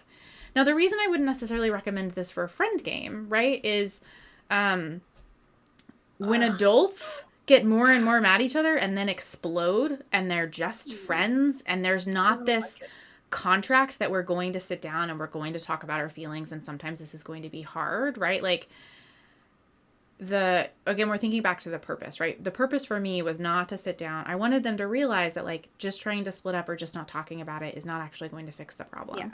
Yeah. And I knew these kids well enough where I understood the cues that they were giving me in terms of their ability to tolerate the distress that they were under, right? So I was able to modulate what was happening in the environment, consistent with the verbal and nonverbal cues they were giving me about how okay they were doing. I also had a co-DM where if we needed to like have someone step out because they needed a couple of seconds, Yeah. I had another therapist in the room with me. I also was able to use, Bavika was playing an NPC at the time, and so her character was able to model things, right? Her character was able to ask questions about what was going on and stuff like that, and so we were able to kind of address that. But that's something, again, that was part of a specific therapeutic intervention. It's not what I would have done with my friends. Okay, so I am not a therapist. When this happens at my table, it depends on the people, and also depends on if I notice, because as aforementioned, autistic, and so I don't always tell when people get angry at each other. And in fact, recently, two of my players, the characters wailed on each other. They got into a huge fight. One of them almost died, and I basically spent the entire time being like, I trust them both, I trust them both, I trust them both, I trust them both. And then as soon as we were done with the session, I was like, are you guys okay? But I could do that with them. There have been times where it came to my attention that some players were mad at each other, not the characters. And I realized a good tool to use would be to, if any player ever plays their character angry or upset, it's worth setting up the habit of pinging them afterward, or even on a break. Like if a player plays somebody like super upset, let's do a bio break, and then I'll ping them and I'll be like, how you doing? Is this good? And I'm specifically looking for, is the player upset or is the character upset? And is the player okay with the character being upset, or do I need to fix this? And once I have that set up as a habit, then you get a bunch of false positives, right? So they'll act upset, and I'll ping and be like, how we doing? And they'll be like, no, I'm good. The character's upset, but I'm enjoying playing a character upset. Cool. Great. Let me know if that changes. Because I've set that up, when they're actually upset, when the player's upset, and I ping them and I go, hey, you upset? And they're like, I am upset. Be like, great. I've already set up the mechanic that I'm going to help them with this. Because so it's not a guessing game for me. Every time somebody starts yelling in a game, I get to ask if they're okay. I don't know if that tool works for everybody, but any autistic GMs out there, try it. It helps. Well, and I think having that... Sorry, go ahead. Sorry. The other thing I want to say is I've been noticing lately that some people have been asking me, like, to be a GM, do I have to be good at people? Do I have to solve conflicts? Do I have to resolve adults fighting like in real life? Is that my job? What if I don't want to do that? What if I just want to tell a cool story? And what I've told those people is, if you think you're walking into a group where they're going to get into a lot of fights, maybe don't run that group. If this is something that really concerns you, what I would recommend is setting up a very strong expectations at the beginning. That expectation being, I'm not going to be able to solve problems for y'all in real life if you get into a fight. And if you can find a group that would be willing to let you play like that, you will. There would definitely be. When that comes up, if they're fighting in real life, you can be like, folks, I notice you're doing this. We don't have the tools to handle it at this table. How about we take a break? Maybe y'all go talk about it. And you can come at it from a different angle where it isn't your exact, responsibility. I think it's important to not let that fester at the table. But if you're not up for the confrontation, you can mitigate that by setting up the expectations before any confrontation is necessary. That's not something that you'll get involved in. Does that make sense? Mm-hmm. I think you also bring up a really good point. Like, I think oftentimes the GM becomes responsible for the whole group. And while that absolutely is going to be true in therapeutic games, like, I am the therapist in the room, I am responsible for what's happening in that room at that time. It is okay, right, when you're setting boundaries, and I'm going to ask y'all kind of what are some of the boundaries that you maybe set as a GM, both personal and professional. It is okay to say, like, this is what I see as my responsibility as a GM. This is what I see as not my responsibility as the GM. It's my responsibility as the GM to, for example, when I GM games for friends, it is my responsibility to, like, set up the story, to talk to you about characters. If you don't understand how characters work, then I can help you build them. But, like, if you're someone who's played a lot, like, you are responsible for the maintenance of your character. You're responsible for updating your character sheet. You're responsible for bringing that to the table. You're responsible for keeping notes if you want them, because I'm not going to remember what magical items I gave you. And if they're not on your sheet, then they don't exist anymore, right? So those are some boundaries that I can set. Obviously, for the therapeutic games, I generally manage my character sheet. But for games for friends, I don't. Part of that conversation can also be, like, as the GM, Are you the one who's responsible for setting the time? Are you the one who's responsible for rescheduling if someone cancels? Or is that someone else's job in the group? Are you responsible for snacks? Are you responsible for hosting? I realize that we're not doing anything in person right now. Are you there are many GMs that are doing this whole like everybody's going to order the same snack on the day of. So Mhm. yeah, it's still relevant. And also questions like, okay, are you meeting through Discord? Who's responsible for that? If you're a GM who likes to be responsible for all of the things and you want that kind of control at your table, that's awesome. You're going to find players who love that and just want to show up at a table. I am definitely one of those players. But if you say, you know what, I want to get into GMing, but I don't think that I want the responsibility of 5 or 4 other or 6 other adult human beings, that's okay. You should be able to say, it's not my responsibility to deal with conflict. I will say that it's happening and I will tell you that I am uncomfortable and I will ask you to handle it like adults. Yeah. I think that's really fair. So what are some of the boundaries that y'all set as GMs, either therapeutic GMs or for fun social games?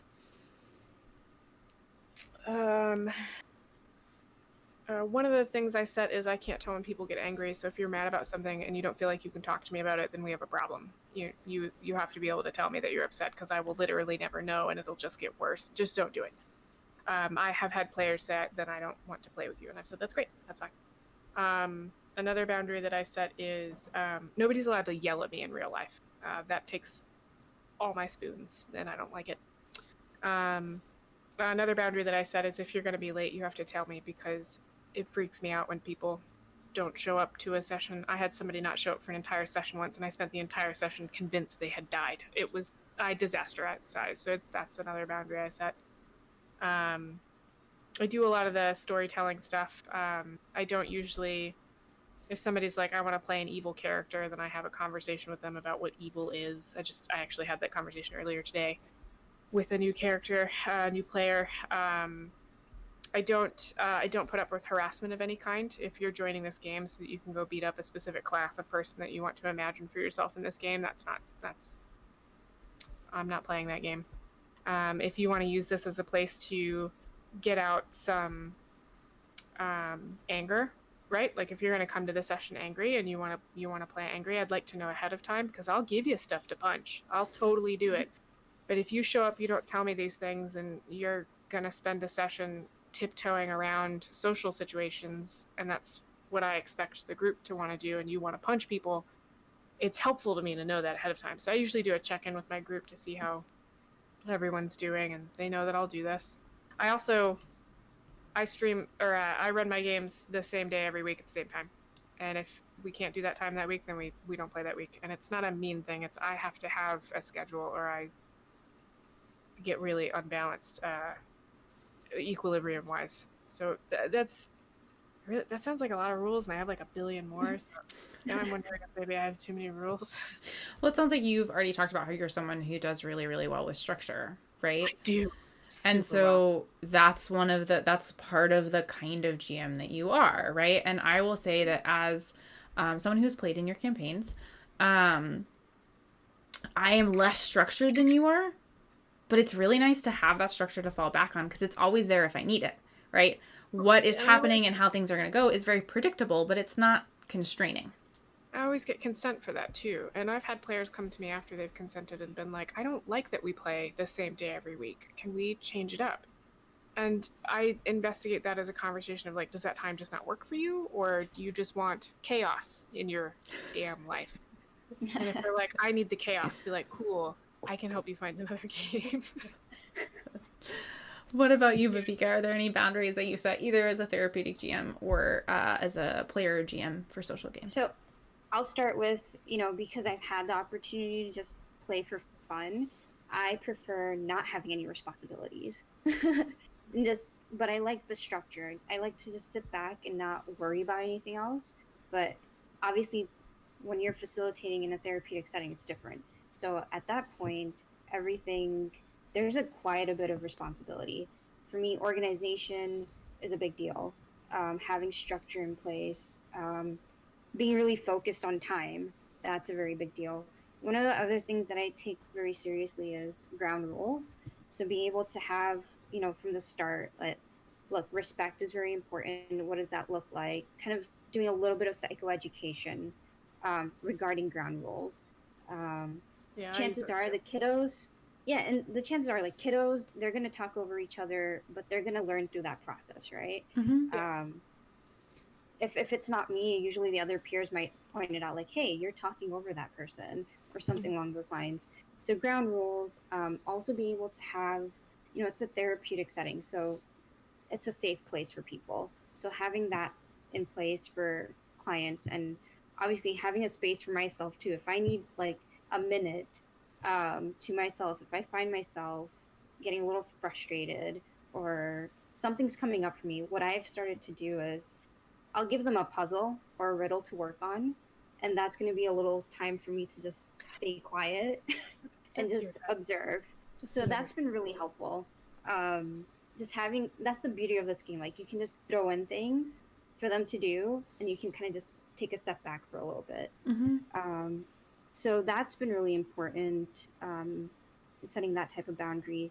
And then also having a boundary in the sense, when it comes to communication, that there's a way to communicate with one another, especially me being a therapist. I'm not a friend or someone you can just like talk to a specific way. So making sure that they understand that too. And ensuring and letting them know that this is their safe place. And if they need to talk or pull me over to the side, that it's possible as well. So those are some of the things that I've kind of put into place. How about you, Elizabeth? For me, I think I've talked about this a little bit, but like having clear guidelines around like communication. I don't do sex in my games. I don't want to. You can, that's cool. Yeah. I think that clear communication, those clear expectations around like what is going to happen. And the way that I really like to think about this is session 0 and the safety tools, like, and I say session 0, like all of the like general safety tools and stuff that we're talking about.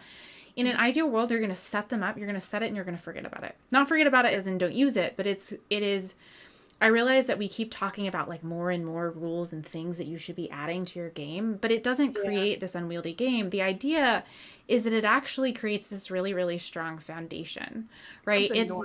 It's almost like the stage manager and all of the tech hands that are running around behind a show so that the show itself gets to be big and exciting and awesome. And if you want to have a really cool, really long running Broadway show, you have so many people that are doing the behind the scenes stuff. Every time you want to add like live fire on the stage or something that rotates or something that dances, you've got to have more support for that. And I think about that in the same way in terms of games, right? If you want to start doing things like really graphic violence, or you want to handle sex, or you want to handle other topics that might make people really uncomfortable, you can do that if you have the right support and you have the right consent, right? Which means that like someone can say, you know what? Yeah, I'm okay with like really graphic death, or I'm terrified of spiders, but I am okay with them in this game. But you have to be able to have the ability to step back from that. So that's where safety tools like X cards come in. So people do X cards different ways. It's just one example of safety tools where it might be something where you literally like make an X. You might have a card that you flip over on the table. You can do other things virtually, but it basically says like, depends on what it says, depends on the game that you're in, but it might mean I'm going to take a step back, or I need the topic to change immediately, or I need this to look differently. I need us to take a break. So setting that then allows you to push some of those boundaries. If you want to try something that might be outside of people's comfort zones. Are there any other safety tools that y'all use? Well, I think I'm really glad you brought that up because I realized I left it off mine. But the safety tools are really important, and I set it up even when I've said I'm not going to do any of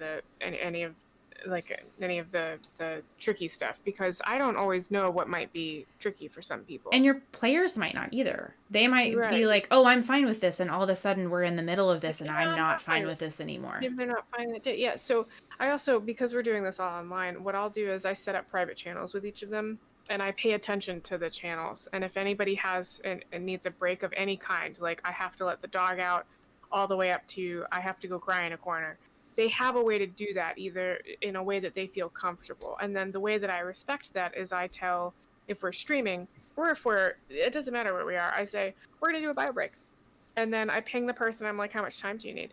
And if they can't tell me, I'll be like, cool, I'm going to give you 15, I'll check back in. And if they're like, yeah, I need the night, I'd be like, cool, you're going to drop off. And I'm going to go back and say, hey, so-and-so had to drop off. We're going to keep going. I'm just going to pilot their character. And I set that up with them ahead of time so that it's not suddenly in this crisis mode where I'm getting panic messages from somebody being like, I hate it. Or somebody in the middle of a session being like, I'm out, and running away. Like, you set that up ahead of time. I think that's important. It can be simple. It can be a card. It could be a channel. It could be a secret phone number. It could be a safe word. It could be anything you want that you agree on together. You agree on. Yes. I've actually done something similar. What I've started to do is I keep sticky notes with me, and I'll give them out during the beginning before we even start the adventure. I'll always, every session, I'll give them a stack of like sticky notes to the kiddos. And if they have something they want to say to me and they just don't want to like say it out loud, write it down and just pass the sticky note over to me. So I'm in the loop of what's going on with them. They might not always feel comfortable saying, hey, I need to talk to you right now. Can we just like pause for a second? So I think being able to have a sticky note and just being able to have that form of communication helps. And there are times when we do take a break halfway through. If they want to step aside and talk at that point, then it's fine. But something simple like sticky notes has been really helpful so far. I love that. Yeah, with our online games, the platform we do our Game to Grow games through allows for private chatting as well, and so people can chat, like people can message me directly if they need something, or there's something they're not comfortable with, which I think is really important. Having those, and then also having it normalized, right? Because if you have an X card, but no one has ever used an X card, and you're worried that using an X card is going to ruin everyone else's game, you're not going to use that unless you are like way beyond not okay. Right. Which is not what you want. Yeah, I normalize it a bunch. I usually go over it in session zeros too, to be like, people have done this. I have done this. This is what it looked like. There was no terrible big bad. We were able to get through it together. That's why we use this. If you have suggestions, please let me know. And you're going back to those goals of, right, like our goals are to get together to have fun. These safety tools are not because people are just like weak, vulnerable snowflakes. These safety tools are because we are all adults or we are kids and we want to be able to get together and have a good time. And we're going to get to be more creative and silly and ridiculous and engaged in this like immersive story building world if we feel safe and comfortable. If I know, right? Because if I want to do something that is wild and ridiculous, I want to make sure that everybody else around the table is either going to feel comfortable with that or they're going to tell me when they're not. Because otherwise I might do less cool stuff because I'm worried it might hurt somebody. And that's not good for anybody. Frankly, I like playing in D&D more because there are all of these like agreements that people will tell me if they're upset. And I don't get that in real life, and it's kind of frustrating. So I play a lot of D&D. We talk about like one of the most I don't know, there's so many valuable things about this season intervention. I can talk about it all day long. But one of the things that I can be really, really helpful for is creating this environment that is very much a social environment, but is also a more structured environment than just like meeting at a restaurant or a bar with someone, or just like trying to make friends, whatever that looks like. Having unstructured social interactions is incredibly difficult for a lot of people. It's difficult for people on the spectrum. It's difficult for people with anxiety and depression. It's difficult for people ADHD, bipolar disorder. It's also difficult for people who are switching experience. For all of the people, right? I work with a lot of veterans, and it can Somebody be who had a bad day. Like, why do we do it? So what we're learning is no unstructured social interactions, but especially like if you're transitioning out of something, right? Like you're transitioning from school to life, if you're transitioning from the military to the civilian side, all of the rules that we don't ever actually talk about that very much exist in all of our communications with other human beings, that's really challenging. It's really, really hard to switch from like, okay, well, my life was really structured and someone told me what to do and this is how I interacted with someone. And when someone said this, they meant this. Think about any conversation that you've tried to have with your in-laws or someone from a different area or someone from a different background from you. When my mother says she's fine, it means something very different than when my husband says he's fine, because my husband means he's fine. But that was hard for us to figure out because we're coming from different, we all have these different rules. And so using these kind of session zero techniques is a way for us to all get more on the same page. So we've only got a couple of minutes left, but I'm wondering that for anyone who's been watching this and is like, oh my gosh, I definitely need to be doing this, but this seems really overwhelming. There's so many different things that I should be implementing, and I guess I should create a whole new Discord server now. What would be your advice for someone who's just starting out either as a GM or is just starting out as a player or has been GMing or playing for a while and thinks, you know what, it might actually be really helpful to implement some of these things? Any advice? Start with what kind of story you want to tell, and you can kind of go from there. If you figure out what kind of story you want to tell, then communicate it to the group you want to play with. If playing at the exact same time every week is important, make that important. If you want everybody to wear the color blue, make that important. So figure out what's important to you and then have a conversation with your players about it. That's all a session zero really is figuring out what's important to you, what's important to them, and having a conversation about that. That can take any form you want. You can do it in lots of channels. You can do it in email. You can do it through snail mail. I've seen people do that. You can I don't care how you do it. That's all you really need to do is sit down and collaborate on what your goals are together. And I know that sounds silly for a game, but frankly, I do it with board games too. And it does help. I really think it does. Yeah, I think for me, being able to explore. Now, I might not always have my thoughts put together, so what I usually do is just go on the net, look up stories, and try to get some inspiration. So I think that really helps. And just like what you both have been saying, I think communication is such a big deal in this. Being able to, I know I struggle with anxiety, so I might be a little nervous to point out an idea or suggest something, but this is like an open space, so this is the best way for me to work on, like, hey, I want to just hint this a little bit. So yeah, being able to explore what's on the net, tap into those resources, expand my creativity and imagination, be able to communicate that with the other players, and in a therapeutic setting, I guess, do a lot of research, connect with people. I think networking is a really big deal. And something, Elizabeth, that you've taught me is watch the games, see how it's played by different groups of people. Out there, yeah. Mm-hmm. Observations, just watching, you can gain so much and get different ideas. So I would definitely encourage that. Absolutely. And Viveka, like you mentioned, there are tons of resources around like session zero and consent checklists online. I find that open yes/no lists can be really challenging for new players, or even players who've been playing for a while, but they've played a particular kind of game and maybe we're doing something different.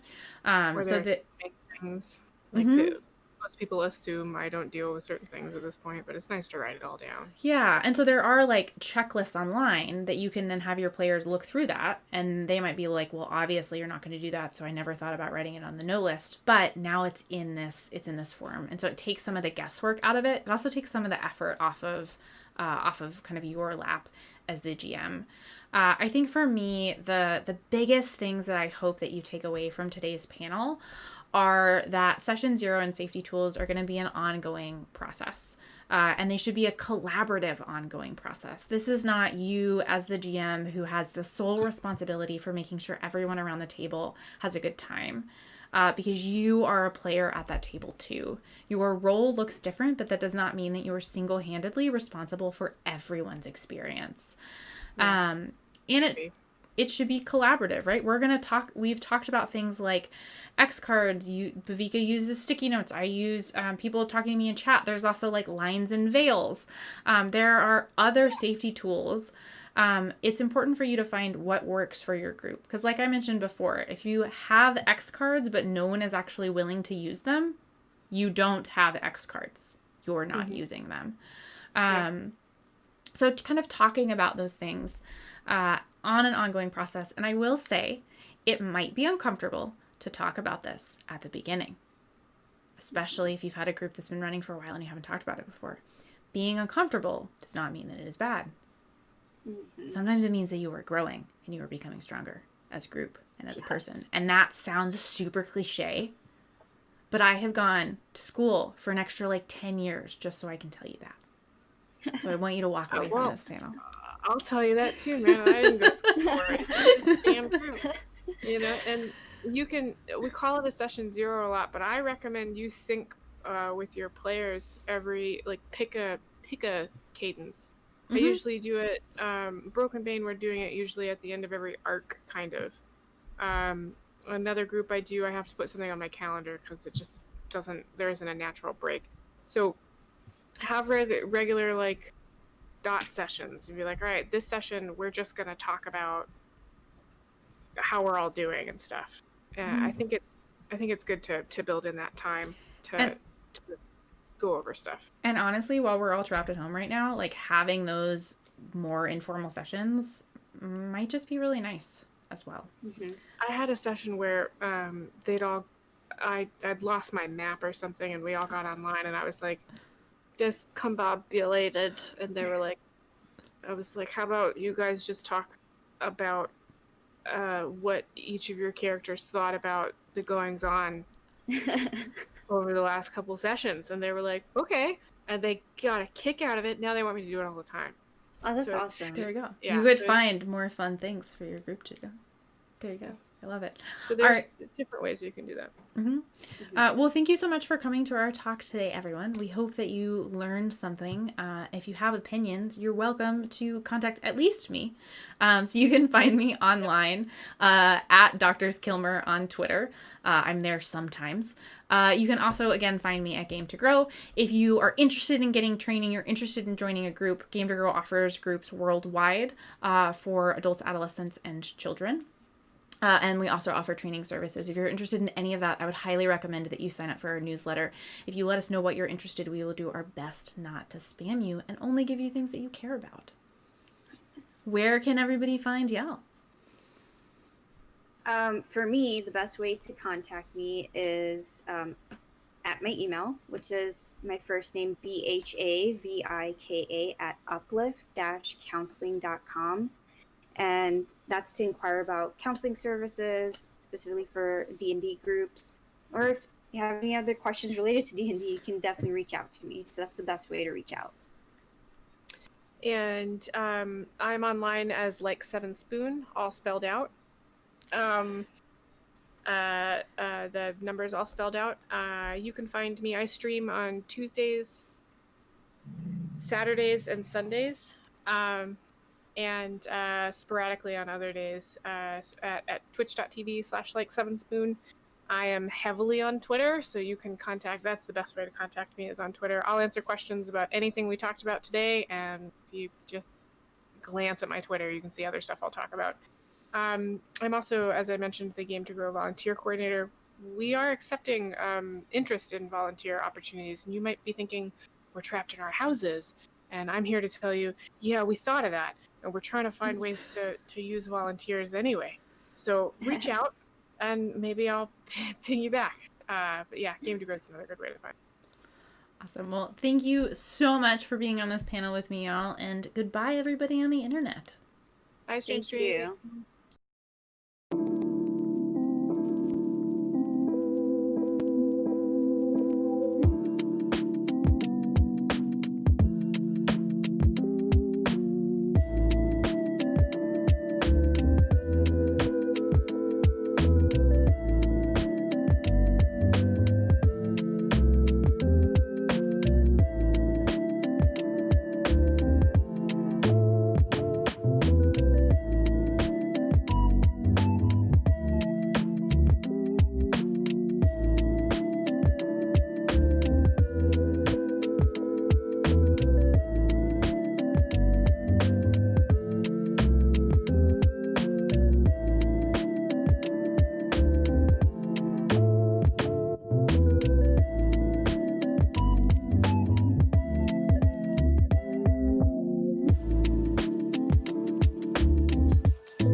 What do you think it's like?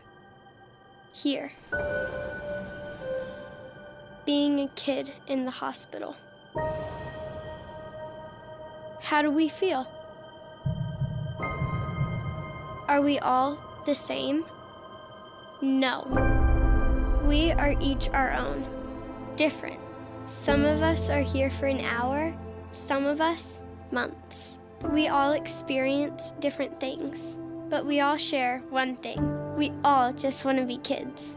And that's where you come in. Because of you, we have a new way to play, a new way to make things better. And you helped us get just the right people to make it all happen, including one of the first gaming technology specialists in the country. Every day I get to come into work and use technology to help kids feel better. This includes gaming on consoles, it also includes 3D printing, and even includes immersive technology such as augmented and virtual reality. Not only do we use this technology for fun, but we also get to use it to help kids get through treatments and for procedure supports so they can heal faster and get home quicker. It feels like you're a kid again when you're playing video games. Not only that, because of Child's Play, we also have the world's first child life medical director. Not only do I get to help develop and manage these programs, I get to promote the mission of child life throughout Children's Hospital Colorado and the community. And you help us figure out how to do all this even better. We're conducting research on how we can use these new and emerging technologies to establish best practices to benefit our patients and families, to improve the experiences, and how we can leverage this technology in really fun and innovative ways. So, we just want to say thank you. Thank you for helping us be kids. Thank you for helping us play. Thank you for helping us heal.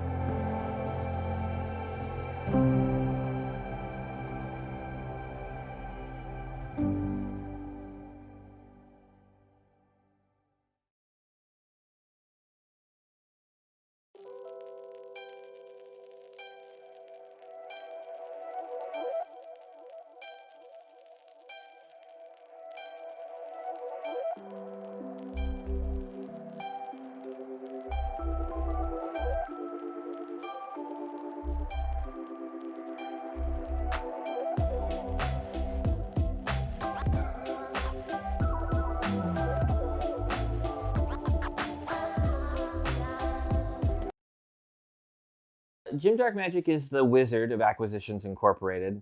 He is, first and foremost, I would say, a stage magician. He's a performer.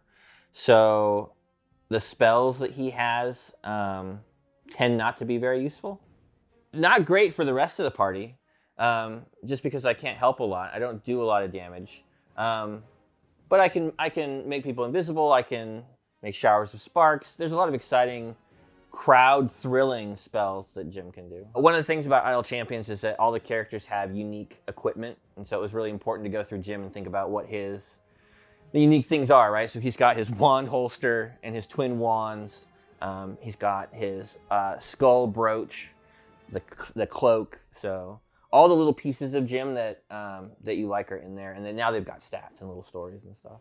With Idle Champions, it was interesting because the characters in Idle Champions are designed to work together in teams.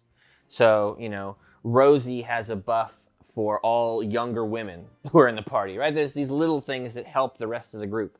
And I wanted them to make sure that they understood that Jim did not help anyone else. So his abilities had to be things that would make him better, maybe even at the cost of the party. I made sure that Jim's ultimate would be completely useless, but incredibly flashy. I think it does a tiny bit of damage. It's mostly just sparks and showers of fire. It's fun to pretend to have that confidence. The new and improved Jim Darkmagic, played by Mike Krahulik.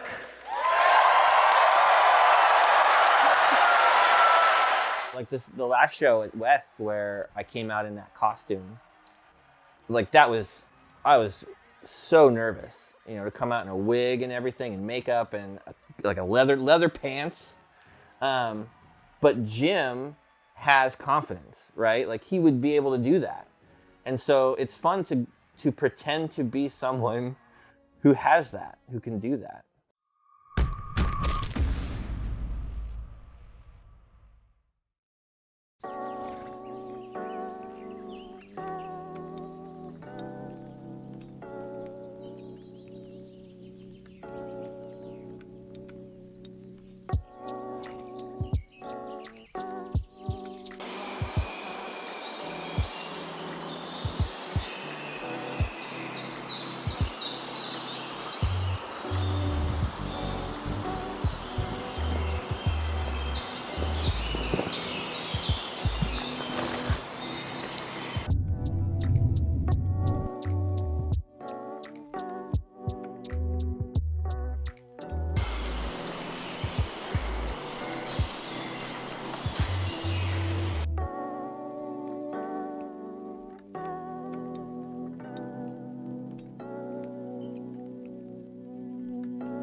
Evelyn is statistically a human paladin, and she is Oath of the Ancients.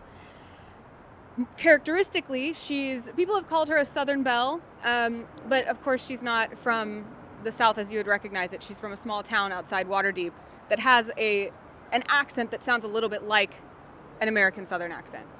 But she is endlessly optimistic, which is a power of hers, but also a flaw. And she's extremely strong, even though she's very, very small. So it's been really fun to play with her soft side, as well as her strength, and her femininity, as well as her violence, and her endless optimism, as well as her deep realism that she maybe sometimes hides or fights or is now discovering. But in Idle Champions, she serves really well as a great tank and plays very well with a lot of the other characters in her universe as well. Evelyn's loyal steed is named Morning Glory, and in the game, just once, Morning Glory was transformed into a Pegasus for various reasons, so Evelyn's ultimate is to fly in on a Pegasus and wreak beautiful havoc.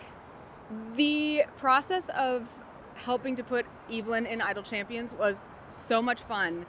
Being kind of the creative reference for something like that and watching it come to life, even to the point of, I specifically remember they showed me an animated version of Evelyn, and I was like, I don't think her boots' wings should move like that. I think they should move like in this rhythm, and making even changes like that. It was so cool that they were so interested in making the character so like what I thought, and then seeing her in the game, even when I walk by the Idle Champions booth now and they have it on the screen, I'll be like, oh, that's me.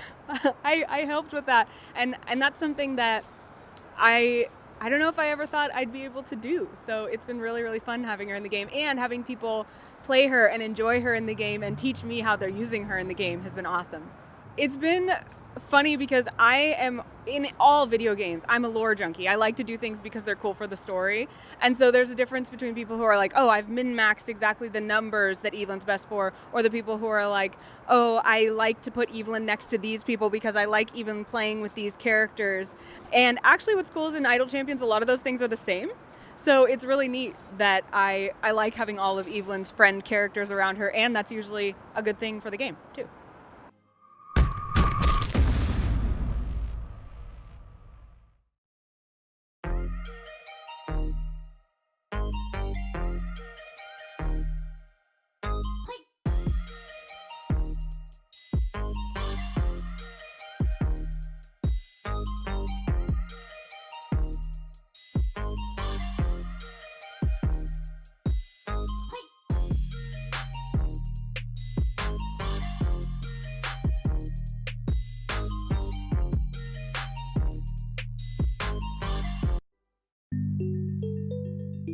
We've recently had a shift. Both Child's Play and the medical community has recognized an unfilled niche where we needed some additional expertise in the hospital to help us deploy everything that they've provided, and they've started to help us develop a brand new role within medicine, that of the gaming technology specialist. These are people who have expertise in gaming, in technology in general, knowing how to set things up, keep them updated, but also have expertise working with children and work hand in hand with our child life specialists. We can't afford to support 250 of these positions across the U.S., but we can support 5 or 6 or 7 a year, get them started, and then have them prove useful so that ultimately every hospital will want to have this person. We'll always support our partner hospitals with Amazon wish lists. We'll always send them an annual gift to support their child life department. But being able to spread this position across the globe is the next push that we want to be able to do. I think that this is revolutionary. I think it's the next greatest thing for our profession. To see an organization like Child's Play really be able to admit, you know what, we can do better. What's our next step? What's our purpose? How can we change the world? How can we make a significant difference that's lasting? And so it's been really an amazing part of my professional growth to watch them get to the point they are today of introducing something that 5 years ago we wouldn't have even thought about.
The Invisible Hand is a satire about the high-risk, high-reward casino capitalism in the financial industry. You are a trader, your job is simple. Make money, lots of money. The more you make, the happier your boss is, the richer you become, and the more you have to invest. The question is, how far are you willing to go?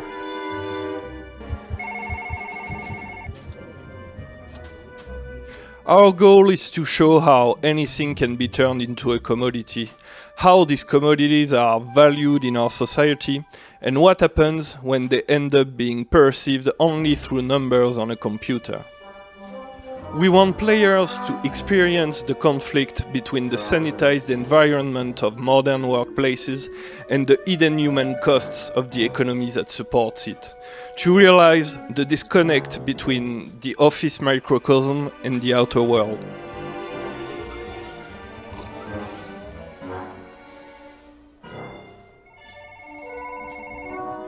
We want the player to confront the corporate diffusion of responsibility, letting them choose whether or not to follow orders. They'll have to make this decision with limited information, beyond the promise of retribution, only to realize later what that implies. We've aimed to show the contrast between the contemporary glamorous representation of the financial industry when compared to the reality of the excesses of capitalism. We've also brought our personal experience of disillusion about biased meritocracy and the grey areas of work ethic to this market-driven dystopia. Do you have it in you to keep the cycle going? What's the price of your success? What is the value of your achievements? These are all questions players will be faced with in The Invisible Hand.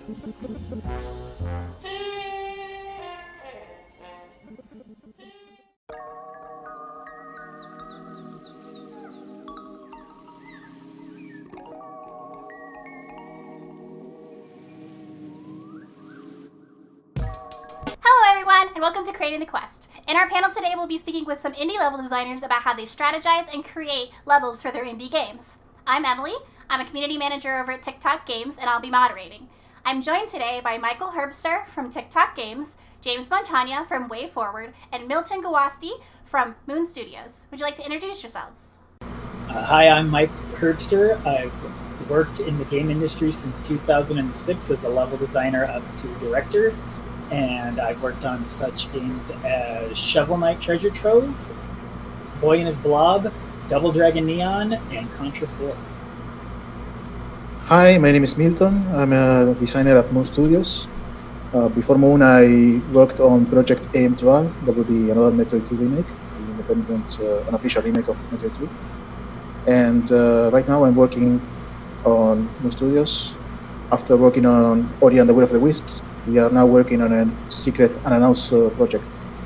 I'm James Montagna from Way Forward, where I'm a designer and director. At the company since 2007, worked on numerous titles, a lot of which include the games in the Shantae series, all the Shantae series games since Risky's Revenge, and I've also worked on the Mighty Switch Force series, and recently worked on a game called Vitamin Connection. Let's start from the beginning. How do you start your level design process? Do you sketch out ideas on paper? Are there some things that you just write down? What's the methodology behind first starting that indie game level process?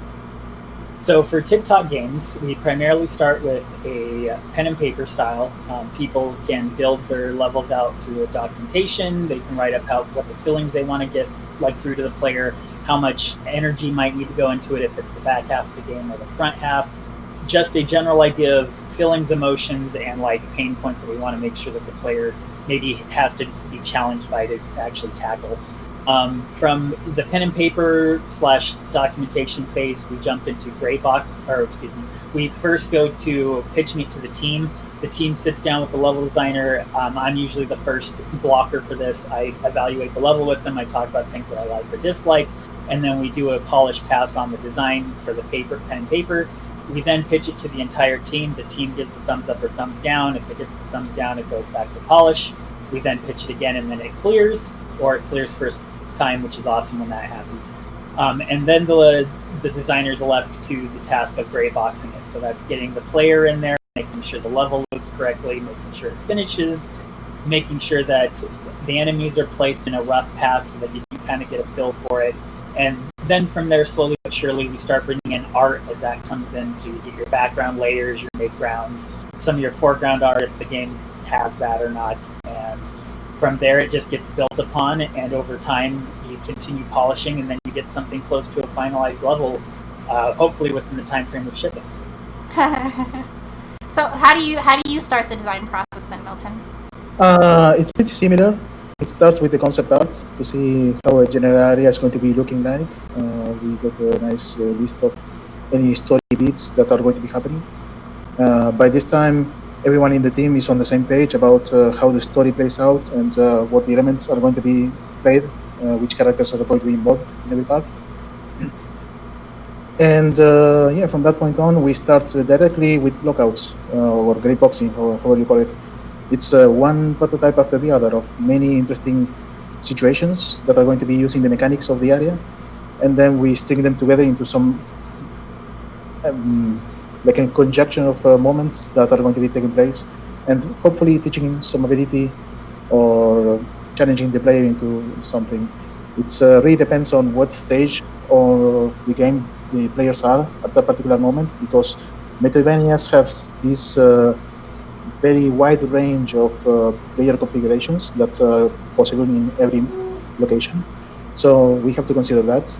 And it's there is a very back and forth process between the design team and the rest of the team. Once we have a cohesive level, we usually share the prototype with other team members besides the design team, and we gather feedback as soon as possible. Even if there is no art at all, it's all rectangles and just simple polygons. We still appreciate how people feel the level, how they perceive the flow, how the moment-to-moment gameplay is played out. And even if all of the set pieces are not yet there, we get a nice idea of how it's going to be played out. And it's super refreshing to have an extra pair of eyes into something that you've been working for so long. After that, artists are going to be set dressing all of those horrible polygons and making it to something super beautiful. And then lots and lots of iteration, hopefully before deadline. Similar process over at Way Forward? Yeah, I think Mike and Milton both gave really good answers on that. So I'll kind of talk about first getting started on the level design process for an entirely new game. Let's say you've made no levels.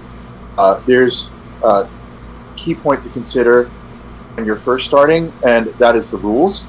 And then the other point to consider when you're doing individual levels would be, I suppose I would call it the context.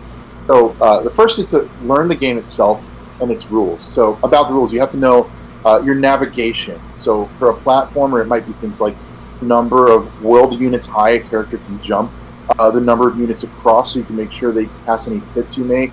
And it's pretty important to lock that stuff down as early as possible, because if it changes, say we want to make the main character move a little bit slower, it might invalidate the levels you built around it. So it's really important to kind of like figure that stuff out early if possible. It's not to say that it always works out that way. Sometimes you have to revise, but revision's the name of the game when you're developing. It's also important to, I guess, think about like the enemies that will be debuted in your level, and knowing how the different enemies operate is very important. The rules expand beyond just like the player mobility in enemies. So the thing is, you gotta know how each enemy is going to interact with the player from an individual basis when you're in the game. And one way forward process for that is to establish like a debug or testing room that's not intended for the player to access it. It's just for our development purposes, and we usually call that a gym. So you can have, there's different types of gyms. You can have a platform gym, which has every different type of platform. It has every different type of collision. Soft collision, which means you can pass, jump through it or drop down through it. Hard collision, which you can't pass through. 3 different angle of slope to test out to see how you interact with it. Then there's we call it a zoo gym, which is essentially individual rooms with each different enemy in the game, so you can interact with them and test them out, get to learn their combat mechanics. There's countless more types of gyms. So some are for testing specific abilities even, but setting this up can help you learn the rules of the game. So when you start your level design process, you have a good feel for what you're working with. Then once you've kind of locked in the rules, that's where the context part comes in. You want to establish a roadmap.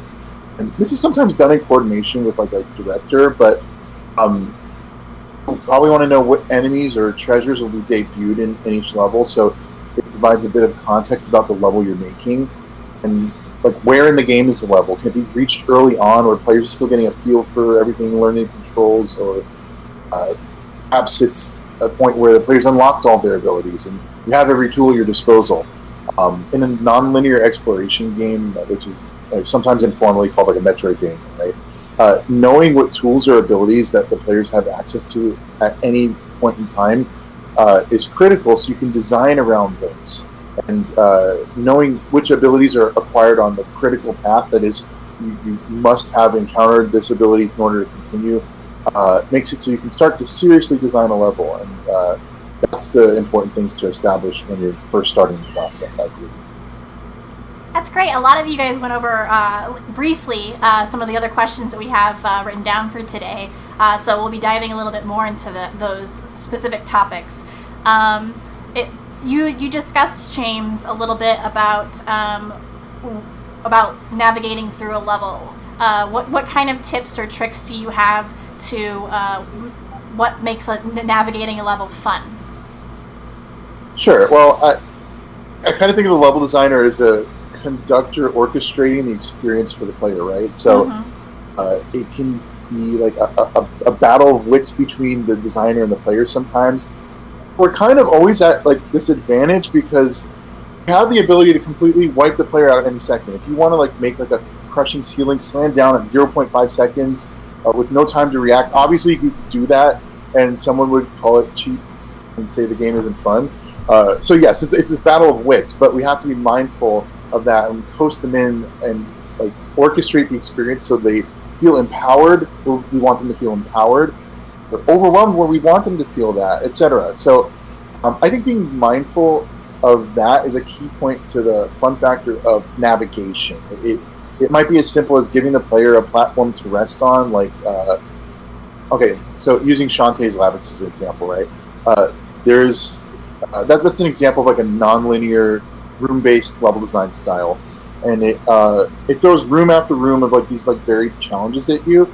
But when you're playing through, you might notice there's like some rooms that don't have any threat in them, right? So when you design your levels with fun in mind, I'd say don't feel like you have to fill every empty area with something, because it's intentional that we have those rooms without a threat. It gives the player an opportunity to rest and get their bearings, and I think that's just as important to the fun factor as the challenges we throw at them. So, and to use another example, think about like, let's see, think about playing like Mega Man. That's a good one. So when you're playing Mega Man, which is a linear room-based level design style, this applies there too. Like, how many times have you been in like that empty hallway like before you fight a boss, and it's just like this empty stretch, and you just run past it and you have this moment like, all right, let's go. Or maybe you stop and you assess it and you like look at your abilities and see, okay, I have this much ability left. It's important to let the player breathe and be in their head for a moment to actually stop and acknowledge the fun they're having as they navigate through the level. Much like James just said about doing an orchestra, I actually 100% agree in that aspect. It's like setting the right tempo. It's like figuring out, like, does your song start off with a lot of hard hits? Does it give the player enough time to breathe in between? I know at Way Forward, when I had my tenure there, I had briefly talked with James several times about basically breathing room. It's like, yeah, you did something hard, but like, here's the waiting spot, or here's the checkpoint. Like, that's when the player, the energy level drops a little. They realize they get to at least come back to a point. Or like setting your checkpoint in the Ori games, which I really appreciate that you guys have that functionality as well. It's important to make sure the player is challenged but also that it's a fair challenge, or it's something that they can possibly get through by hook or crook. I have a firm belief that the player should always feel challenged, but if something's going to, I don't want to say break, but like if it's like, oh, the game's funner because I've broken the rules a little bit for the player, that's a bank error in the favor of the player. And I will always want to push for the player to feel better about succeeding, even if I've fudged the rules just a little to make it so that it's better for them. But also you want to make sure that it's, much like with Bark is a side-scrolling shooter. That's previously a lot of my work's been platformers, so this is a whole new genre of like auto-scroll shooter that I've had to evaluate and think differently of. Not to call out James for Catgirl Without Salad, but I know you were a part of that, so you've probably felt similarly about waves of enemies flying in. It's like, how much is too much? How much can you throw at the player? Well, okay, I've used those guys way too much now. Let's toss in a little bit of pepper for this scene. Let's throw in the brass in this one to do a cooking and a symphony motif there for everybody. But to pull it all together into one piece definitely is what the level designer is trying to do. It's trying to make sure that all the loose ends are pulled in correctly, everything feels good, and that the player is not only challenged but feels rewarded from doing it. It's not a, oh my god, I got through it and now I don't want to play anymore. It's an, oh my god, what's next? Now I know that Ori has some really smooth navigation in their levels. Everything always just feels like a symphony. Do you have any like kind of hints or tricks that you use for making navigation fun through that? Well, it really helps that the player character, the controller for Ori, is super smooth and it's just fun to jump around. Just the wall jump. It feels bouncy and fun and floaty. And that's already a huge advantage. We only need to make nice, lovely playgrounds for players to express themselves.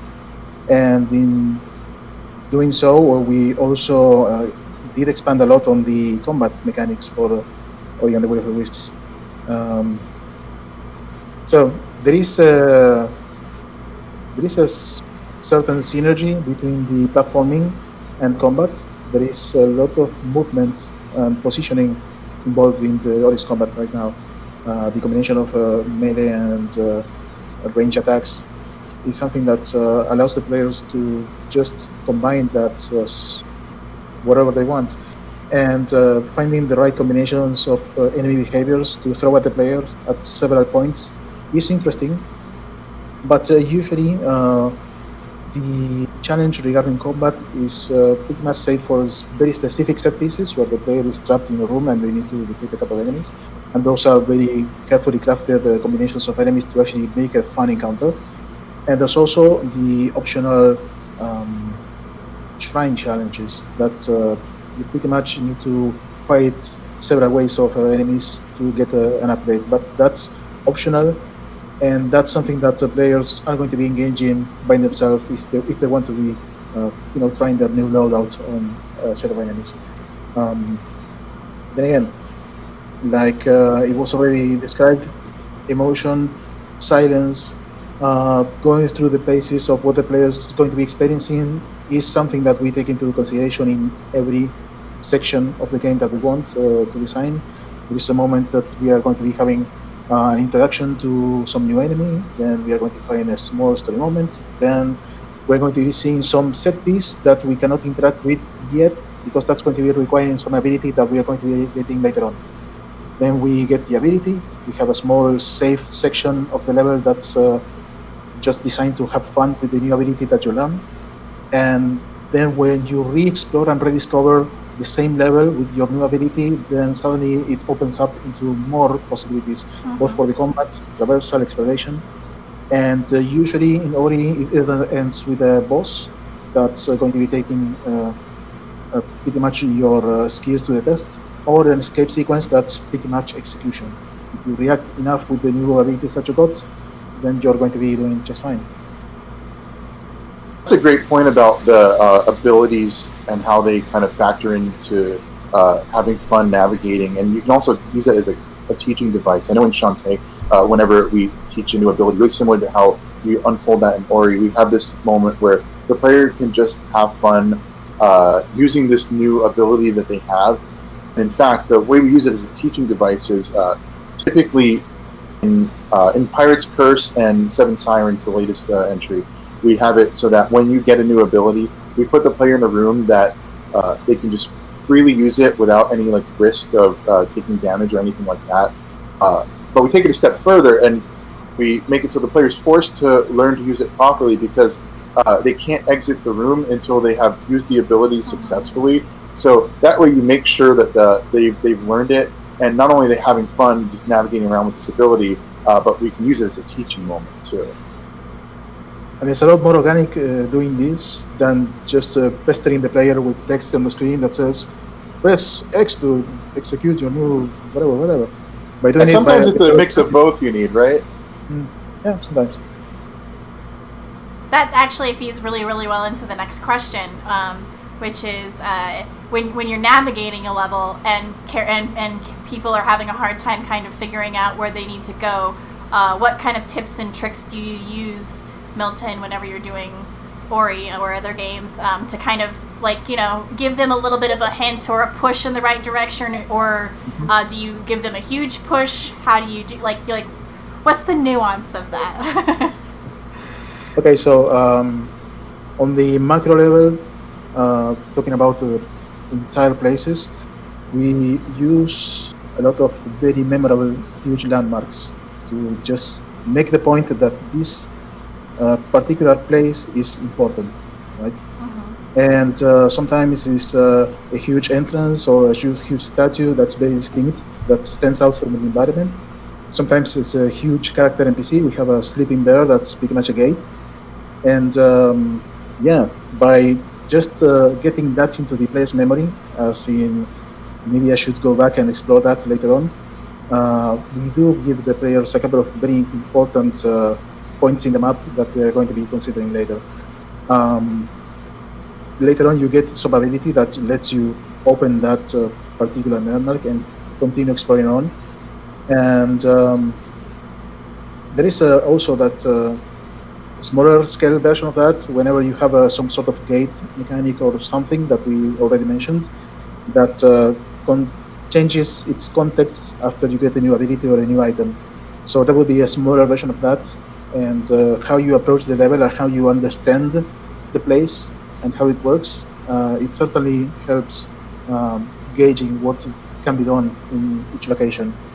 And for the moment-to-moment gameplay, small details like panning the camera towards a place that should be on the player's attention, or maybe playing a little bit with a splash of color or some distinctness in the art.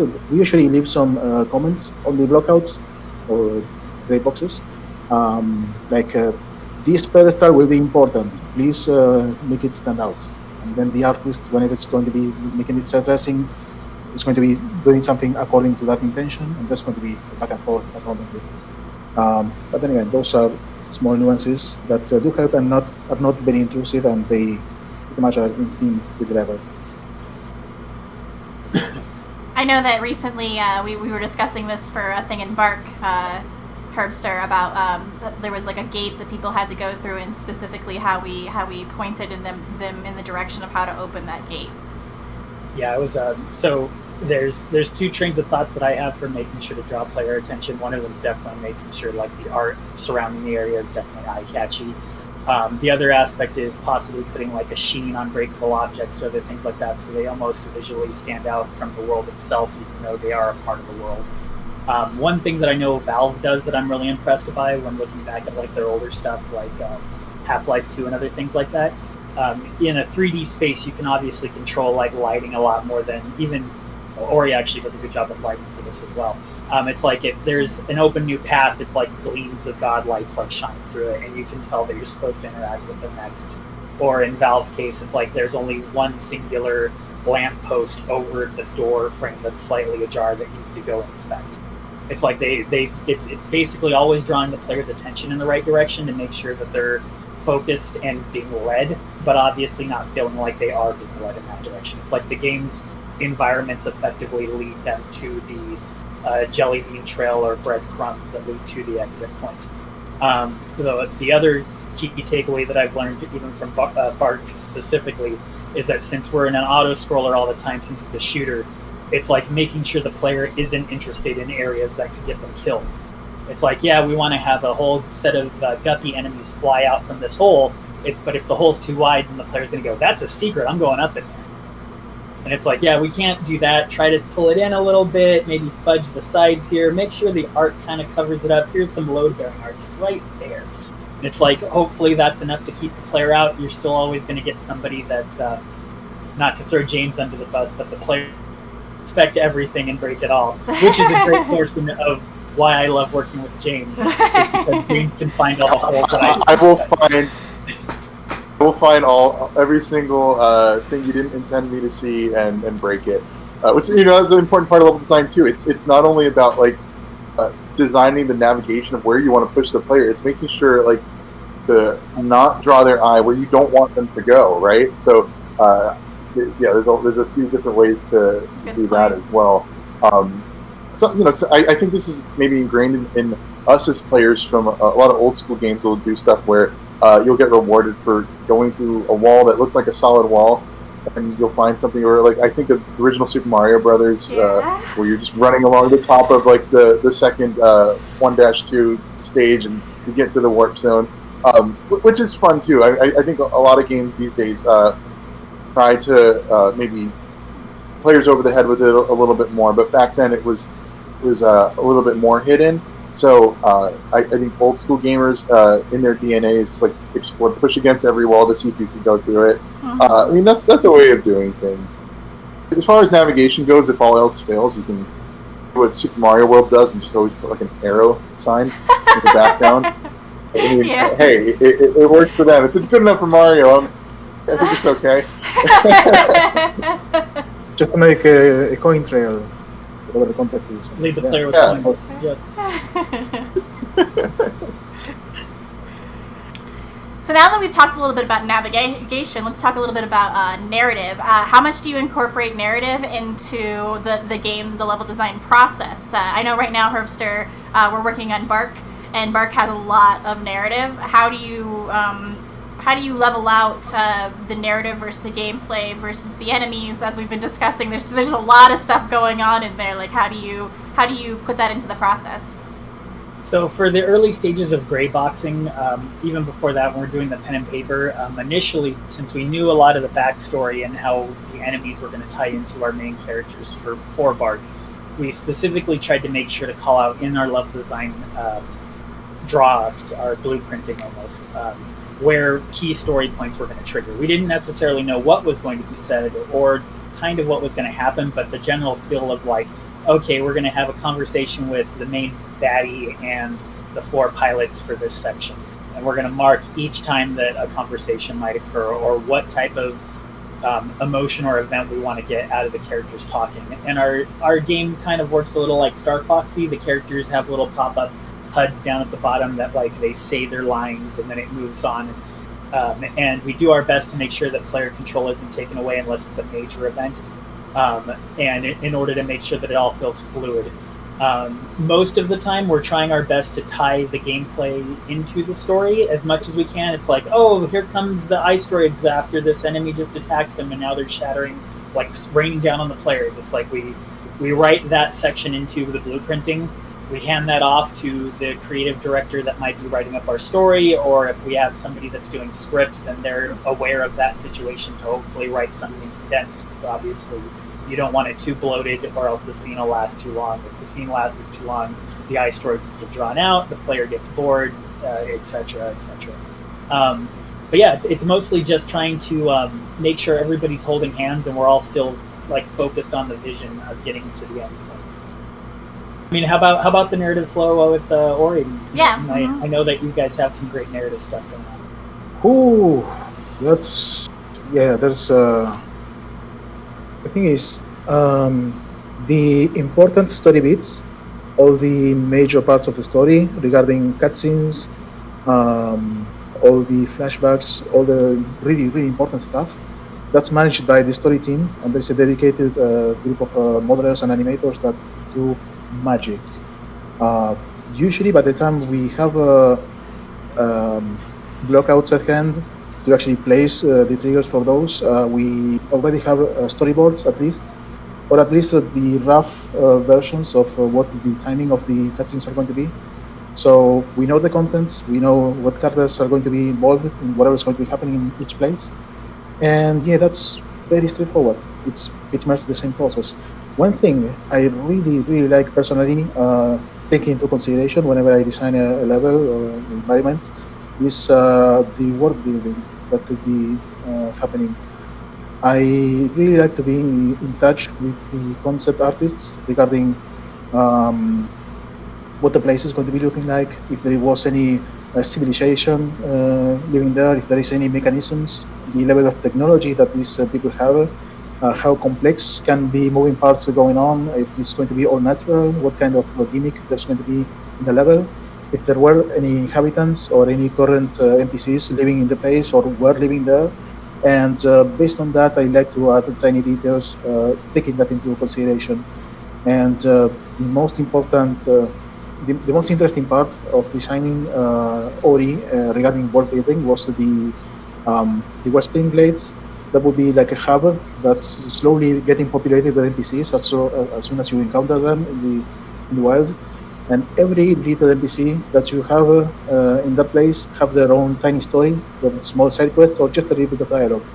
But behind that, there are props near the characters, so we can actually give them a little bit of depth, even if it's not explicit.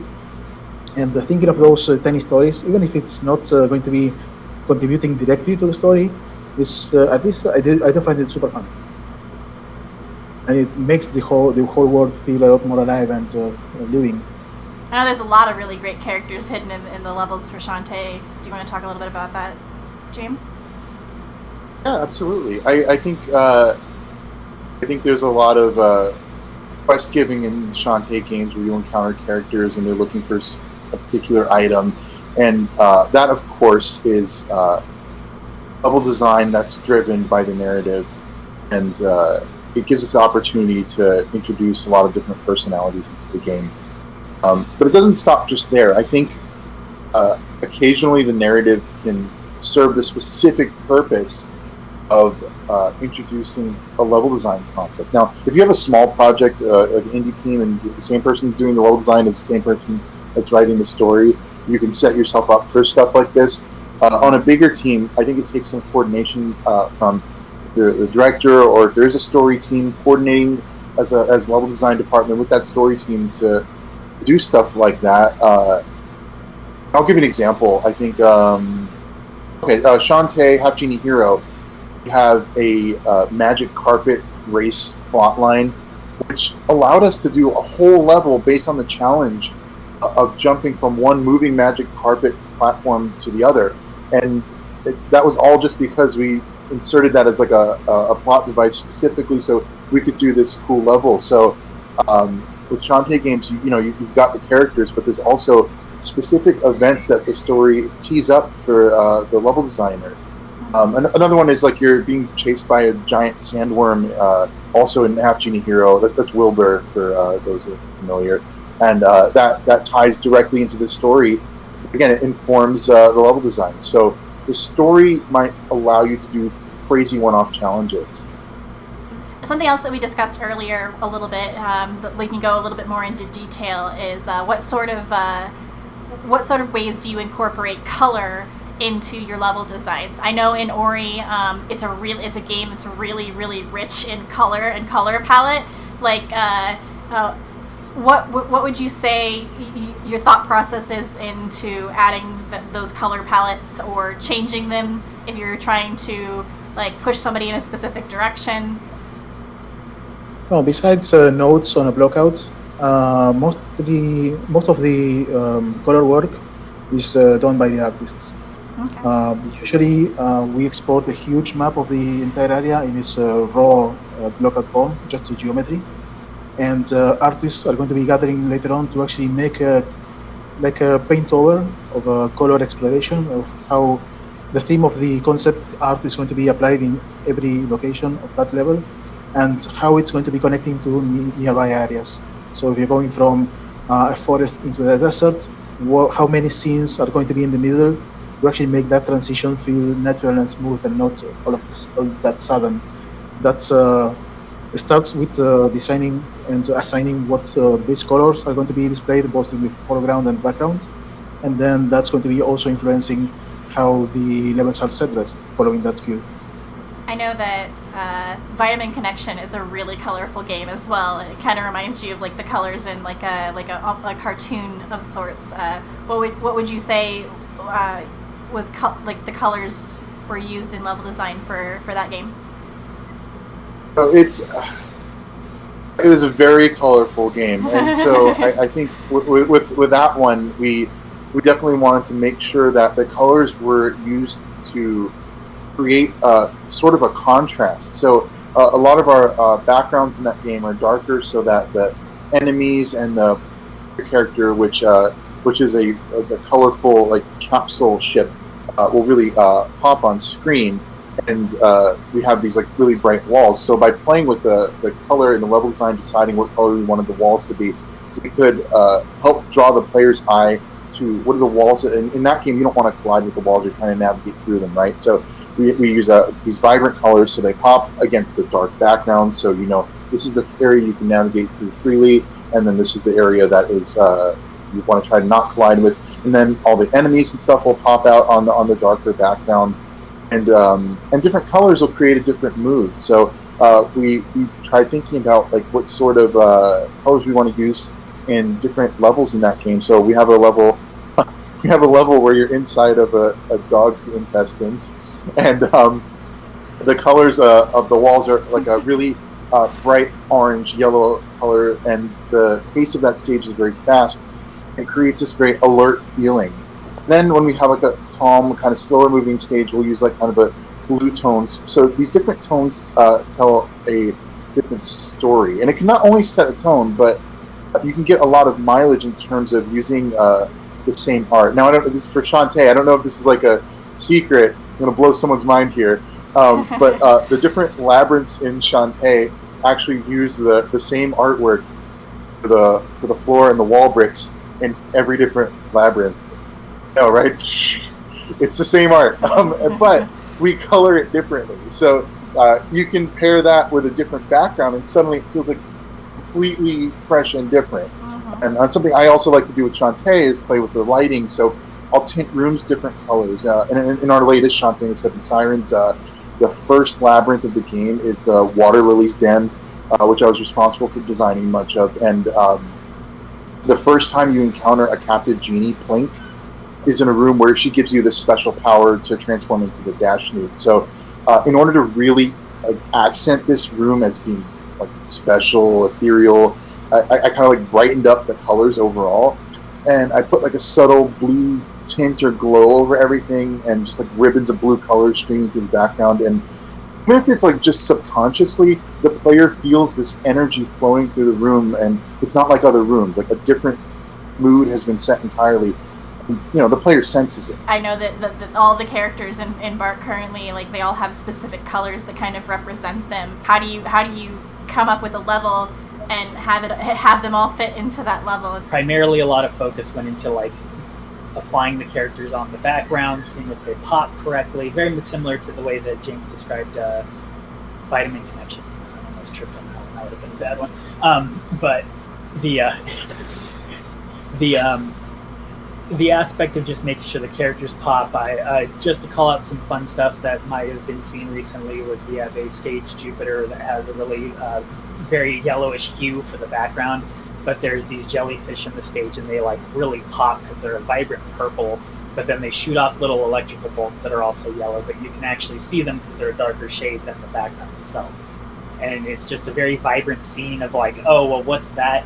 The levels haven't our shooter is primarily focused on the easier side. You can touch the walls without too much of a worry, which is not the way classic shooters work, but for this one we're trying to make sure that it's kid friendly along with challenging for adults. But that level in particular is like, actually on this level, don't touch the walls. And that's the big rift of that stage, is like the focus is the back half, like now you're playing a game of don't touch anything, but still focus on shooting your bad guys in the process. So it's more about making sure everything's visually stunning, making sure if like your character has a super, that's got a good VFX attached to it. I know over at Way Forward you guys have Joel. That guy's amazing for really knocking up things to an extra notch in order to catch eyes. We've got a great VFX team at TikTok as well, and all of our supers and everything just really pop on screen when they're triggered and other things that involve just keeping the player focused on their actions and what they can do. So now that we've kind of gone over some of the broader concepts of creating a level, how do you measure the success of that level that you've been creating? I know a lot of times people will use playtesters, and if you do use playtesters, like what kind of questions do you ask them? What's the process behind measuring that success, Milton? Usually we observe them in their natural habitat from a distance, trying to not to interfere with their experience, because the more you interfere, the more you adulterate the results. It's you almost taint the water, right? Like you don't want to. I can just imagine like Steve Irwin like talking about it like back. Yeah, and the moment they do something that you don't want them to do, you goes, oh, don't go there, please. That's not how it's supposed to work. Yeah, that kind of thing is eye-opening sometimes. You get this point of view that are fresh compared to seeing the level all the time and having these issues that you don't see because they are so close. Yes, iteration after iteration and tester after tester until they pretty much go through the motions however you want. Another very important tool that comes a little bit later on is telemetry. Telemetry is super important. Once more testing is conducted, usually by the entire team, you start to see the patterns and the places where there are spikes in difficulty. If you are able to actually visualize an overlay over the map where people are actually dying the most, that was pretty eye-opening into some places that we thought were normal or a little bit easy, but suddenly in the hands of other players that were not the design team, those were actually challenging. And the most use for that was to balance the escape sequences. Escape sequences went through many iterations. And I was the main designer on that, on those. And for me, they were super easy. And suddenly, it wasn't the case. I'm still struggling with a few of them, so. Many. Yeah, that's the hardest part, yeah. Yeah, the sooner you get the opinion of other people, the better, and the more, the cheaper the changes are going to be on the long run. Mm-hmm. Yeah, I think getting other people to play your game is a must. And this is so cheesy, dude. You have to forgive me, but it's legitimate, and I swear by it. I have something called the smile test, and it's mostly what it sounds like. When a player's playing the game for the first time, okay, so as a director, I can be loud, but there's one moment where I kind of just like shut up and watch, and it's like Milton was saying, you have to just kind of observe, and it's always like, oh, don't go there, don't do that. But when someone new is playing my game, you can gather so much information. So just from watching new people play, so I like to watch and see if the person that's playing smiles or like emotes at all. And not everybody's a smiler. Some people, they'll just give like a little nod, like, "Oh, I got it." And that counts, okay? But if your level design is getting some kind of like positive emotive response from the player, I consider that a successful design. Because at the end of the day, the core reason games exist is to produce that positive reaction or fun. Mm-hmm. So Bark's a weird case because the intention is to have it be a couch co-op experience. Mm-hmm. We really can't do that right now. Testing has also been a fun hurdle. It's been we've definitely learned a lot and have tried to come up with some debug features to allow us to do a single player multiplayer experience, which sounds like we're putting ourselves in knots, but we got to do something. Mm-hmm. The one thing that I will admit, because everybody's brought it up here as well, is that just getting it in the hands of players or people that you trust that are differing values of like, I don't want to be that guy that says like hardcore gamer or like noob. It's like you're looking for. I have a wonderful friend that I've known for years named Chris Anderson, and that guy is not to say that he's bad at games, but he enjoys being a novice. He loves that he's not good, and I appreciate seeing how he plays games because he'll play them differently than like my buddy James here will, or I imagine even Milton would, or even Emily would. or even as I would, because I play Smash Brothers to a level that Chris like looks at as like a mountaintop he'll never climb. And I see Chris play it, and I can tell he's still having fun just hitting the B button and only the B button and getting a reaction out of people. So if there's the moment of smiles, there's the moment of struggling and seeing people get through it. Feedback is important, but also feedback has to be taken into consideration. It's much like keeping your mouth shut and watching what they're doing. You have to remember that the next step that you go into when you start asking questions of your playtesters, what the question is you're asking, because if the question leads them in the wrong direction, you're going to get bad information. But you could also ask the wrong question and not actually ask something about, like, you could ask something like, how do you feel about that? And that could lead in thousands of directions. Or you could lead them towards a direction that actually gives you information that can give you a better game. It was like, was that section hard? It's like you could say the whole level's hard, or if you specified an area where you saw them die, then you actually get concentrated feedback that can be reacted to without being too knee-jerky. Because if it's the level's hard, you could go in and rewrite a whole new, like redo the whole level again from scratch, and that doesn't help necessarily the production at all. James, you've worked on Shantae, which I know has a lot of replay ability. It's like I've replayed the games in the Shantae series over and over again. How do you incorporate replayability into your level designs? There's numerous ways to do that, and sometimes it's just making experience so fun that players want to do it again and again. But I think there's a lot of techniques to it. So one of them would be like hiding treats all over. Like in Vitamin Connection, we have like these ion stars, which there's 5 per stage, and in order to unlock a bonus stage, you have to collect all of them. So it kind of encourages players to go back into the stage and explore every nook and cranny to get them all. And same as for the heart squids and the labyrinths of Shantae. But there's also like putting something in an earlier stage that seeds a future event. So like you could get an ability and then come back later and replay the level to open a path with your new ability. And that's one way to incorporate replayability. Kirby games are really good about that. You get an ability and you come back to a place, and you can use that. So if you have the particular ability at the right place, you can access a secret area. I also directed a Mighty Switch Force game, which was a Mighty Switch Force Hose It Down, which you can get on iOS, Android, Steam, PC. But in that game, the puzzle designs were specifically crafted so that players would want to go back and try again to get a better clear time. So another way you can incorporate replayability is encouraging players to do better in the stage, whether it's the time, the number of things they collected. Just encouraging them to go back and accomplish something greater is one way to incorporate replayability.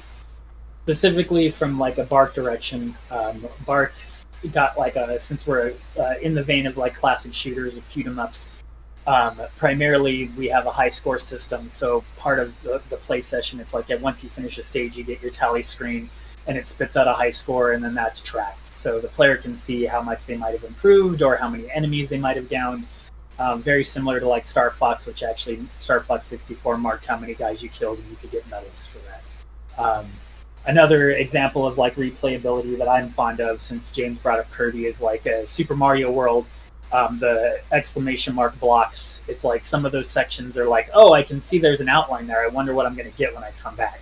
And it leads to a whole other area, or it leads you to a key and a keyhole section. It's like there's many ways to draw out the gameplay experience and to make a player want to go back. I know with Milton and Ori, it's like you guys show, it's very much in the Metroid-esque. It's like, oh, I see that I could get there. Like, I could reach that, but there's something blocking me. Therefore, I have to come back to re-experience this area again. And it could be very early on in the first opening sections. And that is locked in here to come back to revisit it once I have more abilities. Yeah, I mean, that moment when you get the final movement ability and blazing through the levels is super, super comfortable and nice and fun. And filling all the blank spaces in the map is always super fun. Besides that, there's also this the thing about the systems, the shard systems, pretty much trying out different combinations of shards that affect how you move and how you do combat is also a nice way to experiment. And people discussing about what the best combinations are for them, their favorite weapons or their favorite spells. That adds a little bit of variety when you want to try out something different. But something I did realize that, yes, the competitive edge is something that's really important for certain kinds of people. I do remember when we were in E3 2018, we were, after the initial ceremony with the huge Xbox presentation, we were helping out the press being showcased the game. And in between shifts, we were there just waiting around and why don't we raise the demo? Who is fastest? I designed the level. I should be the winner. No, I'm very skillful. Whatever. And suddenly we have a row of 6 different people, all part of the design team, artists, whatever. And we were racing. We were speedrunning in real time, and that was fun. It was amazing. I cannot second, but yeah. The thing is, based on that, they did emphasize a lot on the Spirit Trials game mode. And suddenly, from that, that was showcased in Gamescom later. So yeah, there is a little bit of this competitive edge, and having that happen with such a well-flowing game like Ori, it's always super fun. Well, awesome. It looks like it's time, guys. We don't have any time for any more questions, unfortunately. But would you guys like to promote a little bit about your projects, where we can find you on social media in the future? Sure thing. Definitely check out Vitamin Connection. It's a Nintendo Switch exclusive game that has a co-op gameplay focus, but you can also play it solo.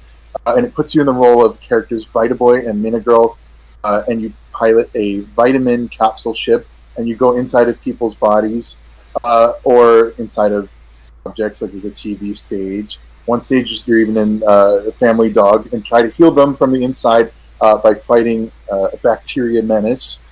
And there's a variety of sub-games in that as well, which are a lot of fun. And also check out our latest Shantae release, which is Shantae and the Seven Sirens. And that's on all major consoles, PlayStation 4, Nintendo Switch, Xbox One, PC. Definitely worth checking out. And follow WayForward on Twitter, @WayForward. If you want to follow me personally on Twitter, I've made a public promise to eat a piece of candy for each person that follows me. So if you'd like to feed me candy, you can follow me @JamesPopstar. And feel free to hit me up and ask me any questions you have about WayForward games. If you haven't played Ori and the Will of the Wisps yet, feel free to get it. It's on Xbox and PC. It's also included on Game Pass. It's a beautiful game, objectively speaking, of course. And yeah, it's a lot of fun. Right now, if you want to follow me personally, you can find me on Twitter @Dr. M64. And yeah, if you want to reach out or whatever, I'll be here.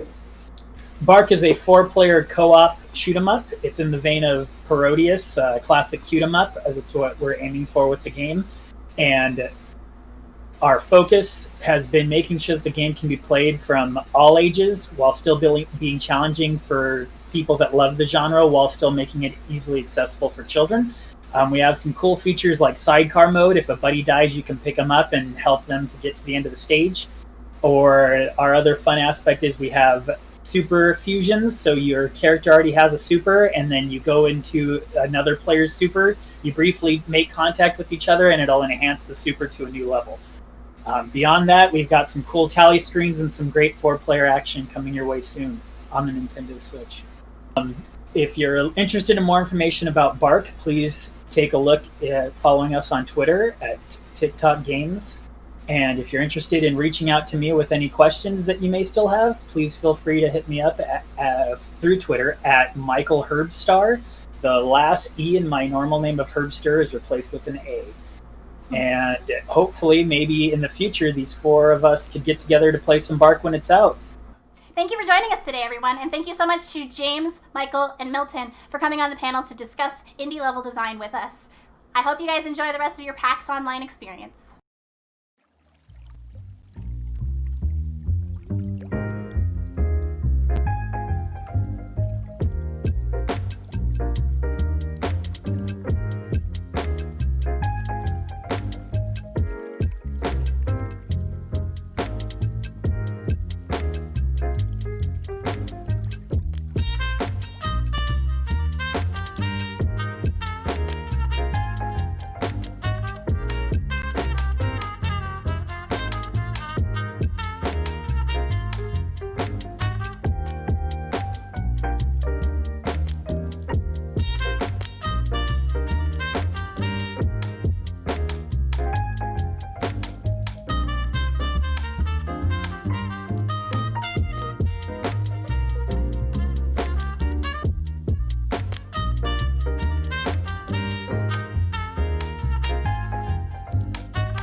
Hello everyone, this is Kevin from Treasure Coast Games, here to give you a quick introduction to our game, Hamster Scramble.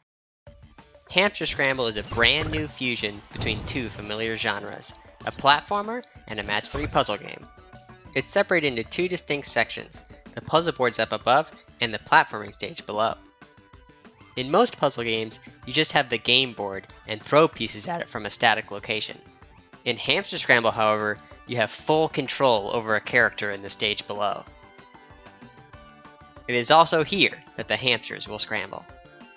The hamsters enter from the top of the stage via pipes running up the sides of the area, and loop back up when they reach the bottom. In order to make matches on the puzzle board, players will have to chase down and catch the hamsters. Each hamster has a color, and when caught, becomes a ball of the same color carried by the player. The player can then aim and throw the ball at the board to try and make matches. Making matches sends orbs at the opponent's board, filling up a meter that adds a line when full, pushing the opponent's board downward. If a player's board hits the center line, they lose. The platforming and puzzles themselves are rather straightforward, so I'll skip to the fun part, swapping. In Hamster Scramble, making matches isn't the only way to attack your opponent. Players also have the ability to swap into their opponent's side of the stage for a limited time. While there, you can harass your opponent and disrupt their game plan by throwing balls at their board, stealing their hamsters for yourself, or straight up finishing them off. Players can defend themselves from an invading opponent by attacking them, which will knock their hamsters out of their hands and stun them for a short time. Finding the right times and positions to swap is key to getting the most out of it. Each stage in Hamster Scramble has its own unique look, platform layout, and mechanics, such as slippery ice platforms and bubbles that catch hamsters and carry them upward. Players will have to adjust their strategies depending on which stage they are playing in. In our demo here at PAX Online, up to 4 players can enjoy local and online multiplayer in 4 of the game's stages. There's also the Hamster Village to explore, and a taste of the game's single-player content as well. So please come try out the game, and have a great time at PAX Online!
Hi, I'm Gareth Damian Martin, the solo developer behind In Other Waters.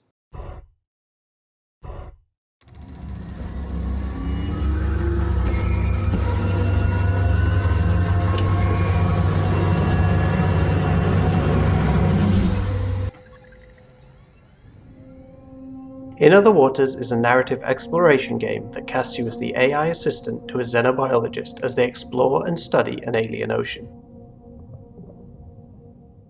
played through a unique interface that offers a distinct perspective on the water world of Gliese 667cc. In Other Waters paints the picture of a unique and complex ecology through an immersive array of signals, descriptions, and sounds. As well as offering a compelling mystery as you help Ellery Vass track missing scientist Dr. Minei Nomura and uncover the complex history of this planet.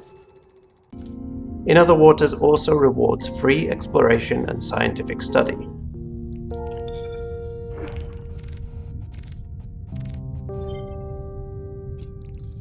With detailed taxonomy entries complete with biological sketches to be unlocked for each creature.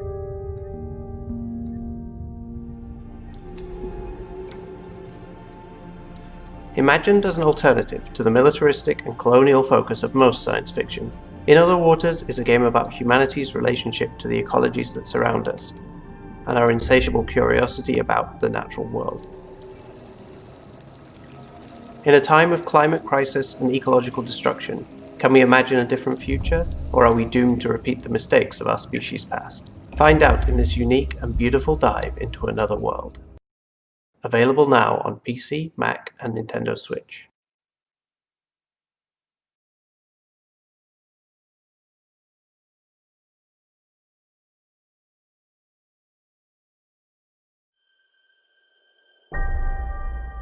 What do you think it's like?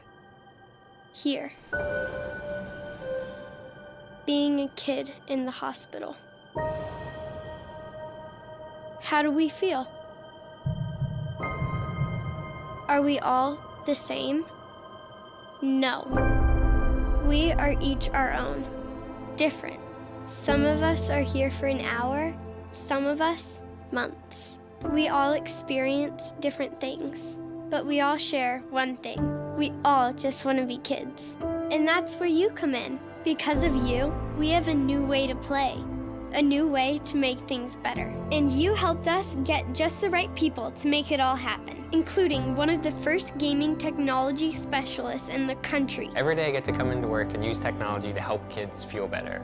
This includes gaming on consoles, it also includes 3D printing, and even includes immersive technology such as augmented and virtual reality. Not only do we use this technology for fun, but we also get to use it to help kids get through treatments and for procedure supports so they can heal faster and get home quicker. It feels like you're a kid again when you're playing video games.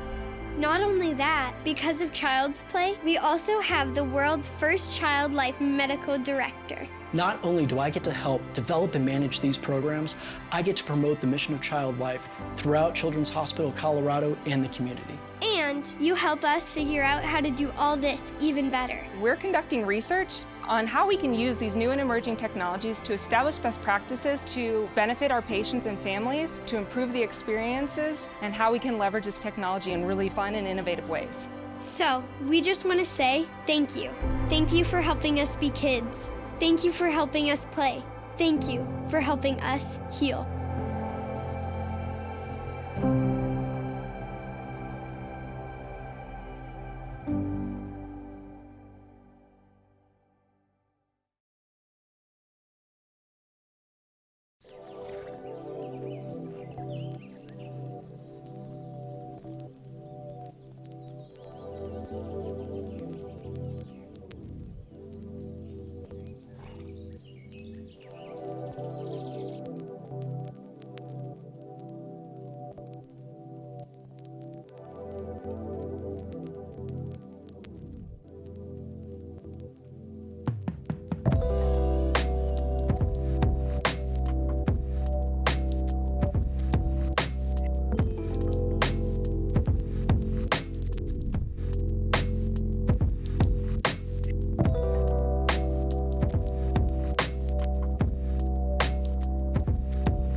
Nine Witches Family Disruption, is a 2D pixel art action-adventure game set during World War II, where the mysterious Occlup SS division is using an evil curse in a desperate attempt to change the course of the war.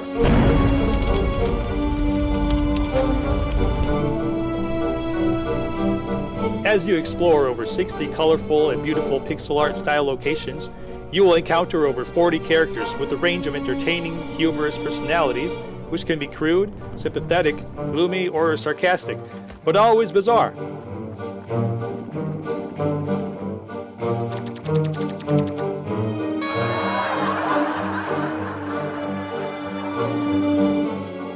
It's a single-player game with dual character control. You'll be able to switch between Professor Krakowitz, who is confined to a wheelchair, but able to commune with the dead, and his Japanese assistant Akiro, who are sent undercover to resolve the supernatural phenomena occurring in the rural Norse town.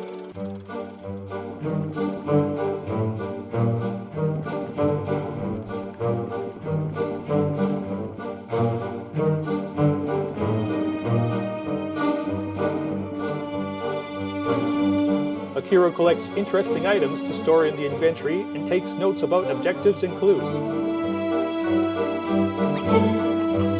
Professor Krakowitz gets goosebumps and a blue aura around his body when he senses the presence of spirits and is able to enter the astral plane, an invisible world between life and death. There he is able to communicate with lost souls to gather further information that will help solve the case.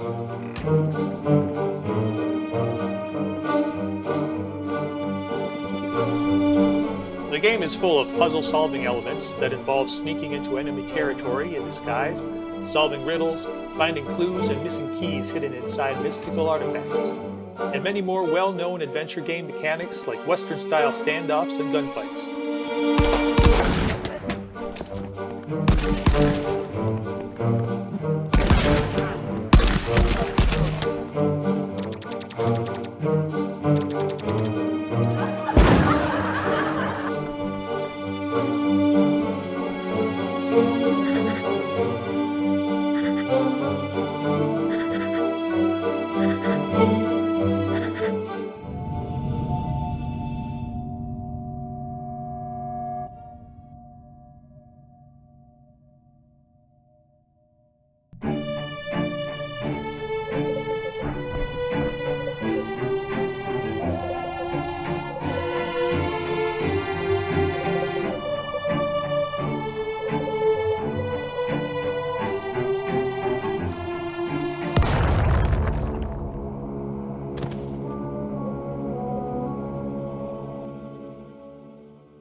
Hi, everybody.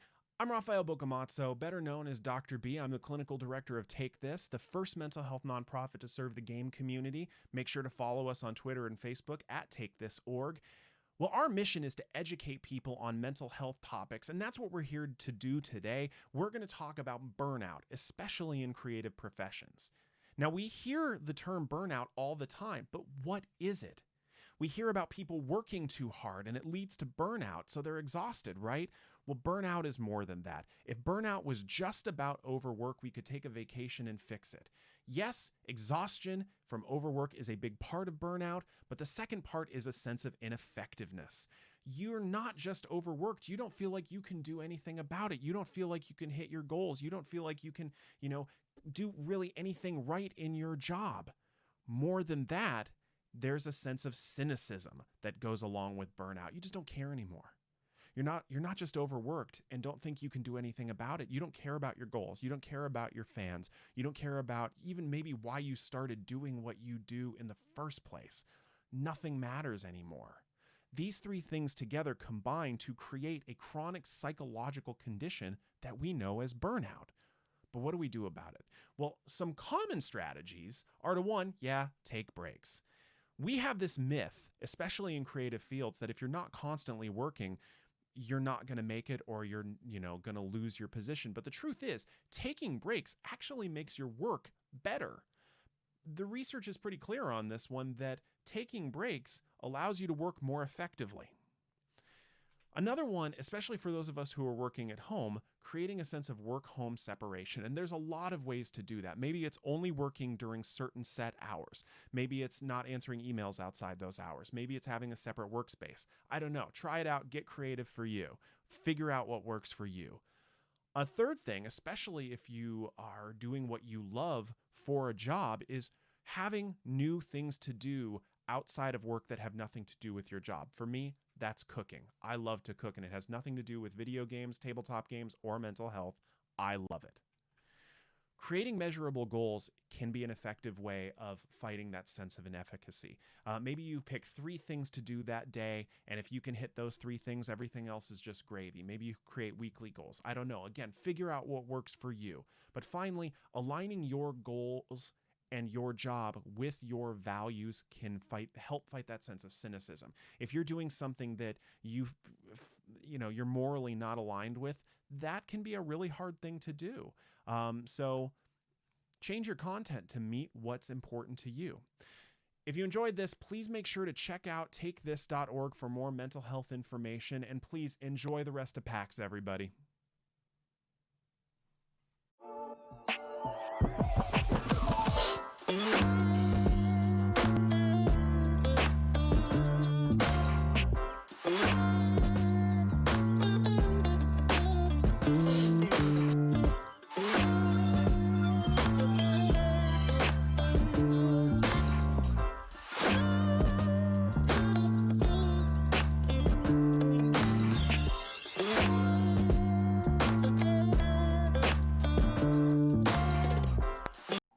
Hi, welcome to our panel, Never Too Young to Learn.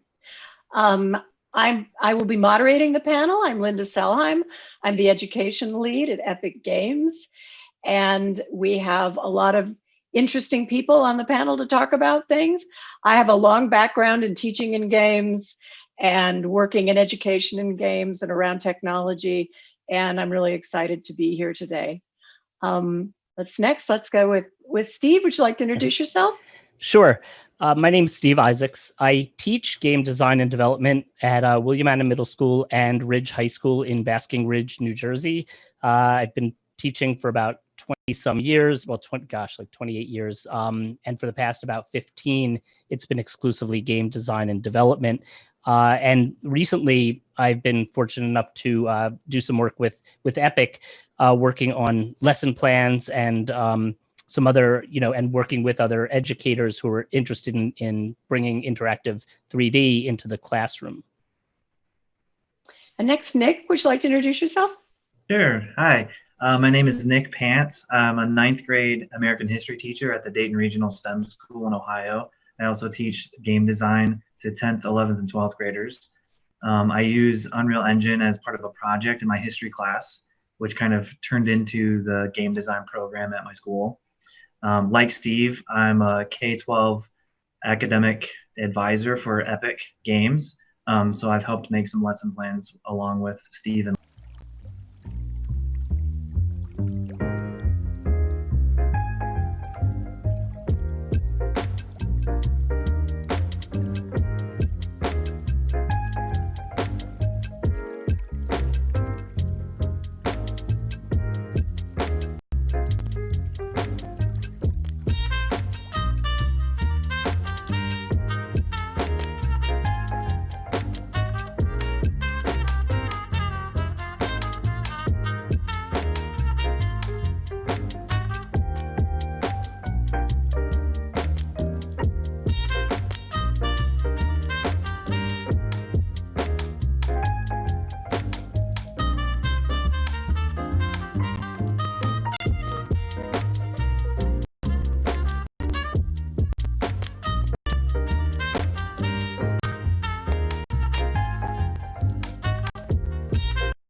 Hello everyone, this is Kevin from Treasure Coast Games, here to give you a quick introduction to our game, Hamster Scramble. Hamster Scramble is a brand new fusion between two familiar genres, a platformer and a match 3 puzzle game. It's separated into two distinct sections, the puzzle board up above and the platforming stage below. In most puzzle games, you just have the game board and throw pieces at it from a static location. In Hamster Scramble, however, you have full control over a character on the stage below. It is also here that the hamsters will scramble. The hamsters enter from the top of the stage via pipe running up the sides of the area, and loop back up when they reach the bottom. In order to make matches on the puzzle board, players will have to chase down and catch the hamsters. Each hamster has a color, and when caught, becomes a ball of the same color carried by the player. The player can then aim and throw the ball at the board to try and make matches. Hi, welcome to our panel, Never Too Young to Learn. I will be moderating the panel. I'm Linda Selheim. I'm the education lead at Epic Games. And we have a lot of interesting people on the panel to talk about things. I have a long background in teaching in games and working in education in games and around technology. And I'm really excited to be here today. Let's go with Steve. Would you like to introduce yourself? Sure. My name is Steve Isaacs. I teach game design and development at William Anna Middle School and Ridge High School in Basking Ridge, New Jersey. I've been teaching for about 20 some years, well, 28 years. And for the past about 15, it's been exclusively game design and development. And recently, I've been fortunate enough to do some work with Epic, working on lesson plans and some other, and working with other educators who are interested in bringing interactive 3D into the classroom. And next, Nick, would you like to introduce yourself? Sure. Hi, my name is Nick Pants. I'm a 9th grade American history teacher at the Dayton Regional STEM School in Ohio. I also teach game design to 10th, 11th, and 12th graders. I use Unreal Engine as part of a project in my history class, which kind of turned into the game design program at my school. Like Steve, I'm a K-12 academic advisor for Epic Games. So I've helped make some lesson plans along with Steve and Linda to kind of help inspire other teachers to use this technology to engage learning. Great, and our next two panelists work in the industry and will have sort of a different perspective. Karina, would you like to introduce yourself? Hi, my name is Karina Kom. I'm a game producer with a mission to bolster Canadian game development talent. I run an independent games pitch circuit for game developers to gain valuable feedback for free, and I believe in greatness and empathy, stewardship, and humor.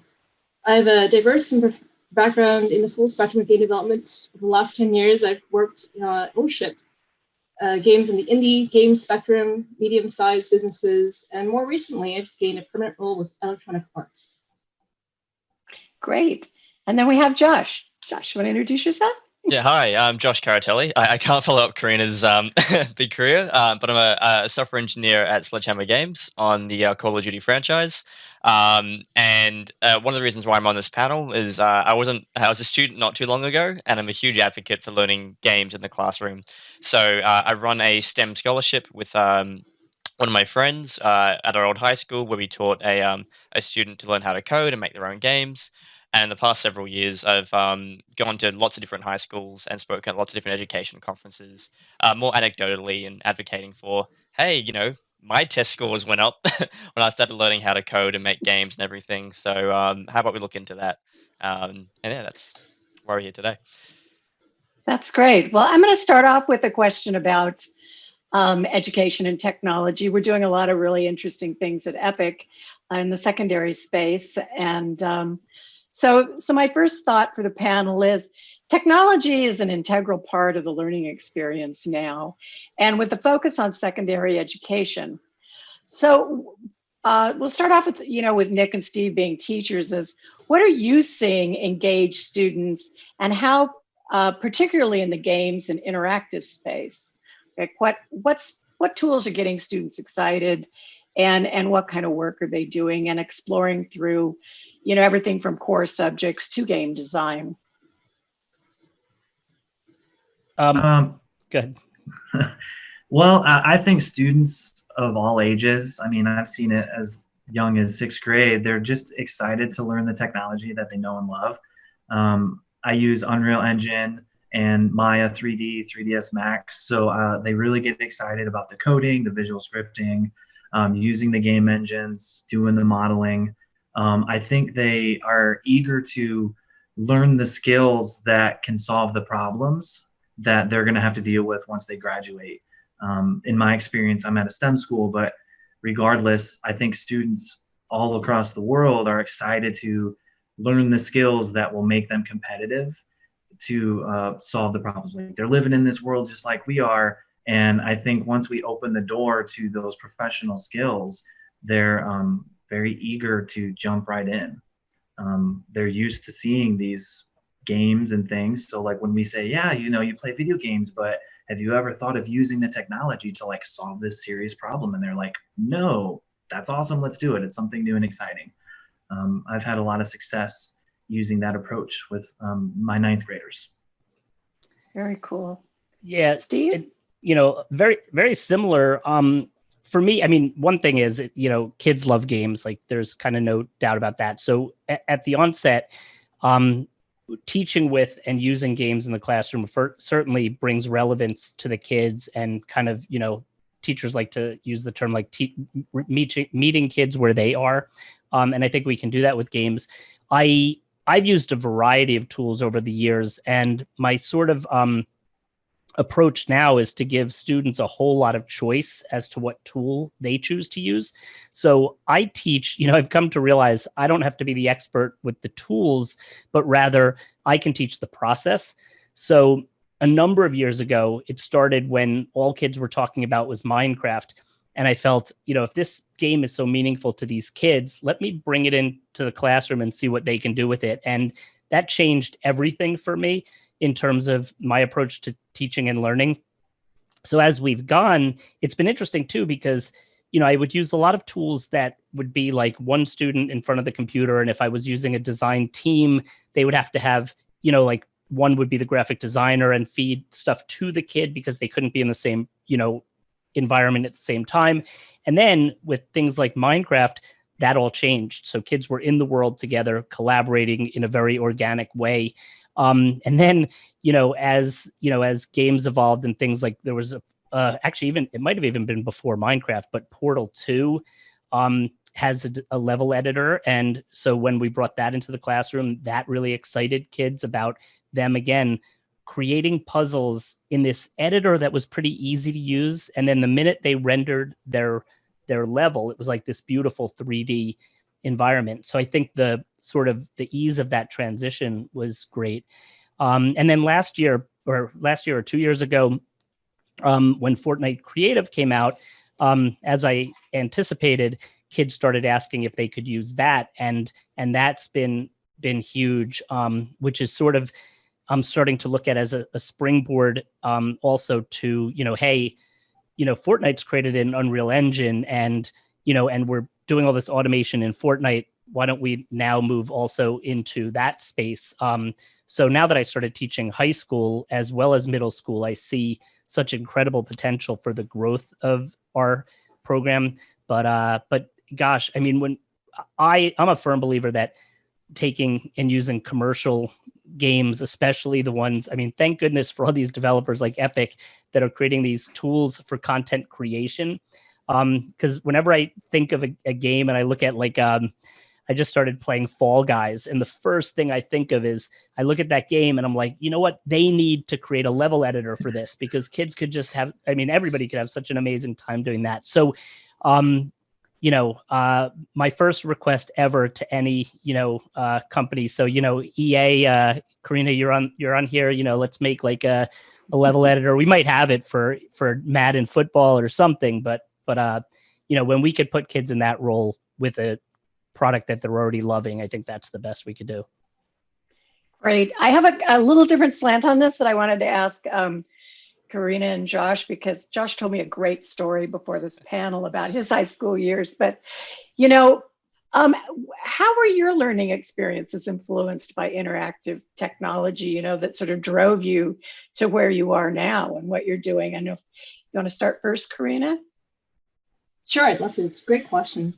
So as a student, I was curious. I embraced challenge. And I don't know if you remember the old school Magic School Bus games. I really liked that. I really liked playing chess. I learned to develop more strategic thinking. So thinking 2 steps ahead for my career, for my education. Brain Age games became a thing on the Nintendo DS, which is portable. So I could take this Brain Age game for arithmetic wherever I went on vacation. I thought it was brilliant as a young student to be able to practice and hone my thinking that way. One thing that really shocked me about embracing games at such a young age was that I learned how to grind for experience. And most importantly, I learned that no matter how high level I was, something unexpected was bound to happen, and I would get knocked back on my feet and back to level 1. That's great. That's great. Josh, I love the story you told me, so you have to share that with the audience. Yeah, sure thing. So, I was in high school, not too long ago, long enough to, at that sort of halfway mark, getting out of there. It's like 5 years now or something, but that's still recent enough.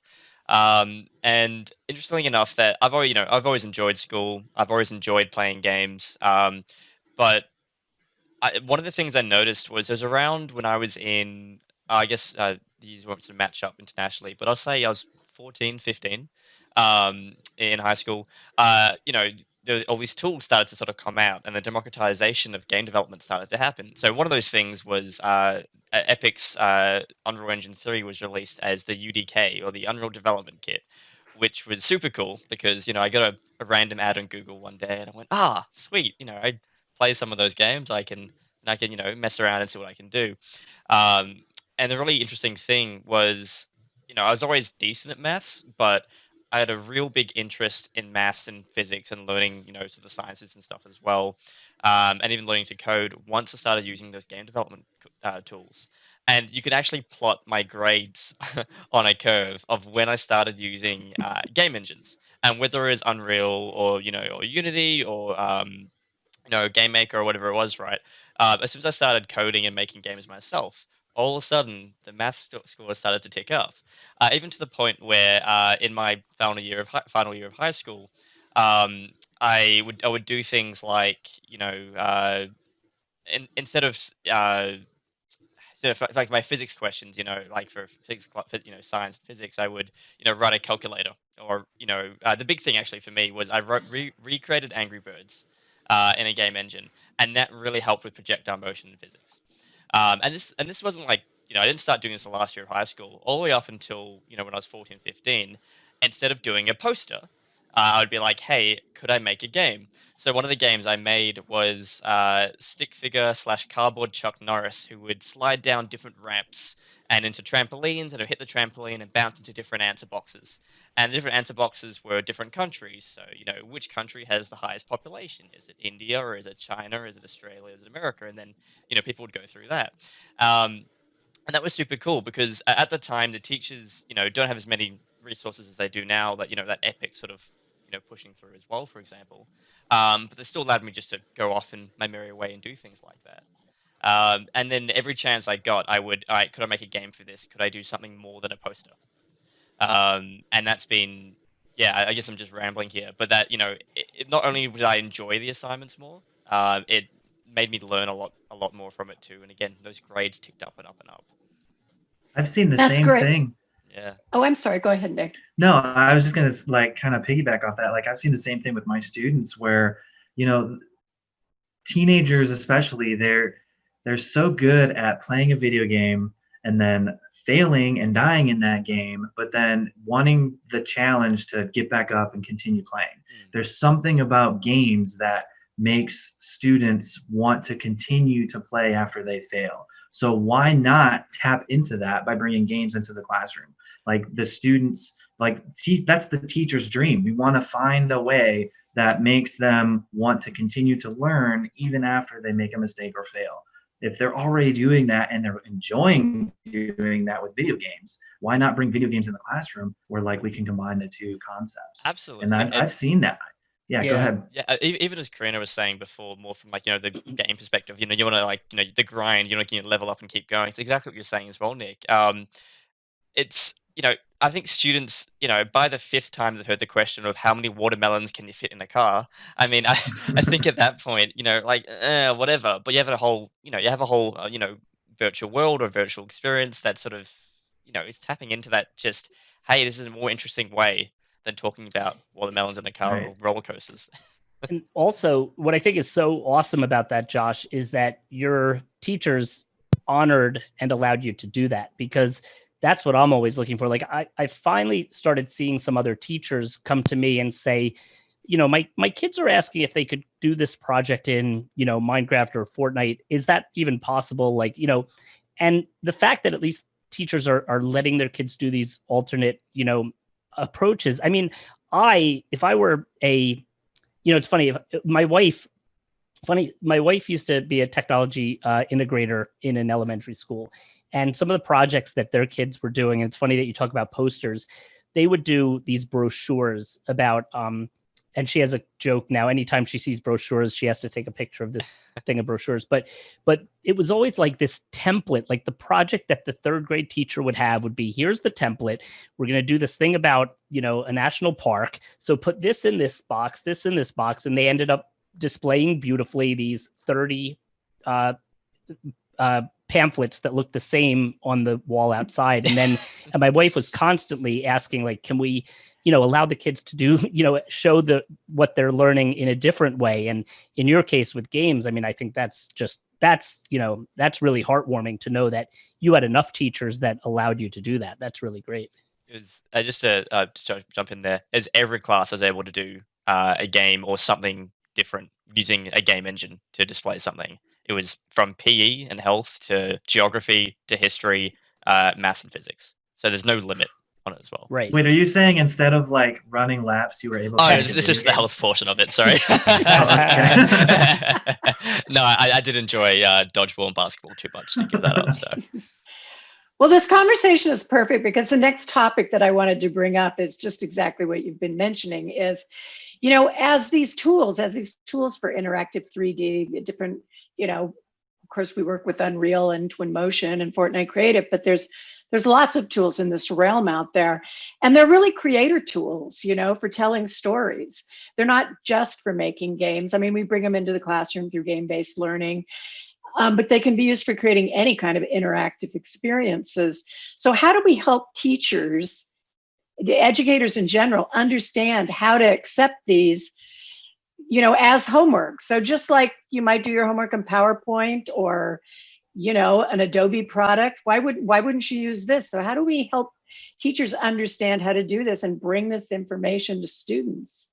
So I think that's a open question for everybody. We could start with, we'll start with Karina this time. We'll switch it. Great, thanks. Okay. So when I was growing up in school so many years ago, we used to watch BBC World on TV for a block. And that was a learning opportunity for the more visual students. So why couldn't we push that even further and use immersive tech like VR, or even for some people PC, to learn about the world in architecture, science, or physics? And in addition to that, controllers that we use for console gaming, PC, of course, and mobile games, they're very intuitive, but more importantly, they're accessible. So tools like Zoom, but also games, open new opportunities for kinetic students or even disabled students who weren't able to access it before. Students who even feel compelled to write their own game engine might learn more about logic.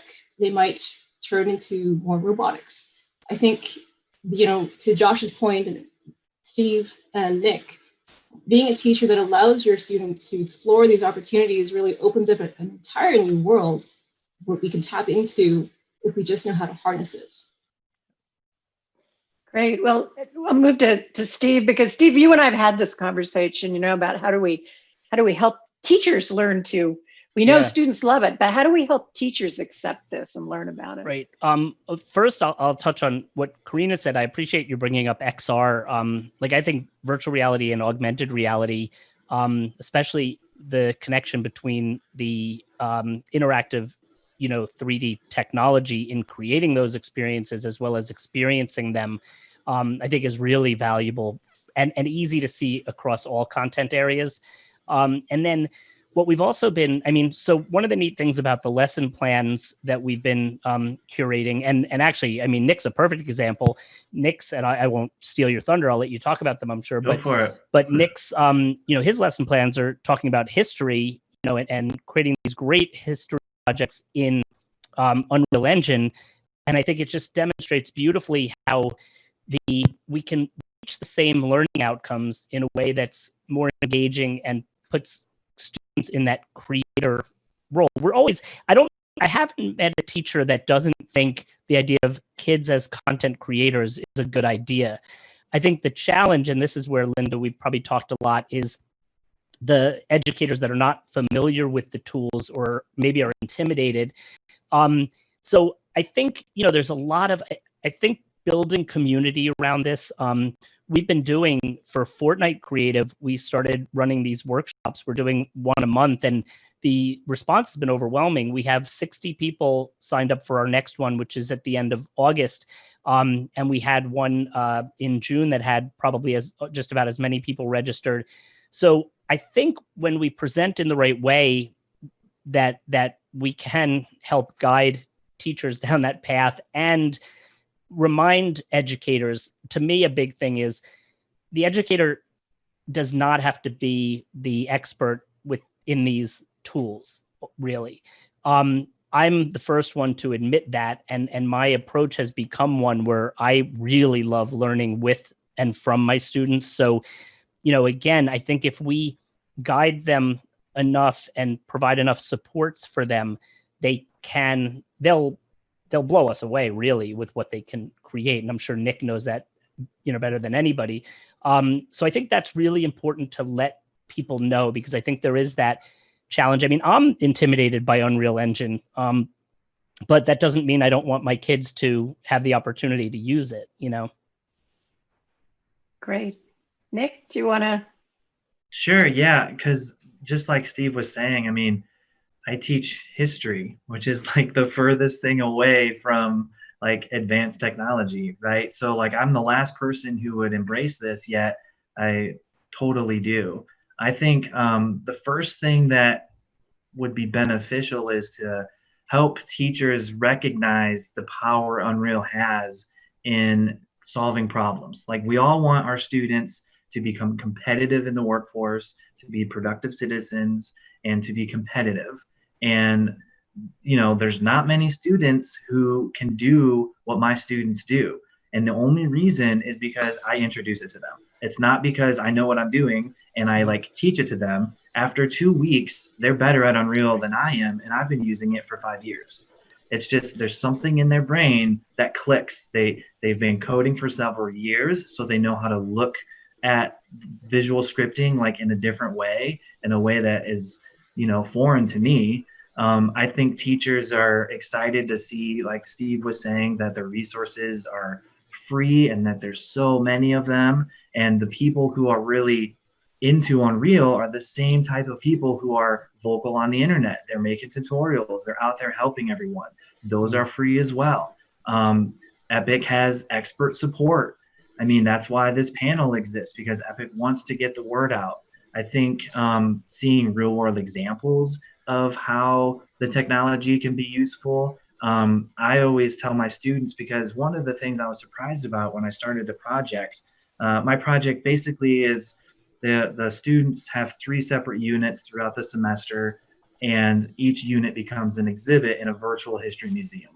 All the students know what a museum is, so we don't need to spend time like learning what it would look like.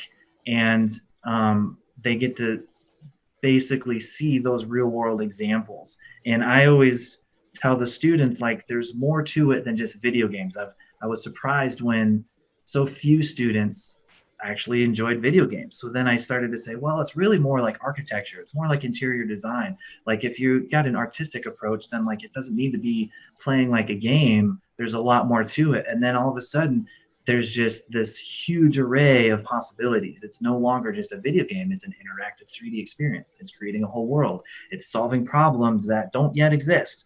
You know, like there's so many opportunities that I think we need to get the word out. Teachers need to see how well this fits with all the other buzzwords, project-based learning and 21st century skills and all that stuff. Like if you want to meet those goals, then throw in Unreal, throw in Fortnite Creative, Minecraft. Last year, the science teacher on my team, he started using Minecraft and the kids ate it up. You know, like I thought Minecraft was for younger students. The 9th graders loved it. So now I'm probably going to be competing with that because we don't want too many video games, but whatever works to get them excited, you know, teachers should be all for. That's great. So Josh, I want to ask you a question sort of in relation to this because of what you shared with us before is how did you talk your teacher into taking these projects and did you influence other students in the class? So yeah, that was interesting. So I went to a local public school in Melbourne, in Australia, called Elwood College, and I think by the time in my final year, we only had 80 students in the class. So it's a small school in the first place. So our year was always pretty small, anyways, and so, and you had this really good relationship with teachers, which I think that's something I want to sort of mention. I think that's the really key thing that I'm getting from Steve and Nick is that it's you obviously have a very good relationship with your students in terms of they can suggest things and there's not like sort of this weird hierarchical thing. It's you're working together to learn stuff. And also the thing Nick mentioned too, just side note, if they've already got a few years experience coding, I might have a job in a couple of years, by the way. Just want to point that out. But the way I pretty much, so there wasn't really like, this big push for education and using game engines, when I was doing it, a number of years ago. So what I did is I just we had this first class which we called community projects, and it was pretty much a project-based learning class which went for the entire semester. And what we had to do, what we sort of tackled was creating a hydroelectric water wheel. Effectively is what it was, and had a couple of my friends, group of 4, a couple of my friends we were doing like a physical model as well, and super cool, and it worked to power a tiny light bulb. But again, the point we're trying to get across is, hey, we could power entire cities and blah blah blah blah blah. So I went to my teacher, Nick England, who's been a big supporter of just tech in classrooms and everything now. And I pretty much said, hey, I've been learning how to make games with this tool I've heard about, this Unreal thing. I don't know what it really is, but it's super cool. Can we use that instead of like a poster, just to sort of give a big thing? And sorry, again, rambling here, but long story short, we just sort of brought it to them. So my friend made a 3D model in Blender. We put it all together. It came with some free assets, chucked it all together, and in the presentation we had the physical model, and then this is what it looked like in real life. So we had one teacher on board. I'm not sure if we'd have every other teacher on board, but that one, the first teacher on board, and in front of this, the entire, I guess it was year 9, the entirety of year 9, we showcased this thing, and there's just a gasp from the audience going, "Oh, that looks like Lord of the Rings! Like that's crazy!" And then effectively just a short answer is we showed that, hey, this is what we could do. This is just purely an animation that's done inside a game engine that showcased what could be a thing. And then I used that as a stepping stone to go to the next thing and go, hey, so I think the next thing was my PE class where we were doing a thing on drink driving. I went, hey, everyone else is making videos. Could I just make an animation? And it was like, oh, how's that going to work? Blah, blah, blah, blah, blah. And I went, well, here's the thing that we did for this class. And the teacher goes, oh, if that teacher said yes, then that's totally fine. And then you go to your next class, and then you go to your friends who want to do it as well. And you go, okay, just say the thing that we did last semester, like do it again. And you sort of stepping stone and leapfrog that out. And this is, we didn't have any game classes or anything specific to even robotics or tech, which they have now. That was purely just the stock standard classes. And can we do something more than a poster? Because we've done posters for years and PowerPoint for years, and Crazy's already getting old. It's only been used for a few months, right? So effectively use it as a stepping stone. Yeah, that's great. So on that, I'm going to detour just a little bit, kind of focus this at Steve and Nick at first, and then the grading. Do you think grading projects like this, or what are some of the obstacles of really bringing this into the classroom? And then from a standpoint of Karina and Josh, how can industry help bring these tools in? Sort of a two-part thing. So, and I'm thinking about obstacles for teachers in how to process these projects, like when Josh says, here's my game. How do I grade it next to the poster? Yeah, that's a really great question, and one that I think every teacher wants some kind of magic answer to, but it's actually not that difficult. So with most projects as a teacher, if you have a general rubric that speaks to the learning outcomes that you're looking for, first of all, give the kid that rubric and say, this is what you have to demonstrate.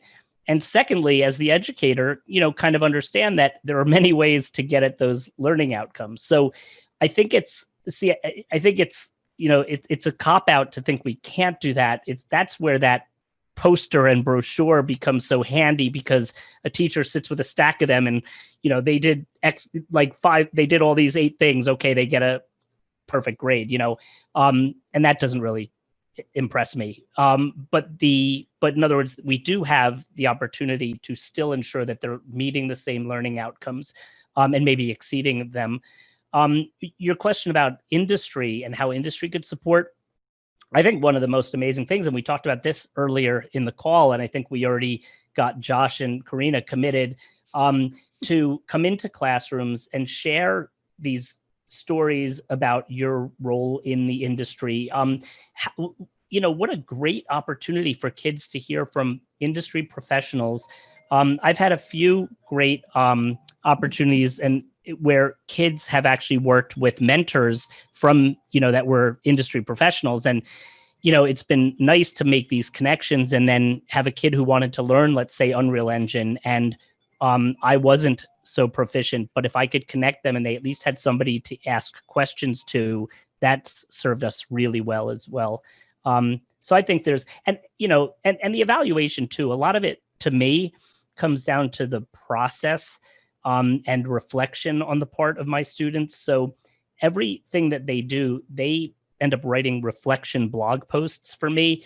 And that's my main assessment tool. If I can see from their explanation that they could explain the process, they could explain the challenges they encountered, how they overcame those challenges, and that sort of thing, that's when they have the opportunity to say to me, here's what I learned. So I think there are definitely creative ways to do that without that being overly cumbersome. Great. Nick, do you want to?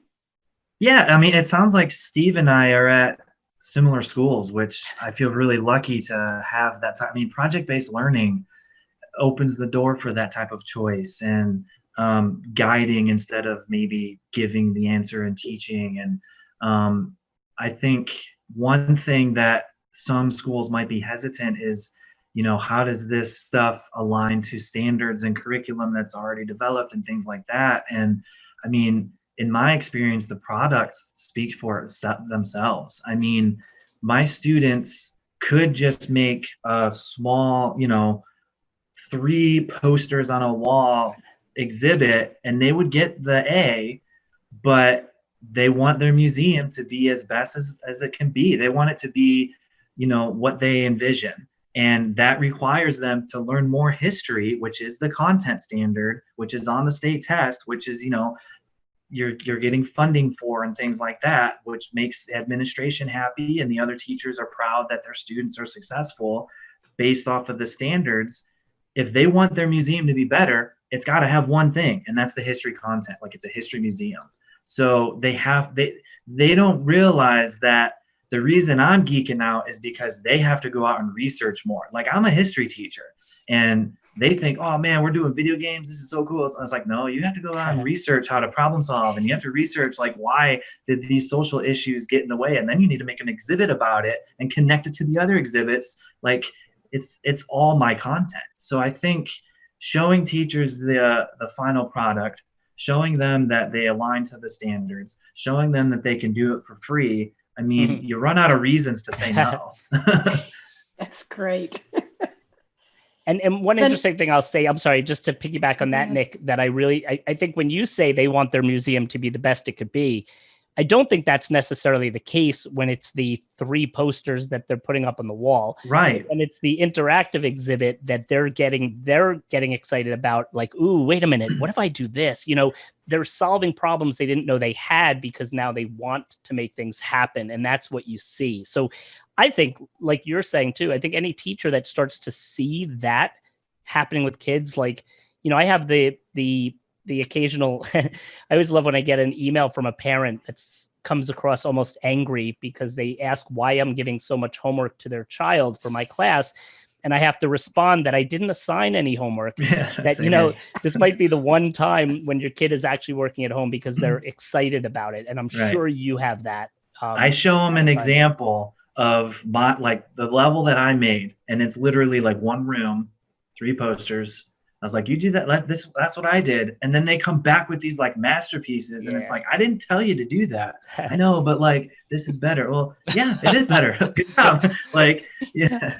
I don't think, we have exhibition nights where like community members and parents come in and they always look at the products, and the kids aren't excited to show off a poster. Right? They're excited to show off this interactive world that the parent has to sit down and immerse themselves in, and then learn what the student learned in the class. Like, the student gets to teach through a video game. Like, we do posters too, but I mean, we put the posters in Unreal. Right. That's way cooler. Yeah. So how as young people in the industry, can you help foster this kind of thinking in education? Like, Karina, what are your thoughts on that? Yeah, well, just to echo and piggyback off Steve and Nick, evaluation, reflection, and the rubric of learning outcome, it's very important to professionals in our game industry too, because we do a lot of postmortems and we do a lot of retrospectives as well. Things don't always go to plan, and so we need to think about that and how we can improve.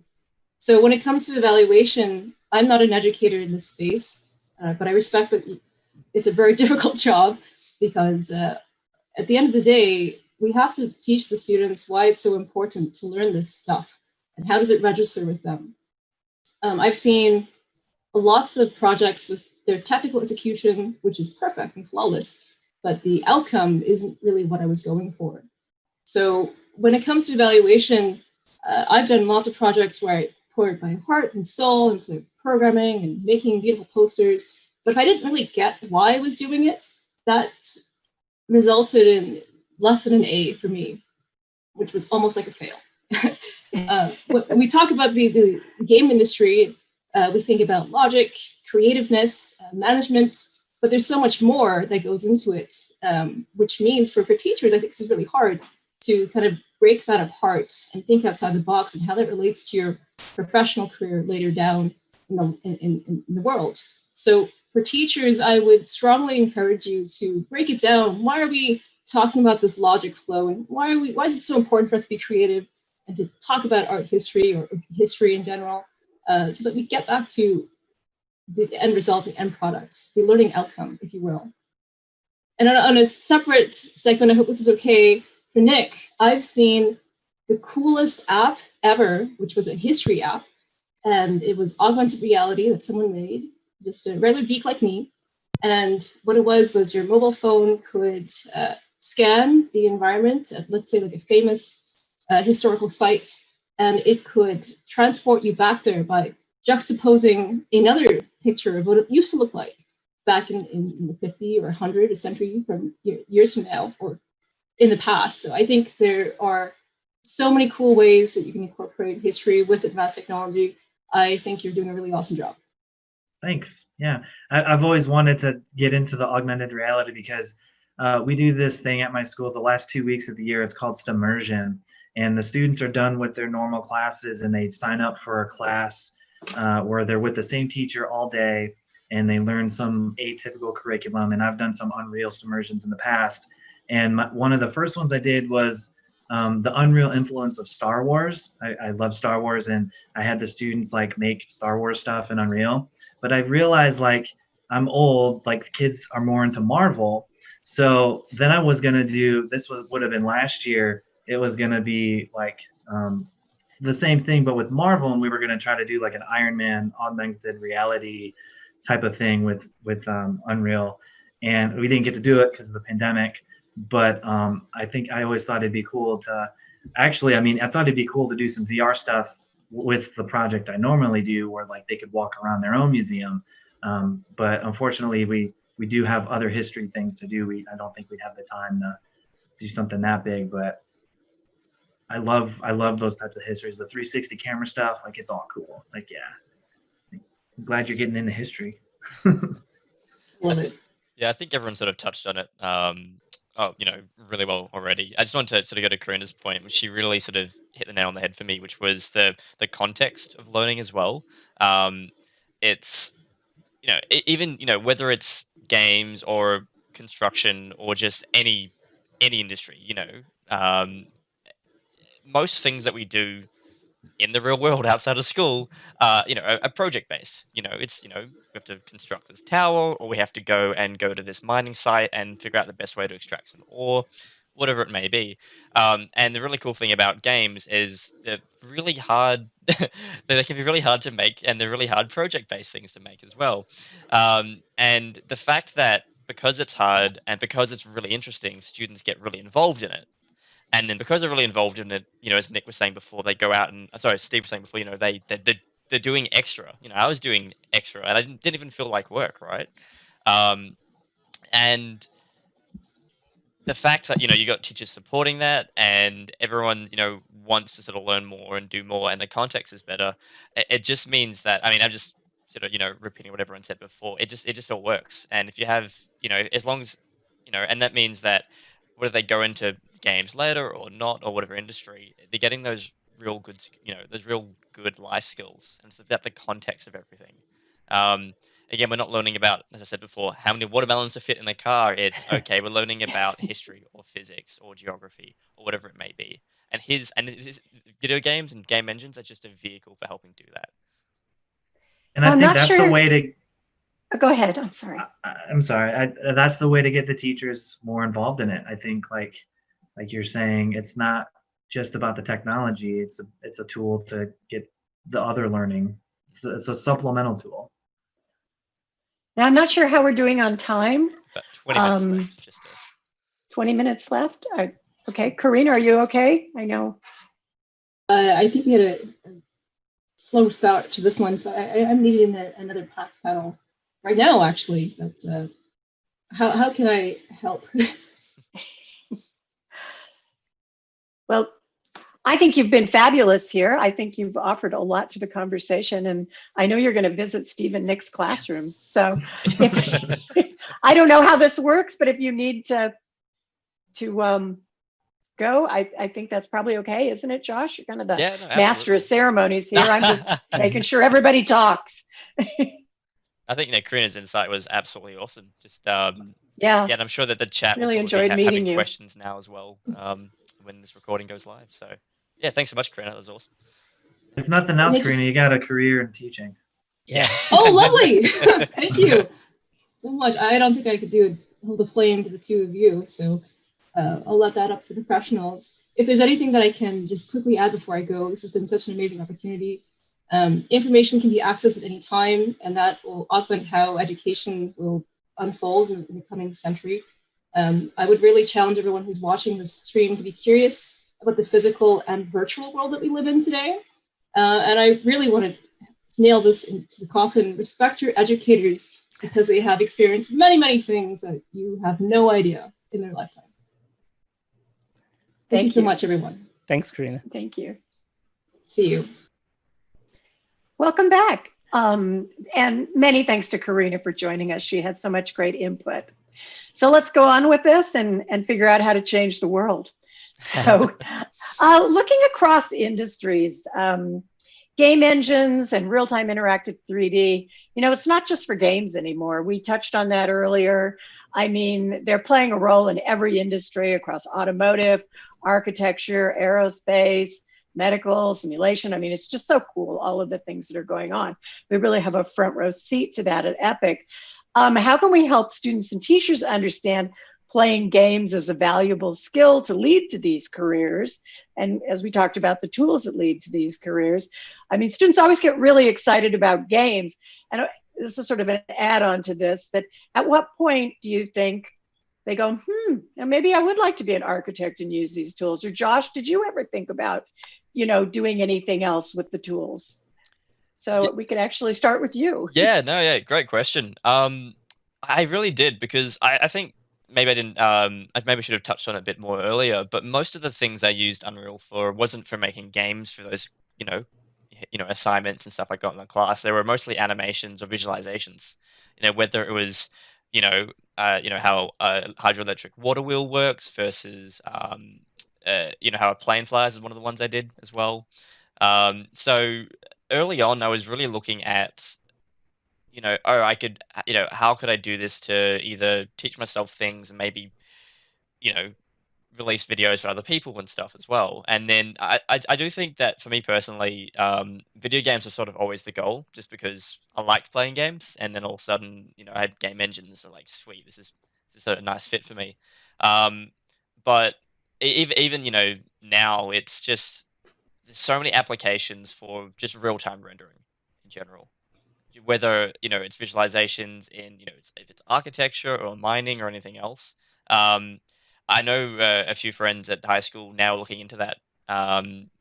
That they've finished up high school and we did some of those presentations together, and now they're going, hey, maybe I could use this in my in nursing, for example. It'd be really cool to do virtual nursing training online using these animations, and then you could have haptic gloves, and had a lot of conversations with my friends about that, and she's sort of exploring that now as well. So like, I've always thought about it, but maybe not in as much depth as yourself and Steve and Nick.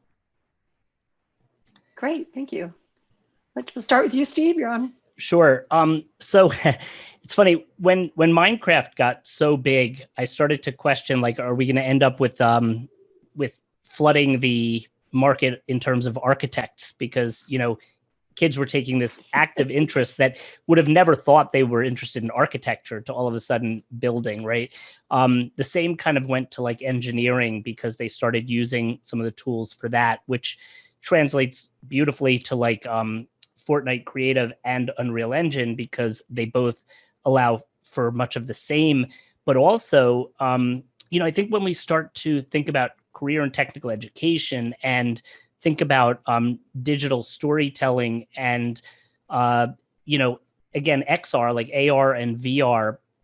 And, when you start showing kids some of these experiences, like there's so many great stories with 360 video and virtual reality or augmented reality that get into things like empathy.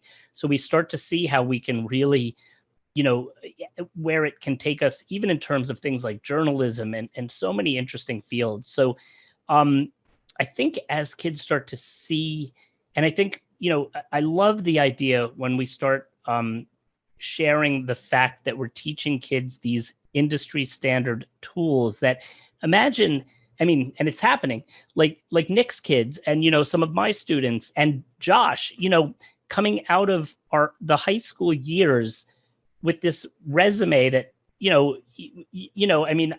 Epic would probably hire many of these kids out of high school knowing that they have those skills. So, and not just Epic, but these companies that need people to use these tools for any number of things. So I think the question started with something like, how do we start with games and expand? And I think that's kind of what we hope will happen when kids start to, understand the inner workings and what this is created with and what that means. And, when we get into computer science, but make the activities relevant to kids and to solving problems and all of that, I think we start to really, demonstrate where this can take them, and the career opportunities are incredible. Like I can't imagine having come out of high school with some of these skills,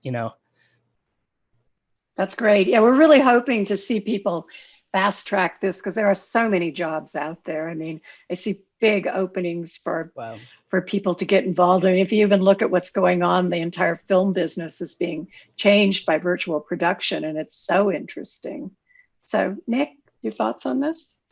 Yeah, I think you reel in the students with the video games, something that they're familiar in, and then you expose them to the idea of serious games.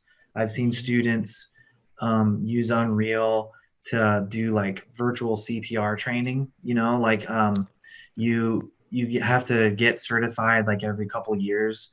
Well, to get like certified again, rather than go and take the course again, you can just like prove that you still know the skills by using VR. I think the military is using this stuff in new ways, drones and things like that. So like instead of having to build things that are really expensive and time consuming, you can practice using the simulations through Unreal. We were trying to do last year before the pandemic.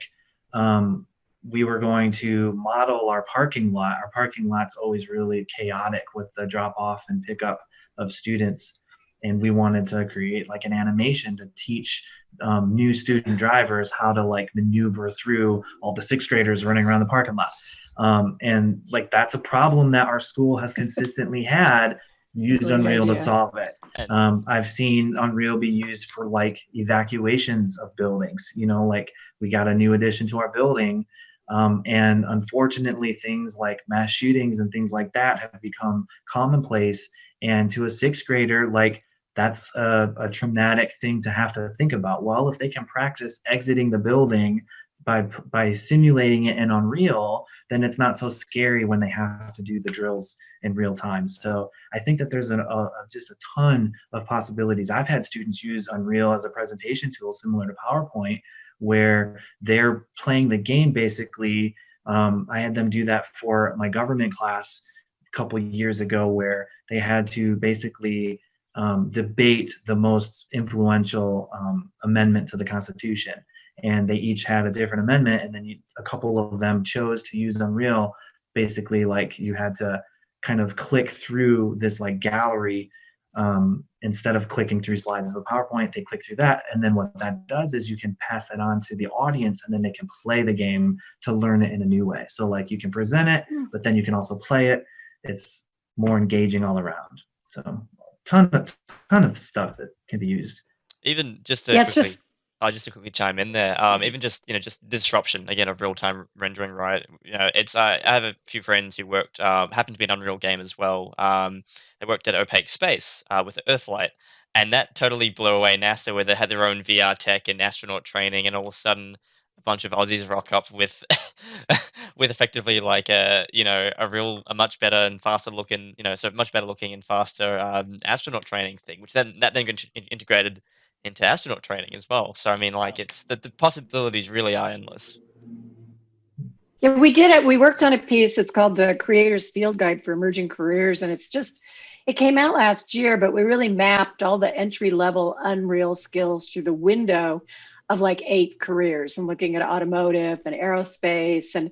But one of the most interesting ones to me that we looked at, and I interviewed an incredible artist, was experiential design. And people kind of go, what is that? But it's everything from, data visualization in 3D to installations to all of this cool stuff you're seeing at rock concerts. Mm-hmm. So, it's really, artists start exploring and pushing the boundaries of the tools.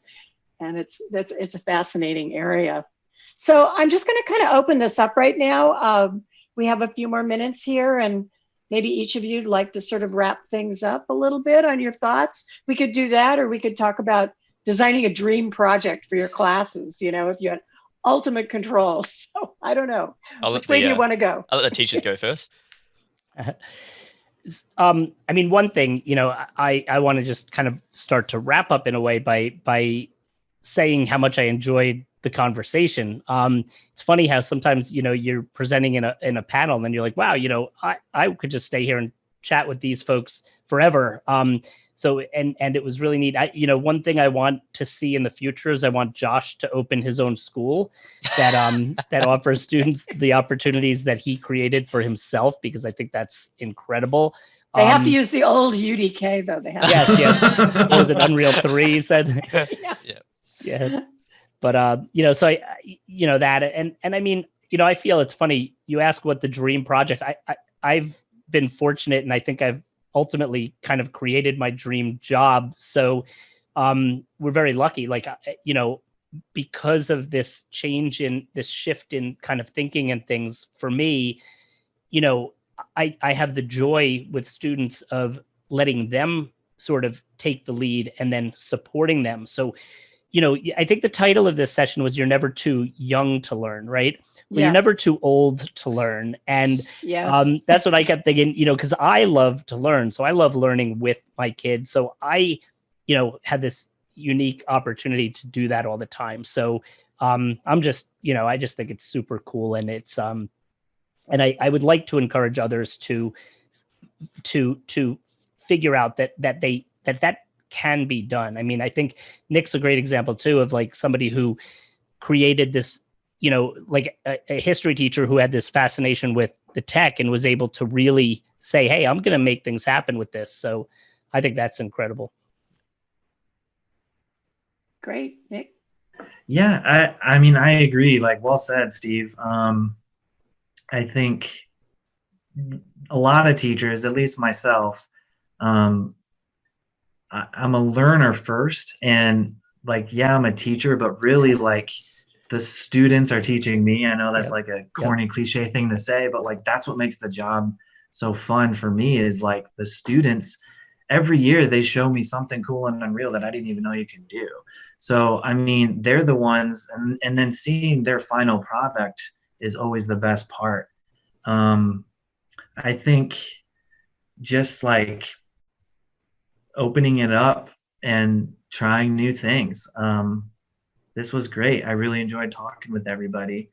My dream project, I mean, I'm kind of there with Steve, whatever the kids want to do, I think it'd be cool. I've been getting more into geographic information systems, which is computerized mapping technology stuff. And I think it'd be cool to combine that with Unreal and maybe do some mapping stuff, make the levels bigger, and then of course get some VR into the environment so that they could walk around, kind of like how we see with the 360 cameras, where you map the Roman Colosseum and then it looks like you're there. I've seen some cool VR civil rights stuff where you're walking around with Dr. Martin Luther King Jr. It'd be cool to do something like that, but I mean, they're blowing me away every year. So that's my dream. I'm living in, I guess. Is there an option to go back to high school and go back to next class? Because that would be really cool. As a guest. As a guest, obviously. Yeah.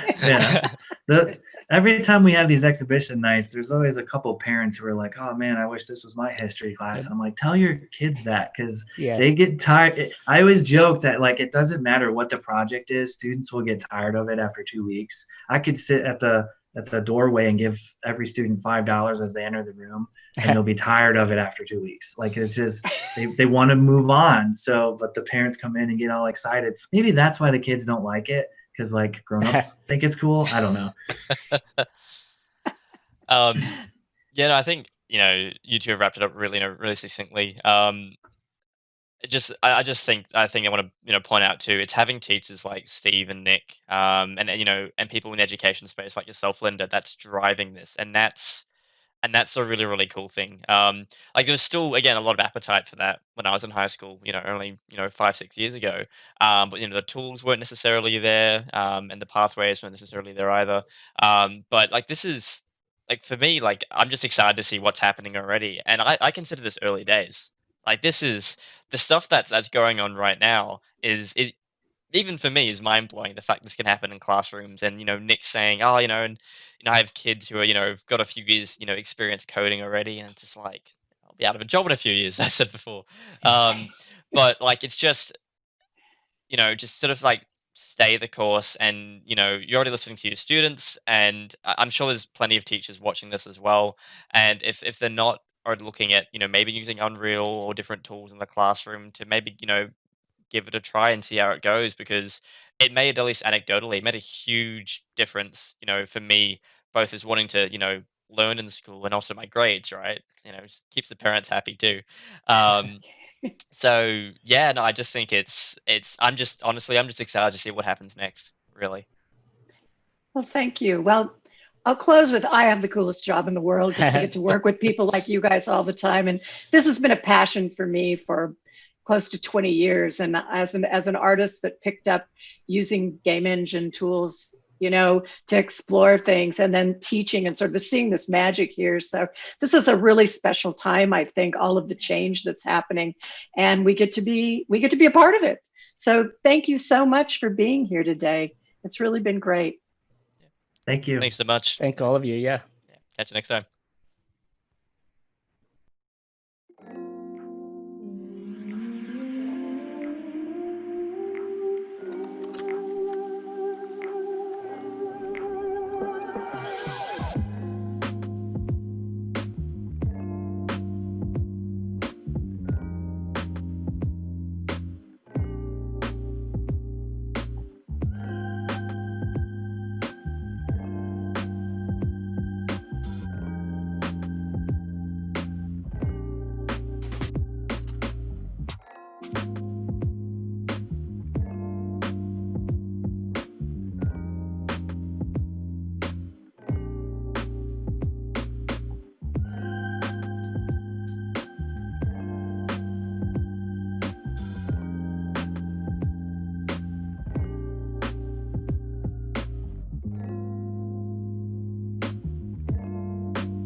G'day, I'm Evan from Chironex Studios, and I'd like to talk to you about our game, This Starry Void.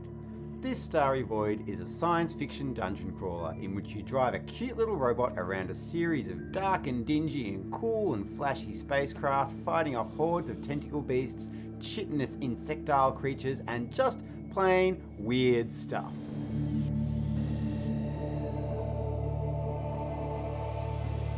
This Starry Void is very heavily influenced by my experiences growing up in the 1980s and 90s and playing RPGs on the computers available at the time, and the sense of real wonder and strangeness that as a child I experienced playing these games.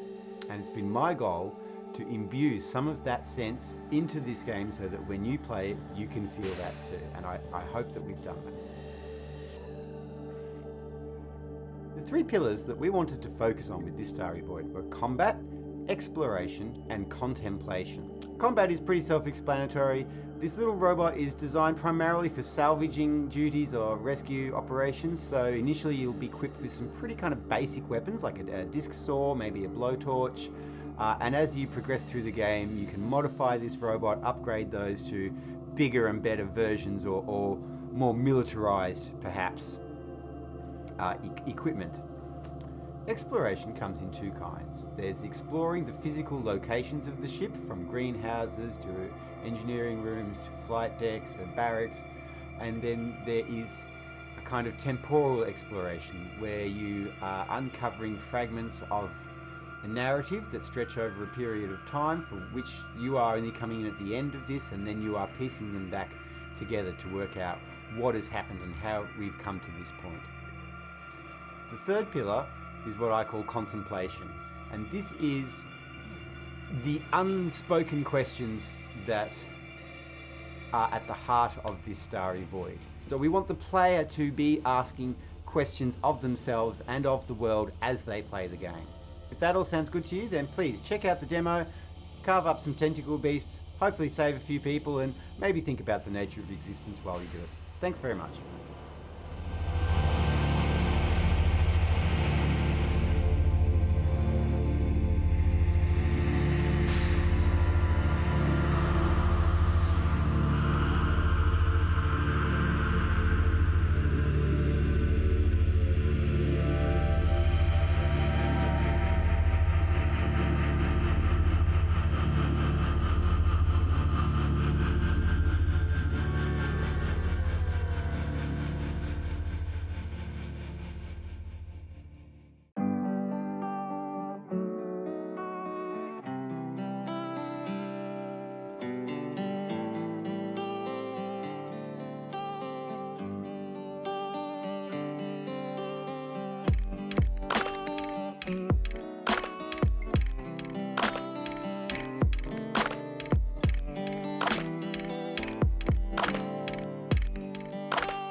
Evelyn, I keep running out of HP.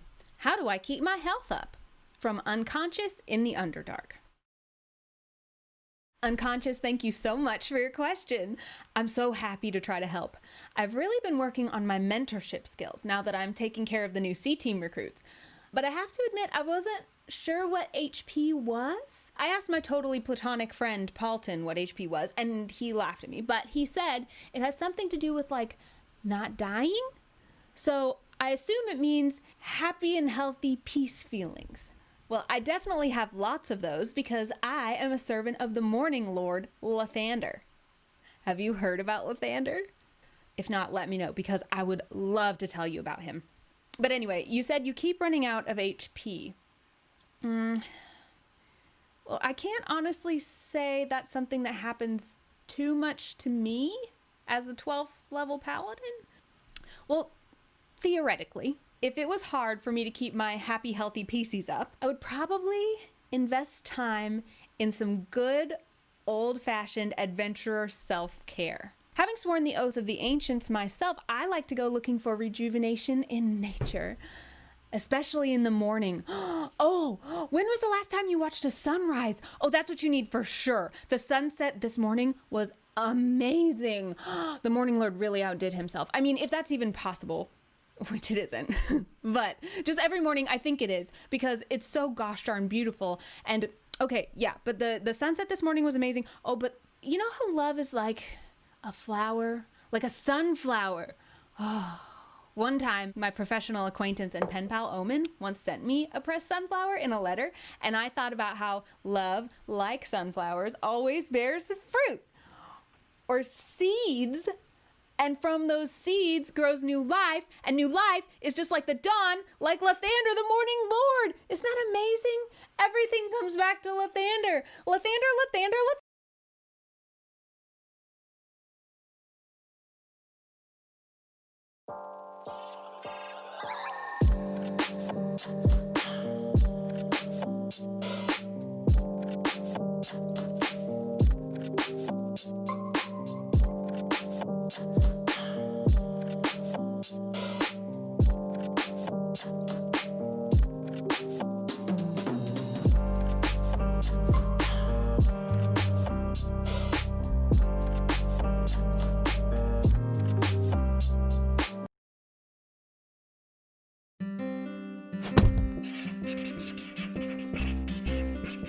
Hi, I'm Ren, one of the developers of Unpacking, the upcoming title from Australian indie studio Witchbeam. Unpacking is a Zen puzzle game about the familiar experience of pulling possessions out of boxes and fitting them into a new home. Part item Tetris, part home decoration, you are invited to create a satisfying living space while learning clues about the life you're unpacking. Over the course of 8 house moves, you are given a chance to experience a sense of intimacy with a character you never see and a story you're never told. You can play the first 2 stages of Unpacking right now in our demo, available through Steam only during PAX Online. Look forward to the full game in 2021.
Joining us for this PAX Online panel. I was like, what is this? Already forgot. Doing great. It's lovely for all of us to be here and for all of you to be here. I hope you've been enjoying yourself so far.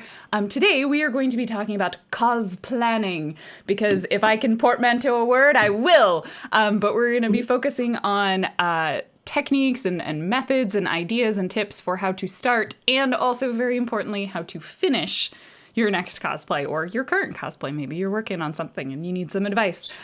So I am joined by 3 other wonderful cosplayers, and I'm just absolutely delighted. So I will start off with some introductions, and then I will pass it around to the group. My name is Lauren, or you can find me at Random Tuesday online. My day job is that I am a producer with Wizards of the Coast, and I have been cosplaying for a while.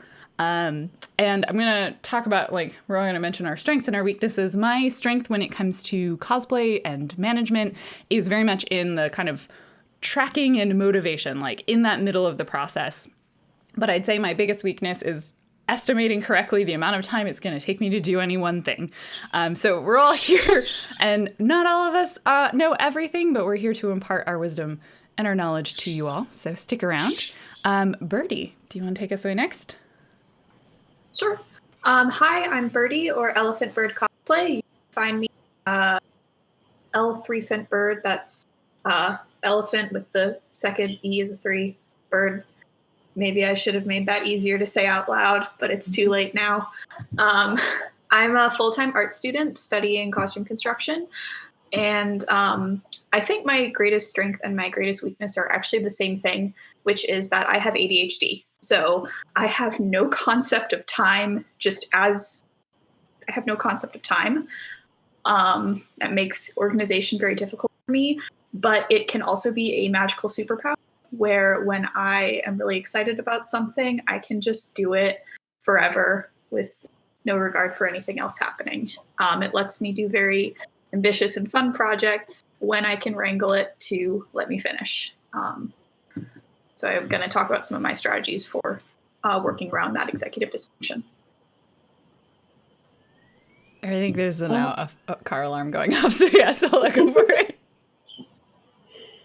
Well, I guess I'll go next. Hi, I'm Sola of Sola Haker Cosplay. I've been cosplaying for around 10 years, I think. The lines kind of get blurred towards the beginning.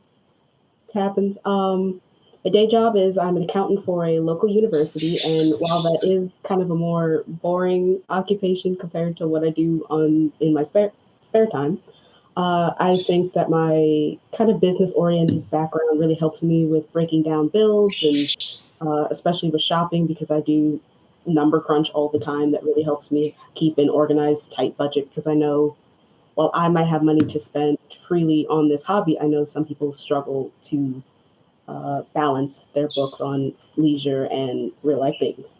So I hope to impart some of that wisdom as well.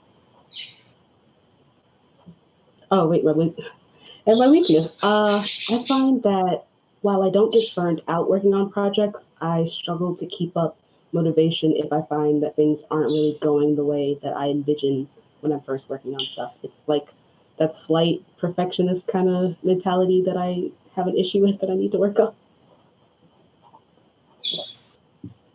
Vicky. My name is Vicky. I go by Vicky Bunny Angel cosplay online. Vicky Bunny Angel's just my name on everything like Twitter, Instagram, Facebook, TikTok, YouTube, Twitch. I'm a marketing executive as by trade, so I do brand development as well as just basic social media marketing and digital marketing in general. And I'm also a streamer on Twitch. I've been cosplaying for over like 13 years at this point. I've sort of lost track because I realized people can calculate my age based off of how long I've cosplayed. Not that it really matters. But my favorite thing about cosplay is the problem-solving aspect. I really get a huge adrenaline rush from looking at something that's 2D and like thinking of how I'm gonna make that into reality. So my strength lies in theory crafting, and I like absorb information from everywhere. And I just store it in my brain for like the right project. I'll be like, oh yes, I've heard of this method from over there. I'm gonna apply it over here. My biggest weakness, though, is actually getting things done. So it's kind of hilarious that I'm on this panel. I think I struggle most with motivation, as well as overestimating my physical ability. So when you've had a major accident happen to you, your body's not the same, and it's hard to come to terms with that sometimes, but it's something you'll get used to. All right. Well, with that, let's dive into. We're breaking this down into like the three main parts because there's a beginning, and a middle, and an end to every project, and that seems like the most logical method. So we're gonna start with the beginning of a project and kind of getting started. So if anyone wants to touch on like any tips or your process for breaking down a project, like, great, I've picked this idea. How do I decide how I'm going to make this? What I'm going to need to buy? What are my materials? What are my processes? And kind of that sort of initial piece, because I know that can be very overwhelming to go from concept to like the 2D to the 3D part. So one of my favorite things that I've learned at Art is the value of sketchbooks. They're amazing. So I oftentimes, just so I can conceptualize a project, will start by sketching out every part of it. And I'm not good at drawing. It's not my art form, but it still just helps to kind of understand what garments I'm going to be making. I also I have a couple just pages out of my planning book that I'm working on right now, where I would print out the I think I would pop actually that one print up out for the you. reference. Yeah. You could grab that. But I'll actually print out the reference and like color code it so I know, okay, this part is going to be smocking and this part is going to be made of my main fabric and this is going to be an accent fabric and this is a kit that I'm buying. And that helps me a lot really break down in my mind what's going to happen. I think my name is actually covering up information. I think my name was actually covering up like the key that I had to. Oh, but let me. Yeah. Yeah. So if you can, I actually like highlighted each part of the costume in a different color.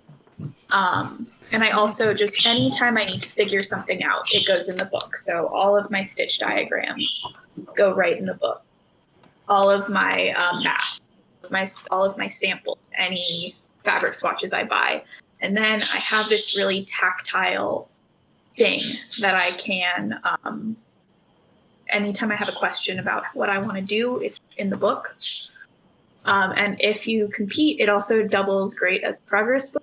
I competed for my first time at Katsucon, and the judges were like, "Oh, this is so fun! I want to touch everything." And so, that's very cool. Are a joy. I've never thought of putting like smocking examples or something like that into an actual sketchbook, because I definitely, I also do the sort of full turnaround sketch with a lot of very squiggly annotations.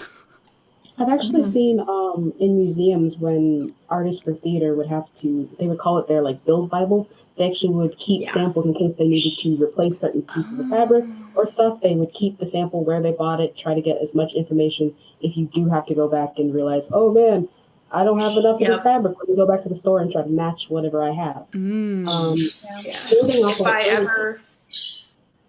I ever dye something, I will write down the 10th of them. So if I ever have to dye it again.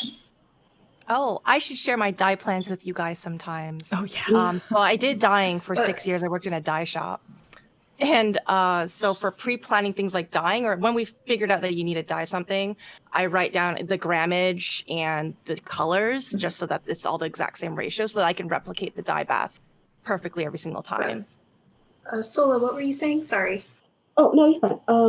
So building off what you said, if you do not have the ability to draw, because I also do not, I find that using blank figure drawings for fashion or even artist reference drawings for bodies, that is a great way to start, and you can build off of things. I do that especially if you have the sketch of the wild mother that I sent, maybe that. So that is a great example of kind of what I do. It helps me really decide what type of materials I need, what I use, because I'm slightly a little more messy than 30. I just take a piece of paper and I mad dash scribble like everything I need. Like I draw possible patterns. I kind of explain how I want things to look and lay. And you can actually see at one point I had one design for a crown and the other time I scratched out and drew another one. So it really helps you with the design process. And if you keep these, you can see where you started and where you finished. And personally, what I do is I go to the point where I write as I'm drawing the sketch. I figure out what kind of materials I need, and I'll write that down as I go, and then I'll compile it on one piece of paper, double check it, see, do I think I need more in case I mess up something? Because accidents happen. You do mess up patterns in projects. And I'll kind of give myself a little more yardage just to be on the safe side. And I'll write that like 3 or 4 times. And it can be a slightly more messy aspect, but I find that if you write down things a couple times, you really know what you need, and you decide, oh, I don't need that. I have it in my stash, or I need this. Because it's been times where I write down the project list, I figure out all my materials, and then I realize, oh, I don't have any zippers or thread that'll match this fabric. Let me get some of that while I'm at the store. Because there's nothing worse than realizing you don't have the notions that you need to finish a project, and then your seams are all wonky. I think to add on to what Sola said too, it's important to keep your inventory organized and sort of actually know what you have. I used to, when I was younger, I was not so organized. I used to run to the issue where I would buy too many zippers. I would buy duplicates of rivets and stuff because I didn't realize I already had it. Or sometimes I'd forget I bought it. But now I keep everything labeled in boxes, in clear boxes, so I can exactly see at a glance what I have before I go out on a trip to spend more money. That's something. So, and I will say, I gestured back I here, have but just I have like box. The clear. The clear helps. Yeah. Sorry, Birdie, what were you saying? Uh-oh. Yep, there we are. I think we lost her for a moment. We'll pause for a second in case we need to, but I found that clear boxes and open containers are really helpful because then I can kind of pull them and look inside rather than like having to open. I used to keep all of my fabric in these like really deep tubs, and in order to get to any of them, I'd have to like dig to the bottom. Yeah. And then I watched Marie Kondo's show on Netflix, and I was like, that method for t-shirts, it will also work for fabric. And so now I keep them all like in narrow fabric bins that are kind of short so that I can just open them up and see all of the fabric that's inside, which is really helpful for not losing track of what I own. I have just the worst time making boxes. If I can't see something, it might as well. So I found that those IKEA like cube shelves are just everything. Oh, yeah. The Calyx ones? Yes. I want like an entire wall that's just nothing but cat. That's my dream home. And we also, just kind of touching on this, keep in mind that while these methods might work for us, they might not work for you. You really just kind of think around and try to look at other cosplayers and see what they do. Because I have a dedicated workspace that I've had for a couple years. But before, when I was just starting out, I only had my parents' kitchen dining room table to work on, and that was about it. Like, we kept my box of fabric behind the Christmas decorations. So,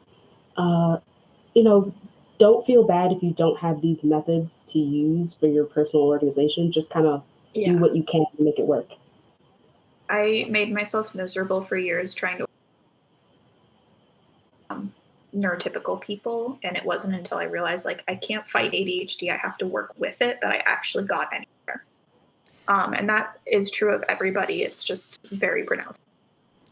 One of my approaches when I'm thinking about, because I like have a tendency to overhaul my organization systems like every so often, but my thought process is what is the problem that I'm running into? Like, what is the struggle that I'm having? So, like, it used to be that I had all with the fabric, I'd be like, I can't find stuff that's at the bottom. Like, and it's annoying, and I don't like pulling this off the shelf, and I hate doing this. And I was like, okay, what can I do to mean that I don't have to pull all of the fabric out to get the one at the bottom? Well, I can use shorter containers. So rather than saying, like, this is how so-and-so does it, like, think what is the thing that you're having a hard time with, and then make your sort of strategy around that. And that's like, that's kind of works for all of this. Like, try all of these things that we're suggesting, but you can find other things that other people are trying to, for sure. That's why there's 4 of us talking about this. I think also when it comes to planning, Sola brought up this really good point that everyone's situation is different, everyone's space is different. Sometimes the cosplay you want to do may not be something you can feasibly do in your space, and that's something you might have to consider, that you may not have, like, the space is spread out, I don't know, like Like a 6 ball gown. feet of fabric or something, you know what I mean? You just have, like, this tiny table, which is fine. Just work within what you have, or maybe you can you start planning, "Can I borrow a friend's living room or something? And can I plan work days somewhere else?" So try to work with what you have, and if you do have a small space that doesn't have a lot of storage options, then what I used to do when I was living with my parents and I could only do things in my bedroom is I would buy things at a time and only work on one component of the costume rather than buying a ton of things, because there was no place for me to store my materials. So yeah, it just As meant more someone shopping that trips, has- but Yeah. yeah. Well, I think that leads us into the next Yeah. sort of major topic, which is shopping, like how and purchasing materials. We kind of touched on like keep your stuff organized so you know what you have, but presuming there will be many projects where you don't have the stuff that you need. Does anyone have sort of preferred methods for acquiring new materials? Let's leave it general that way. I shop mostly online, but that may just be because I don't have a lot of options. When it comes to fabric, Toronto's really easy to buy fabric for, but when it comes to like wigs, foam, and those other types of materials, I always have to order from the States. So in my mind, I've already built up okay, it's going to take me 2 to 3 weeks to wait for it to come here. So I should probably buy that stuff first. That way, by the time they get here, it's probably going to take me another 2 weeks to get the motivation to do something with it. So then it'll actually be done on time. Because overnight shipping anything from the US is a lot of money up to Canada. But when it comes to planning, I do top down. I pick out my wig first, because normally I buy that from, I don't know, either Arda or Epic. And then if it needs warbler or foam, I'll buy that from. Are we allowed to say brand? Are we allowed to say stores? We're not being paid. This is not being paid none at of all. this is sponsored. These are just the buy places from, like, that we go to. TNT or Red Moon, and these places are not near me, so it'll take at least a week to ship. So if the costume calls for those materials, then I have to buy those first, and then wait for next paycheck. And the next paycheck, I buy what's available to me locally, because I can just do that any day. Yeah. Yeah, I do live in the United States, but I'm in a similar situation. Like, I've been doing a lot of gold work lately, and you can't buy gold work. The only place it's manufactured is Pakistan. So same, like, needing to work around shipping times is my biggest challenge. Yeah, I like to pre-shop. That's my thing. I will go on to like, I'm like, oh, I'm probably going to buy this fabric at Joann's, or maybe I'll go to one of the local fabric stores. But like, I like to look at everything online and think about the materials that I'm going to get. But I'm a very tactile person, so I still go into the store and I buy it in the store. But I find that looking through online, one, answers the question of, is this something I can find in the store, or do I have to find it online? Gives me helps me with the budgeting stage too, because I can start estimating how much money I think things are going to cost me. So I find. So I am a complete overplanner for when it comes to shopping, just because of the type of person I am. I love it. Tell us more. It goes down into the point where I determine what I'm buying like on a monthly basis. And I only do that because after gaining years of experience, I start learning the little things that certain stores do. I take into account Black Friday sometimes if I need to get certain things from, like, say that what was it? Most special occasion fabrics from Joann's always go on sale Black Friday at very certain days of their Black Friday sale. If I need fake flowers, I'll try to wait until after the spring, because that's when Joann's will put their fake floral fabric flowers on sale afterwards. So it also takes into account like when I'm going to be wearing a certain project, I'll try to budget out that way. And also, speaking of budget, so like I said, and I am an accountant, I do budgets all the time. I set an amount for a specific project like off the bat. Personally, what I do is every paycheck, I take a little bit out of my paycheck, and that's just my entertainment cosplay fund. I don't touch it for anything else unless I can avoid to. Like, if something emergencies come up, then it's the first thing to go, because it's fun, and I need to pay for things that I need to live. first. So that really helps with budgeting for me. Just if you have the means to take out money already, do that so then you don't feel like you're struggling in other ways. Work with your budget if you can, do what you want to do, but also remember you are a living person with other obligations.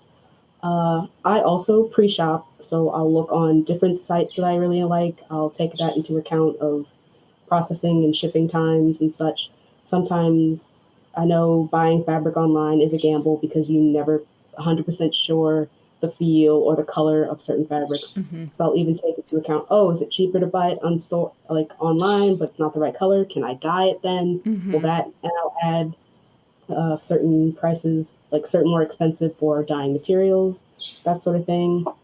And what I also do, and not everyone does this, if you have a tighter budget, I wouldn't recommend doing this, but I just calculate everything out down to the tax without any coupons, because I know that is going to be the top of my budget in case I can't get any coupons for whatever I buy.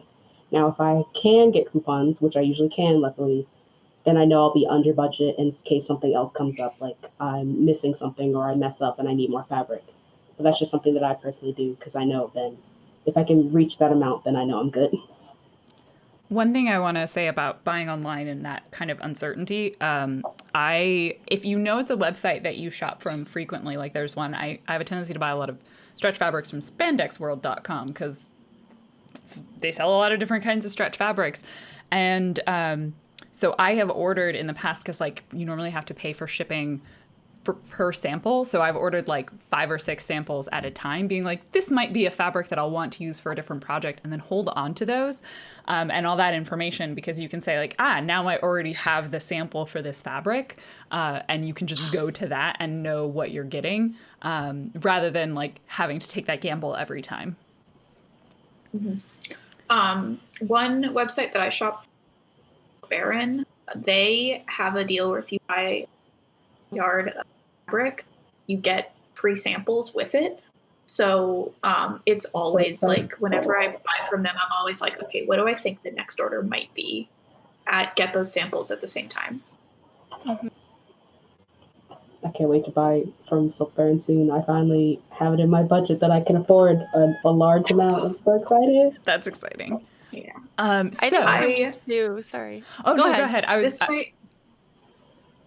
This might be a budget, not really a budgeting trick. Like, I wasn't able to get a lot of Baron Silk, the costume I wanted, so I will usually think in terms of like, where can I use this really nice material to just add a So I can't make this 10-yard dress out of Silk Baron Silk, but I can get 2 yards of it and then have little bits of it. So if there's a material you really want to use, but you can't get like a ton of it at once, you can always think about other ways in a smaller way. Yeah. And I think having that mix of materials makes it richer anyway. Yeah. So let's kind of tackle like the last sort of major topic for beginning, and then we'll go to the middle of our project, our hypothetical project. And this is something that I've talked about struggling with, so I'm here to defer to all of your expertise in estimating time. How do you for yourself estimate? Because I am a chronic underestimator. My big thing is I'm like, this will take me 3 hours. 10 hours later, I am halfway through. So if thoughts on that, and then the sort of related thing is, how do you track your projects? What are your tools for once you've done your planning? How do you like to keep track of the project while you're going? Because that kind of leads us into the once the project's going aspect. With experience too, eventually you'll realize what's consistent about yourself and your working speed depending on what you're doing. Like I know for myself how fast I can sew, or how fast I can pattern draft or cut foam out, or actually what my physical limit is for, cutting foam, because that's a physical manual labor on my shoulder, which I did injure a few years back. And so I'll know you'll do that for a few hours a day. And you'll also know how long it takes Plastidip to dry, how long it'll take my 3D printer to print a thing. All of this comes with experience. So it's all of that kind of adds on to how I structure what I do first. I will always do the task that takes the longest first, and then everything else sort of trickles down in decreasing order of how long it takes me to do it, if that makes sense. So like Vicky said, that is a really good point. Like you have to realize what you can do. I take a full day just to cut out fabric because I'm on my hands and knees and I hate it and it's just a huge big old struggle. But I can sew a garment together in like a couple hours just because I sew on a very fast machine spinning. Wow, I lost my train of thought. It really does come with experience, and I find that if I break down certain parts of the project, like Vicky said earlier, buying like head to toe, I'll also break down projects head to toe first. Like I'll tend to work on the tops of things, and then the pants, and then the boots and armor or whatever else I'm using. I'll give myself like a full 2 days to style a wig, even if it's simple, just because I never know if I finish styling and go, I hate this. Let's wash it out and do it again because it happens and you just want to try to give yourself time. Personally, what I do is I made it a rule ever since I got out of college because now I have a full-time job and I come home in the evening and I just want to sit down on the couch and watch TV. I'll just sew and do cosplay on the weekends. I'll basically give myself a couple hours on Saturday and Sunday, and that's the times that I get to work just so I don't burn myself out. And of course, it takes me longer to do projects, but I find that I'm not so tired when I'm going through the motions of making everything. And you just have to realize what can I squeeze into that amount of time that I'm giving myself. I think what you just said about deciding when your crafting time happens is so incredibly important. Like I said, I'm a full-time student. I do, on average, about 100 hours. I have very little free time. And a lot of the times when I do have that free time, I also just want to go sit on the couch. So I basically decided my school doesn't have class on Friday, so Thursday is my Friday. So I said, okay, Thursday nights, I'm exhausted. I don't want to do homework anyway. Thursday night is crafting night. And this is the night that I have to not feel guilty and take my own time, work on my own project. Any other day of the week, like if I have a random hour here and there, I might do something. But carving out that time allows me to say this is time, not instead of might be more productive because it's for school. And also allowing myself to say, like, if a rolls around, I just can't make it happen. I'm saying to myself, cosplay this week, and that's okay. But you have to know that that's what you're sacrificing if you.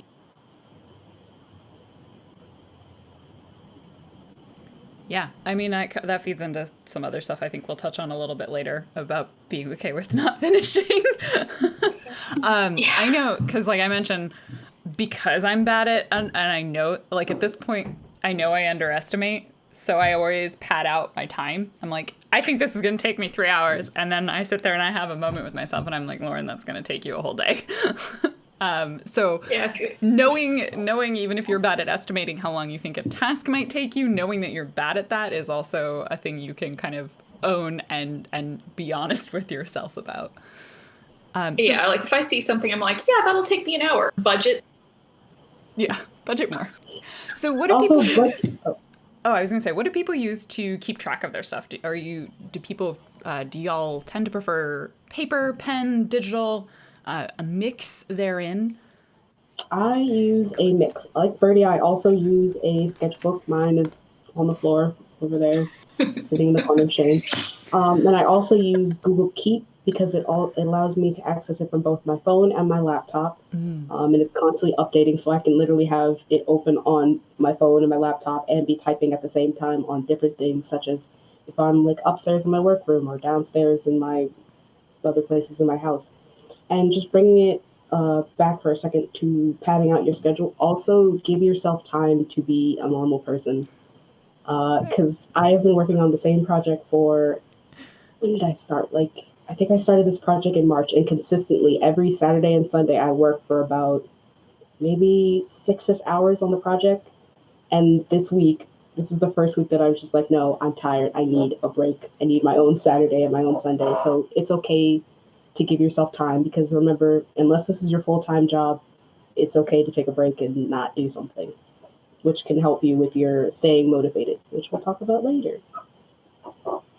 I use a giant whiteboard, and I write down all of the tasks that need to be done. I find it interesting that you guys do it by hour, because I don't allot an hour like, 5 hours on a wig or whatever. I allot like days.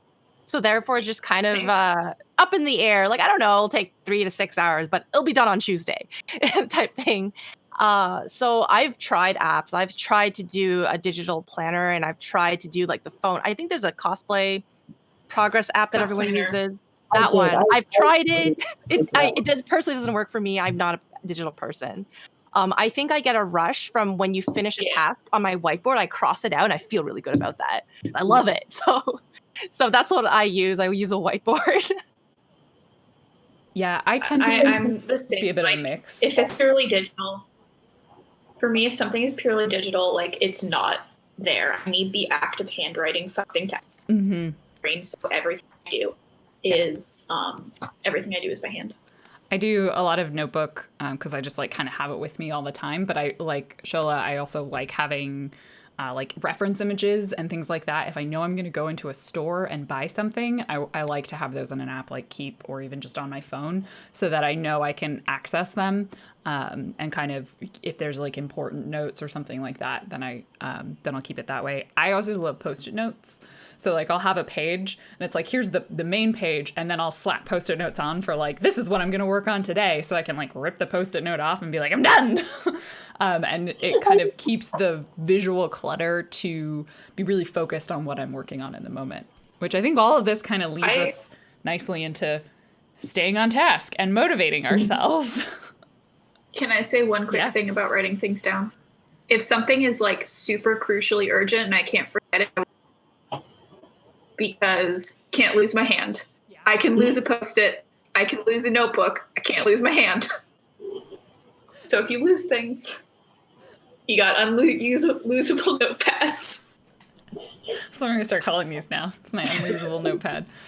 I once saw, this is off topic, but I once saw a person with like a notepad like tattooed on their forearm. So when they just would write stuff on their forearm, it was like Yeah, that would work. What? Absolutely genius. Wow. That's So yeah, middle of the project. No, Staying on topic. There's a lot of, one of the things I feel like I want to sort of summarize, like there's a lot of upfront stuff that you can do to make your life easier as you go through the cosplay, like the project, like planning what you're going to buy, keeping track of all of the different pieces and the parts, having a Bible or your kind of build guide to refer back to, all kind of leads into like the actual work that you're doing on the cosplay and making that part easier.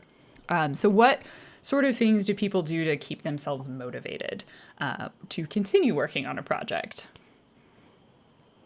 Or start? Honestly, talking about it. Yeah. I have a lot to say about motivation just because biggest enemy sometimes. ADHD is notorious for making you really excited about a project and then just dropping it after or touching it again. So something that I have really worked hard on how to keep it exciting the whole time. And I know we've talked a lot about like working top down and like only buying materials as you need them. But for me, the only way to keep a project going is to work laterally. So I have maybe 2 or 3 elements that I'm switching between, so I can trick myself into thinking it's a new shiny thing all the time. Especially, I do a lot of hand embellishment type things that I might be working on months on a 3x3 square. The only way that I'm not going to get bored of that is by saying, okay, I can switch today's smocking, today's embroidery, and go back until they're done. And it can be very frustrating because you'll go for months without actually finishing anything, but then you finish like 5 things at the same time, and it's great. The other thing is, if there's a piece of the costume you're dreading, consider if you actually have to do it. I hate cutting fabric. Yes, I actually do have to cut fabric. You can't get sewing without cutting out your fabric. But I was looking at a piece of armor and like, God, I just don't want to make that armor. And then I thought to myself, like, but actually, I could make this out of fabric instead, and that would be fun. So consider your own skill sets. Very little time. I don't want to spend my free time doing something I don't like. So make sure you are enjoying your project. Modify it if you don't enjoy your project. And don't feel pressured to stay working on the same thing at the whole time if you're bored. That's my speech. No, it's Brad. Vicky, you were going to talk about talking about it. Yeah. I post on social media a lot. So usually when I announce that I'm doing a project and start a progress thread on Twitter, typically that keeps me motivated because now I feel like, oh, I have to show off by the end of the week or maybe every few days. I want to show off that I've made some sort of progress. And usually that keeps me going. Usually around like the cosplay, the con crunch time, especially for like KatsuCon, when we're all doing progress threads on Twitter, we're all like creeping on each other's. It's like, it's that immediate validation you get from your peers, and as well while you're posting on social media, you can validate other people too. Like, oh, that's great, Lauren or Sola, that's looking awesome. Keep going. So I find group motivation helps a lot too through social media.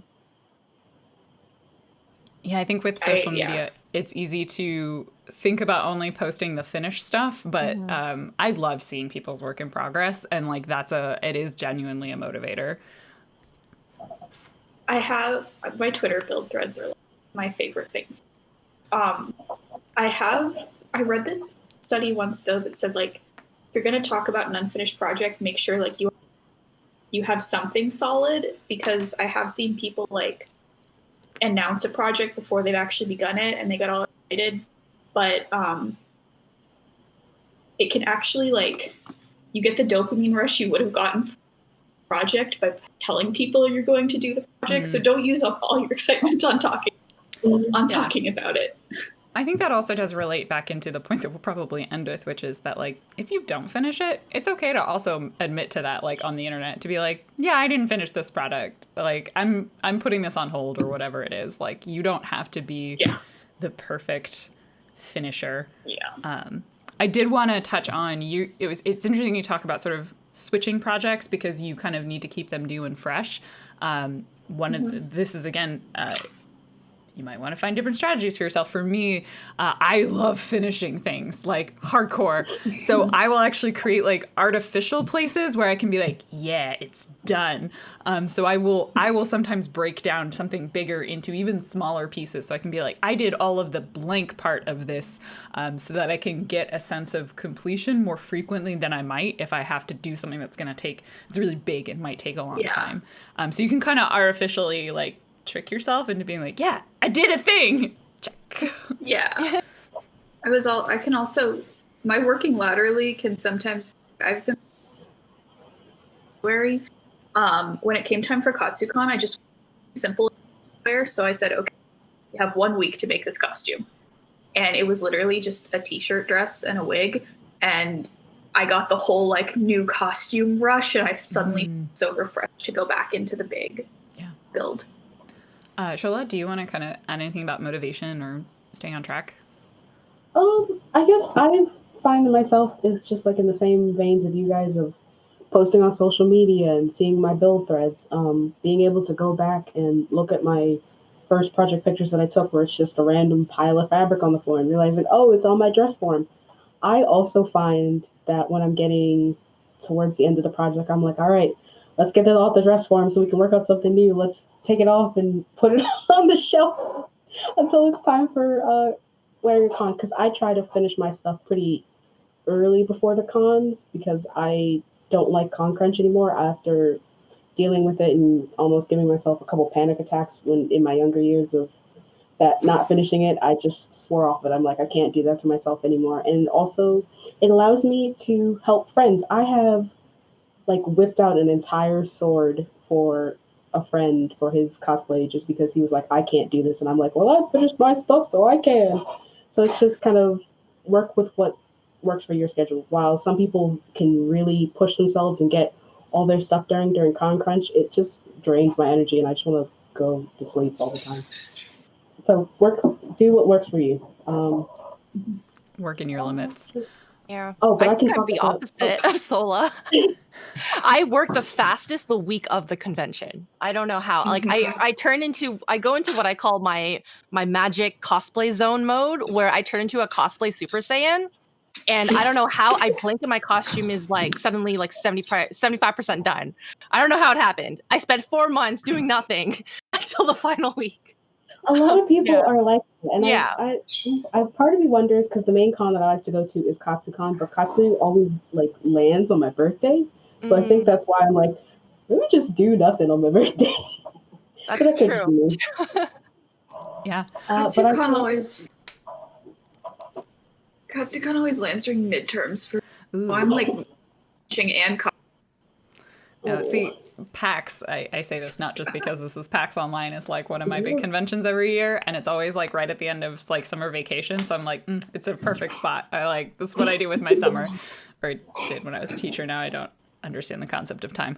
I wanted to kind of touch on in the sort of the middle section is also like dealing with setbacks, like making mistakes or realizing like you did something wrong or you don't have the materials or suddenly your timeline gets thrown off because life happens.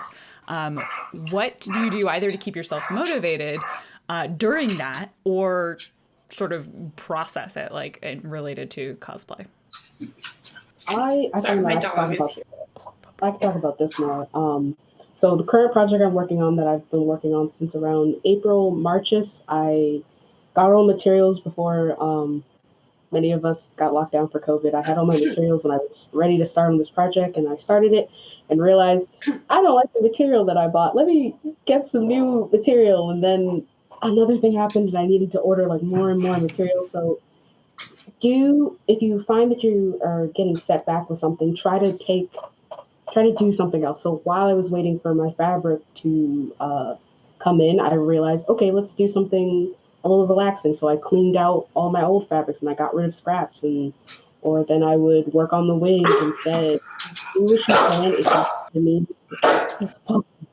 There's a bumper.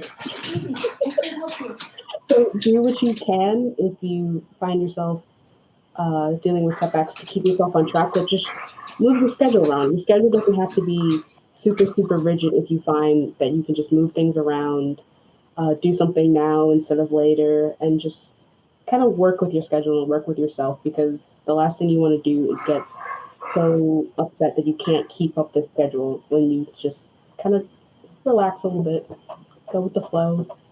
It's a hobby. Don't get too crazy about it. Sorry, my dog is being a pupper. demanding. Yeah. Vicky, I think it's very valid to feel disappointed though in a moment, to be like, oh, I messed up and now I don't have enough materials to finish a costume. That actually happened to me with my KatsuCon costume because I did buy fabric from Joann's for my Fire Emblem costume because it was the perfect color, the perfect weight and weave and drape that I had wanted. And I bought the entire bolt from a Joann's when I went in Buffalo like months ago. When I actually was sewing the costume, and this comes into me being in Canada, I realized the week of I had messed up my collar, and I was doing vinyl, hot vinyl cricket. What do you call it? Oh my god. Heat press, thank you. And I had heat transferring, so I had messed that up, which meant I couldn't use that fabric because I can't peel off the transfer anymore. It's like it's wrecked now. So I couldn't even take it apart and resew it. So I was out about a yard of fabric from a Joann's that I don't have access to. And so I had to accept that I wasn't going to be able to do the costume. So, yeah. I had a similar experience where I spent about a month mocking the pieces for the sleeve pattern and then discovered that I had drafted the sleeve completely incorrectly. So sometimes, I think it's important, what Sola was saying, try and get the day back and, do something productive. Mm-hmm. But it's also okay to recognize that, today was a loss. I'm in a bad mood, and I don't need to be crafting right now. Go get some air, take a walk. I didn't touch the sleeves for 2 months after that happened, because I just said, I can't even look at this. I have other things. I'm going to go work on something else. And now that I'm back to the sleeves, like I'm ready to take them as a challenge instead of a. So if something really just bad, like put it down. It's okay.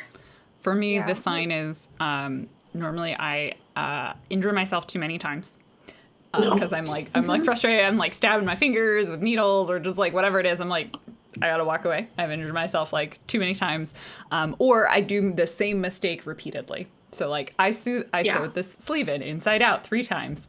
I did that recently, and it was awful. So like recognizing those moments where often it's because I'm physically really tired, like it'll be late at night or I've been sewing for a really long time.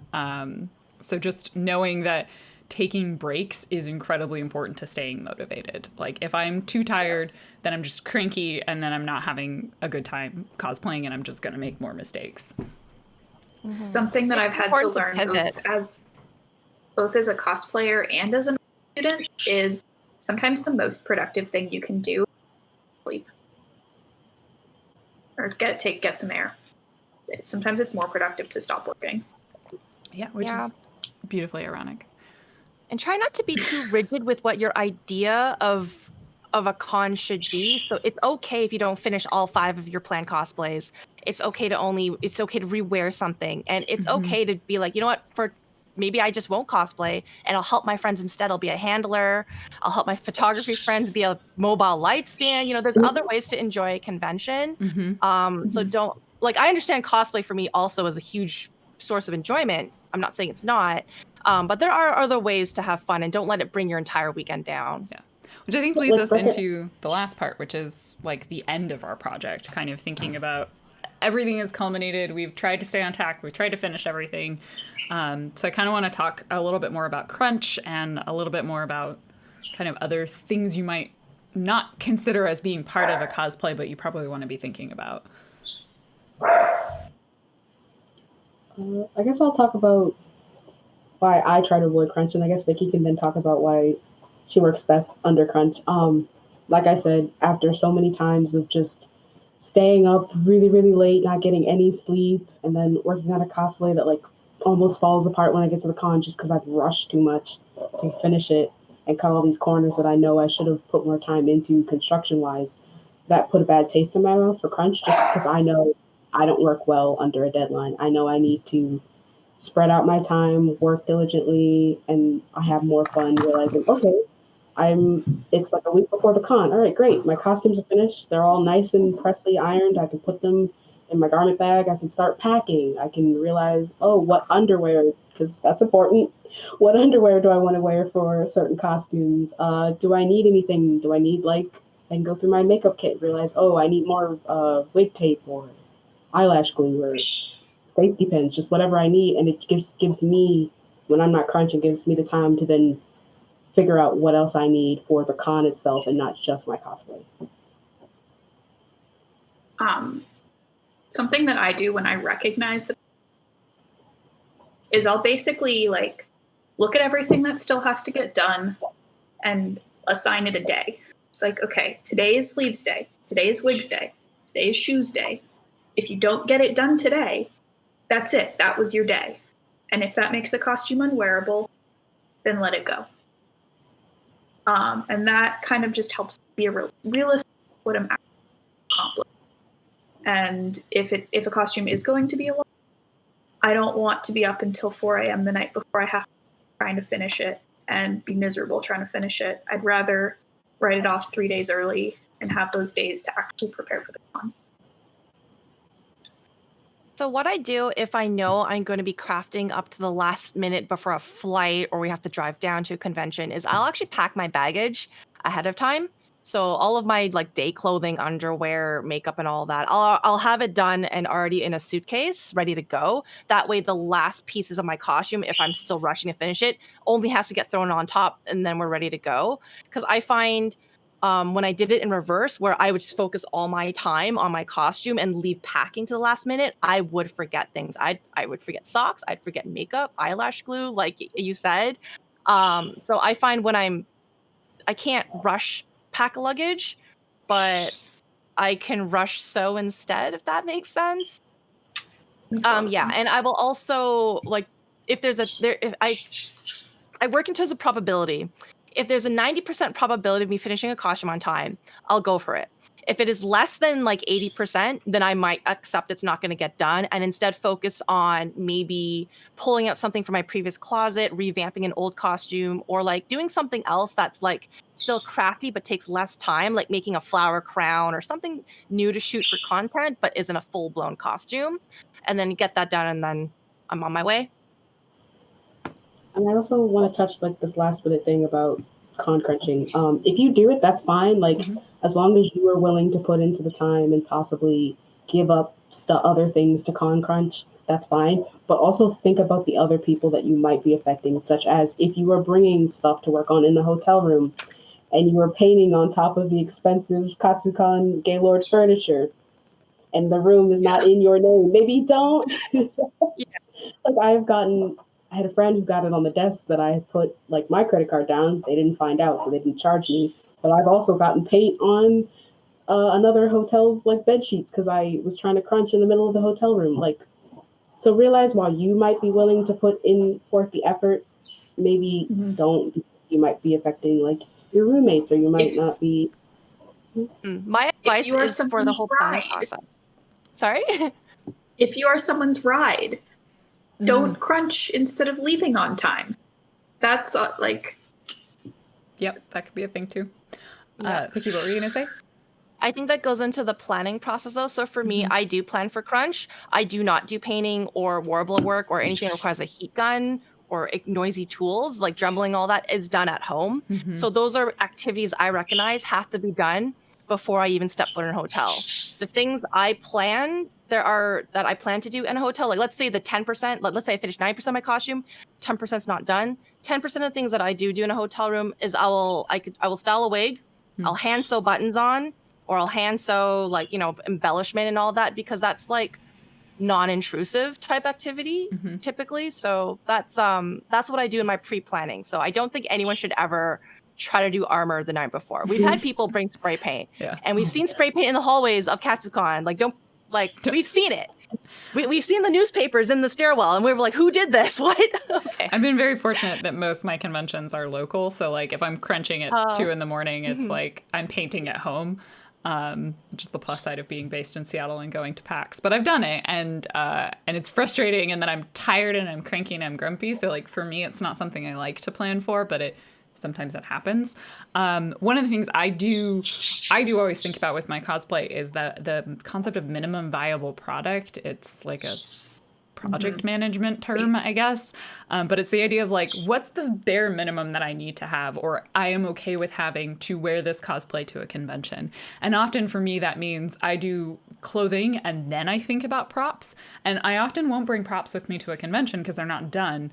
And then I will plan to do a photo shoot when I'm finished. And so I will finish and then schedule a photo shoot. And that kind of helps alleviate, one, the disappointment of not being finished. Because it's like, well, it's not done yet because I haven't done my photo shoot. And like, I'll have it at the photo shoot. And it also helps mean that I'm not overwhelmed with not having too much to do. So that's another. Like sometimes you just need to get it on your body. Yeah. That's okay. Like, is it okay if I don't have the exact right shoes? Sure, I'll just wear my plain black ones with this one, and then like next time I can make the real shoes for it. And so kind of thinking about what do you need to have so you can accept that maybe that cosplay is not going to be as finished as you want it to be at that convention, and you have opportunities to finish it later. And honestly, I think the majority of people don't notice the missing things off of your costume as much as you think you do, as much as you think they do. They'll just be like, oh, that's awesome. And you're like, no, it's not. I'm missing this, that, and that. And they're like, It's really? falling apart. And honestly, if they point it out, they're not nice people, and you don't have to talk to them. Yeah, screw them. So any last thoughts that people want to say before we sign off and go upon our merry crafting ways? Try to give yourself enough time to plan. Realize that it's okay if things aren't going your way. Try to just keep up with your schedule. And if you can't, at the end of the day, this is supposed to be a fun hobby. Don't lose sleep or lose energy or just get so worked up like in your hobby that you realize you can't enjoy just the rest of your life like outside of it or wearing it.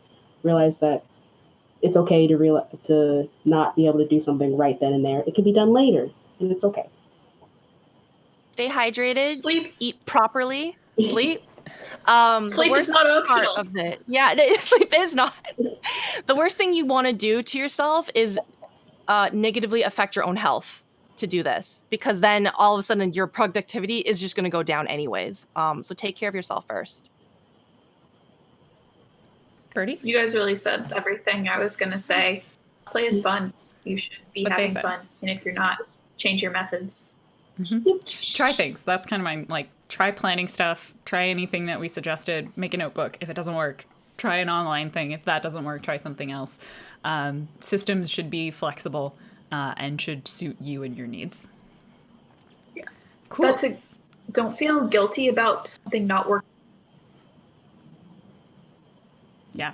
All right. So on that, shall we have, let's go around in the same order, or I guess in the opposite order that we started with, and then we'll sign off. So, Vicky, who are you? Well, Where can thank you people all find you? In case I forgot. Thank you all for watching. Again, my name is Vicky. I go by Vicky Bunny Angel online, and that's how you can find me on all of the social media platforms. Yeah, it was nice talking with you all. Yeah. And again, I'm Sola of Sola Heika. You can also find me on most social media accounts. I don't check them all the time, but that's okay. Yeah, just remember, it's supposed to be fun.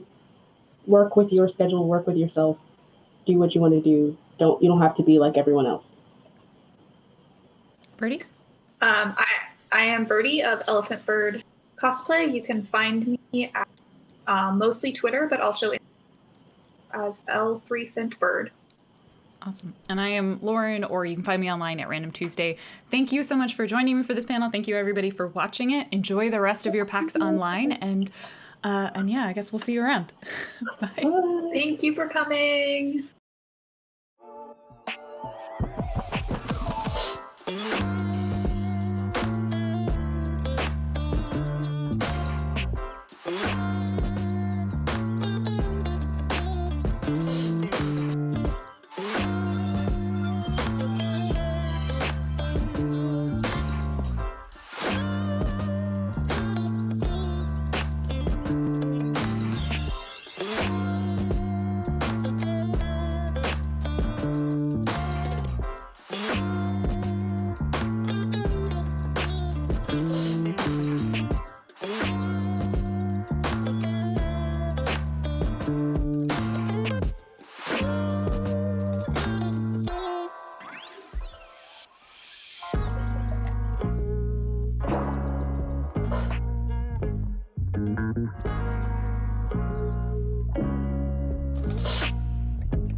So, why can't I come with you? I've told you already, Cape Cuckoo isn't safe for Henry you. Moss and the Wormhole Conspiracy is a coming-of-age adventure set in a goofy galaxy of oddball characters, ridiculous conundrums, and cosmic evil.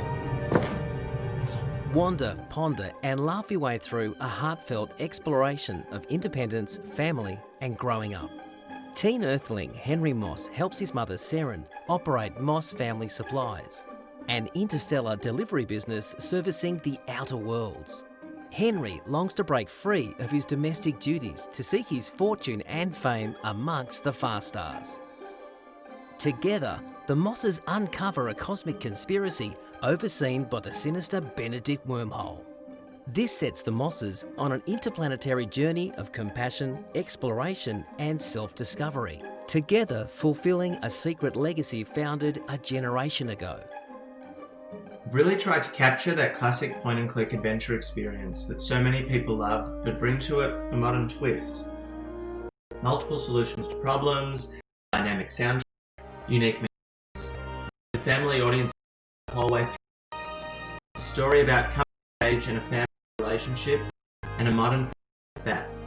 This is a game that will really appeal to people that grew up with games, and if they have kids of their own, then can hopefully share that joy with them too.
Hi there, I'm Dr. Mark Adams with the Queensland University of Technology in Brisbane, and our labs are based at the Translational Research Institute on the Princess Alexandra Hospital campus. And my primary research focus is on lung cancer. We're also looking to extend some of the findings that we've made in lung cancer to other solid malignancies, such as colorectal cancer and certain types of breast cancer. So I've been extremely privileged and fortunate to receive funding from Cure Cancer. And this funding was focused on my work to improve the sensitivity of lung cancers to chemotherapy. And that's a lot of what our work is in doing, is finding ways to exploit some of the molecules that might be upregulated in disease or dysfunctional. And if we can target these molecules and combine these targeted agents with chemotherapy, this might be a strategy to improve the effectiveness of chemotherapy and to save a lot of the toxicities that are associated with chemotherapy and improve the health outcomes for our cancer patients. Of course, as an early career researcher, it's extremely challenging to attract funding to drive our research. We don't have immense track records. So this is where funding agencies such as Cure Cancer step in. They really do focus on supporting the early to mid-career researchers to enable us to answer, to try and answer some of the research questions that we have, ultimately with the ultimate view of trying to improve the health outcomes for our cancer patients.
The next chapter in Firefly's classic real-time series, Stronghold Warlords and a line of unique castle sim games.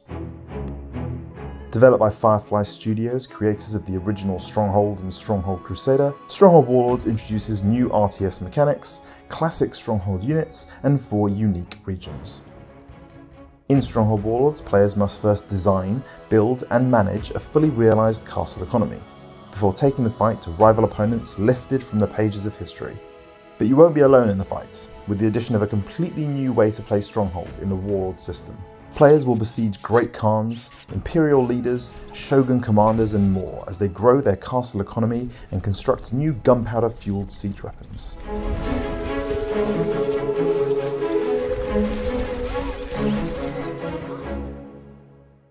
Taking players from the jungles of Vietnam and the Mongolian steppe to the warring states of China and finally feudal Japan, this new setting is built into each aspect of our castle sim gameplay.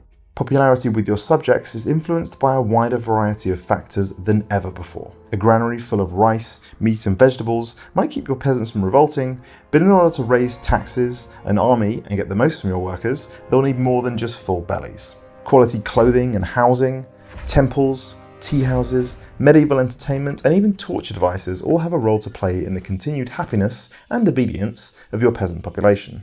Fail to stay on their good side and peasants will abandon the player, leaving you without farmers, blacksmiths, diplomats, and indeed soldiers with which to defend your keep. Introducing new cultures, mechanics, and historical detail to the series for the first time, Warlords is built around the central Warlord system, a grand strategy mechanic that allows players to recruit, upgrade, and command 8 unique warlords across the battlefield. Once under your command, either through force or diplomacy, I serve a new master. My army is ready. Each warlord boosts your strategic prowess with unique perks, characteristics, and upgradable abilities. Early on, players can boost their diplomacy and gold reserves with the help of the Crane Warlord, who also has a unique perk that boosts popularity within the castle. Later in the game, we might turn to more military-focused warlords, like the Tiger and Dragon. These more aggressive warlords can do everything from increasing melee damage and offering spiritual guidance, to growing your army with special units and even launching a full siege attack on the enemy. Utilize each warlord to boost your industry, fortify borders, forge weapons or launch a pincer attack, and you'll dominate the battlefield in no time. Each mission and multiplayer battle means a fresh set of warlords to command and new dynamics for every castle built. With all the warlords in this region, we have the numbers to launch a single great assault on the castle. To defend their castles, players will take command of Mongol hordes, Imperial warriors, and samurai clansmen, as they prepare to besiege everything from Japanese castles to fortified Chinese cities. In addition to classic weapons like the trebuchet and mighty siege tower, Warlords also introduces gunpowder to the series for the first time. The Korean hwacha, rocket launchers, and fire oxen, inspired by Chinese siege warfare, are all options for players hoping to breach enemy walls and thin out an attacking siege force. When it comes to infantry, players will be able to recruit all new units including fire lancers, disciplined samurai, Mongolian bowmen, and heavily armoured imperial troops. Combine these with your siege weapons of choice and players will have all the tools they need to break enemy lines and defeat the enemy warlord. Whether you become the greatest lord through fear or admiration, military might or careful diplomacy, players will journey from 3rd century BC China and Vietnam all the way through to the rise of the Tokugawa shogunate and the coming of the Mongol Empire.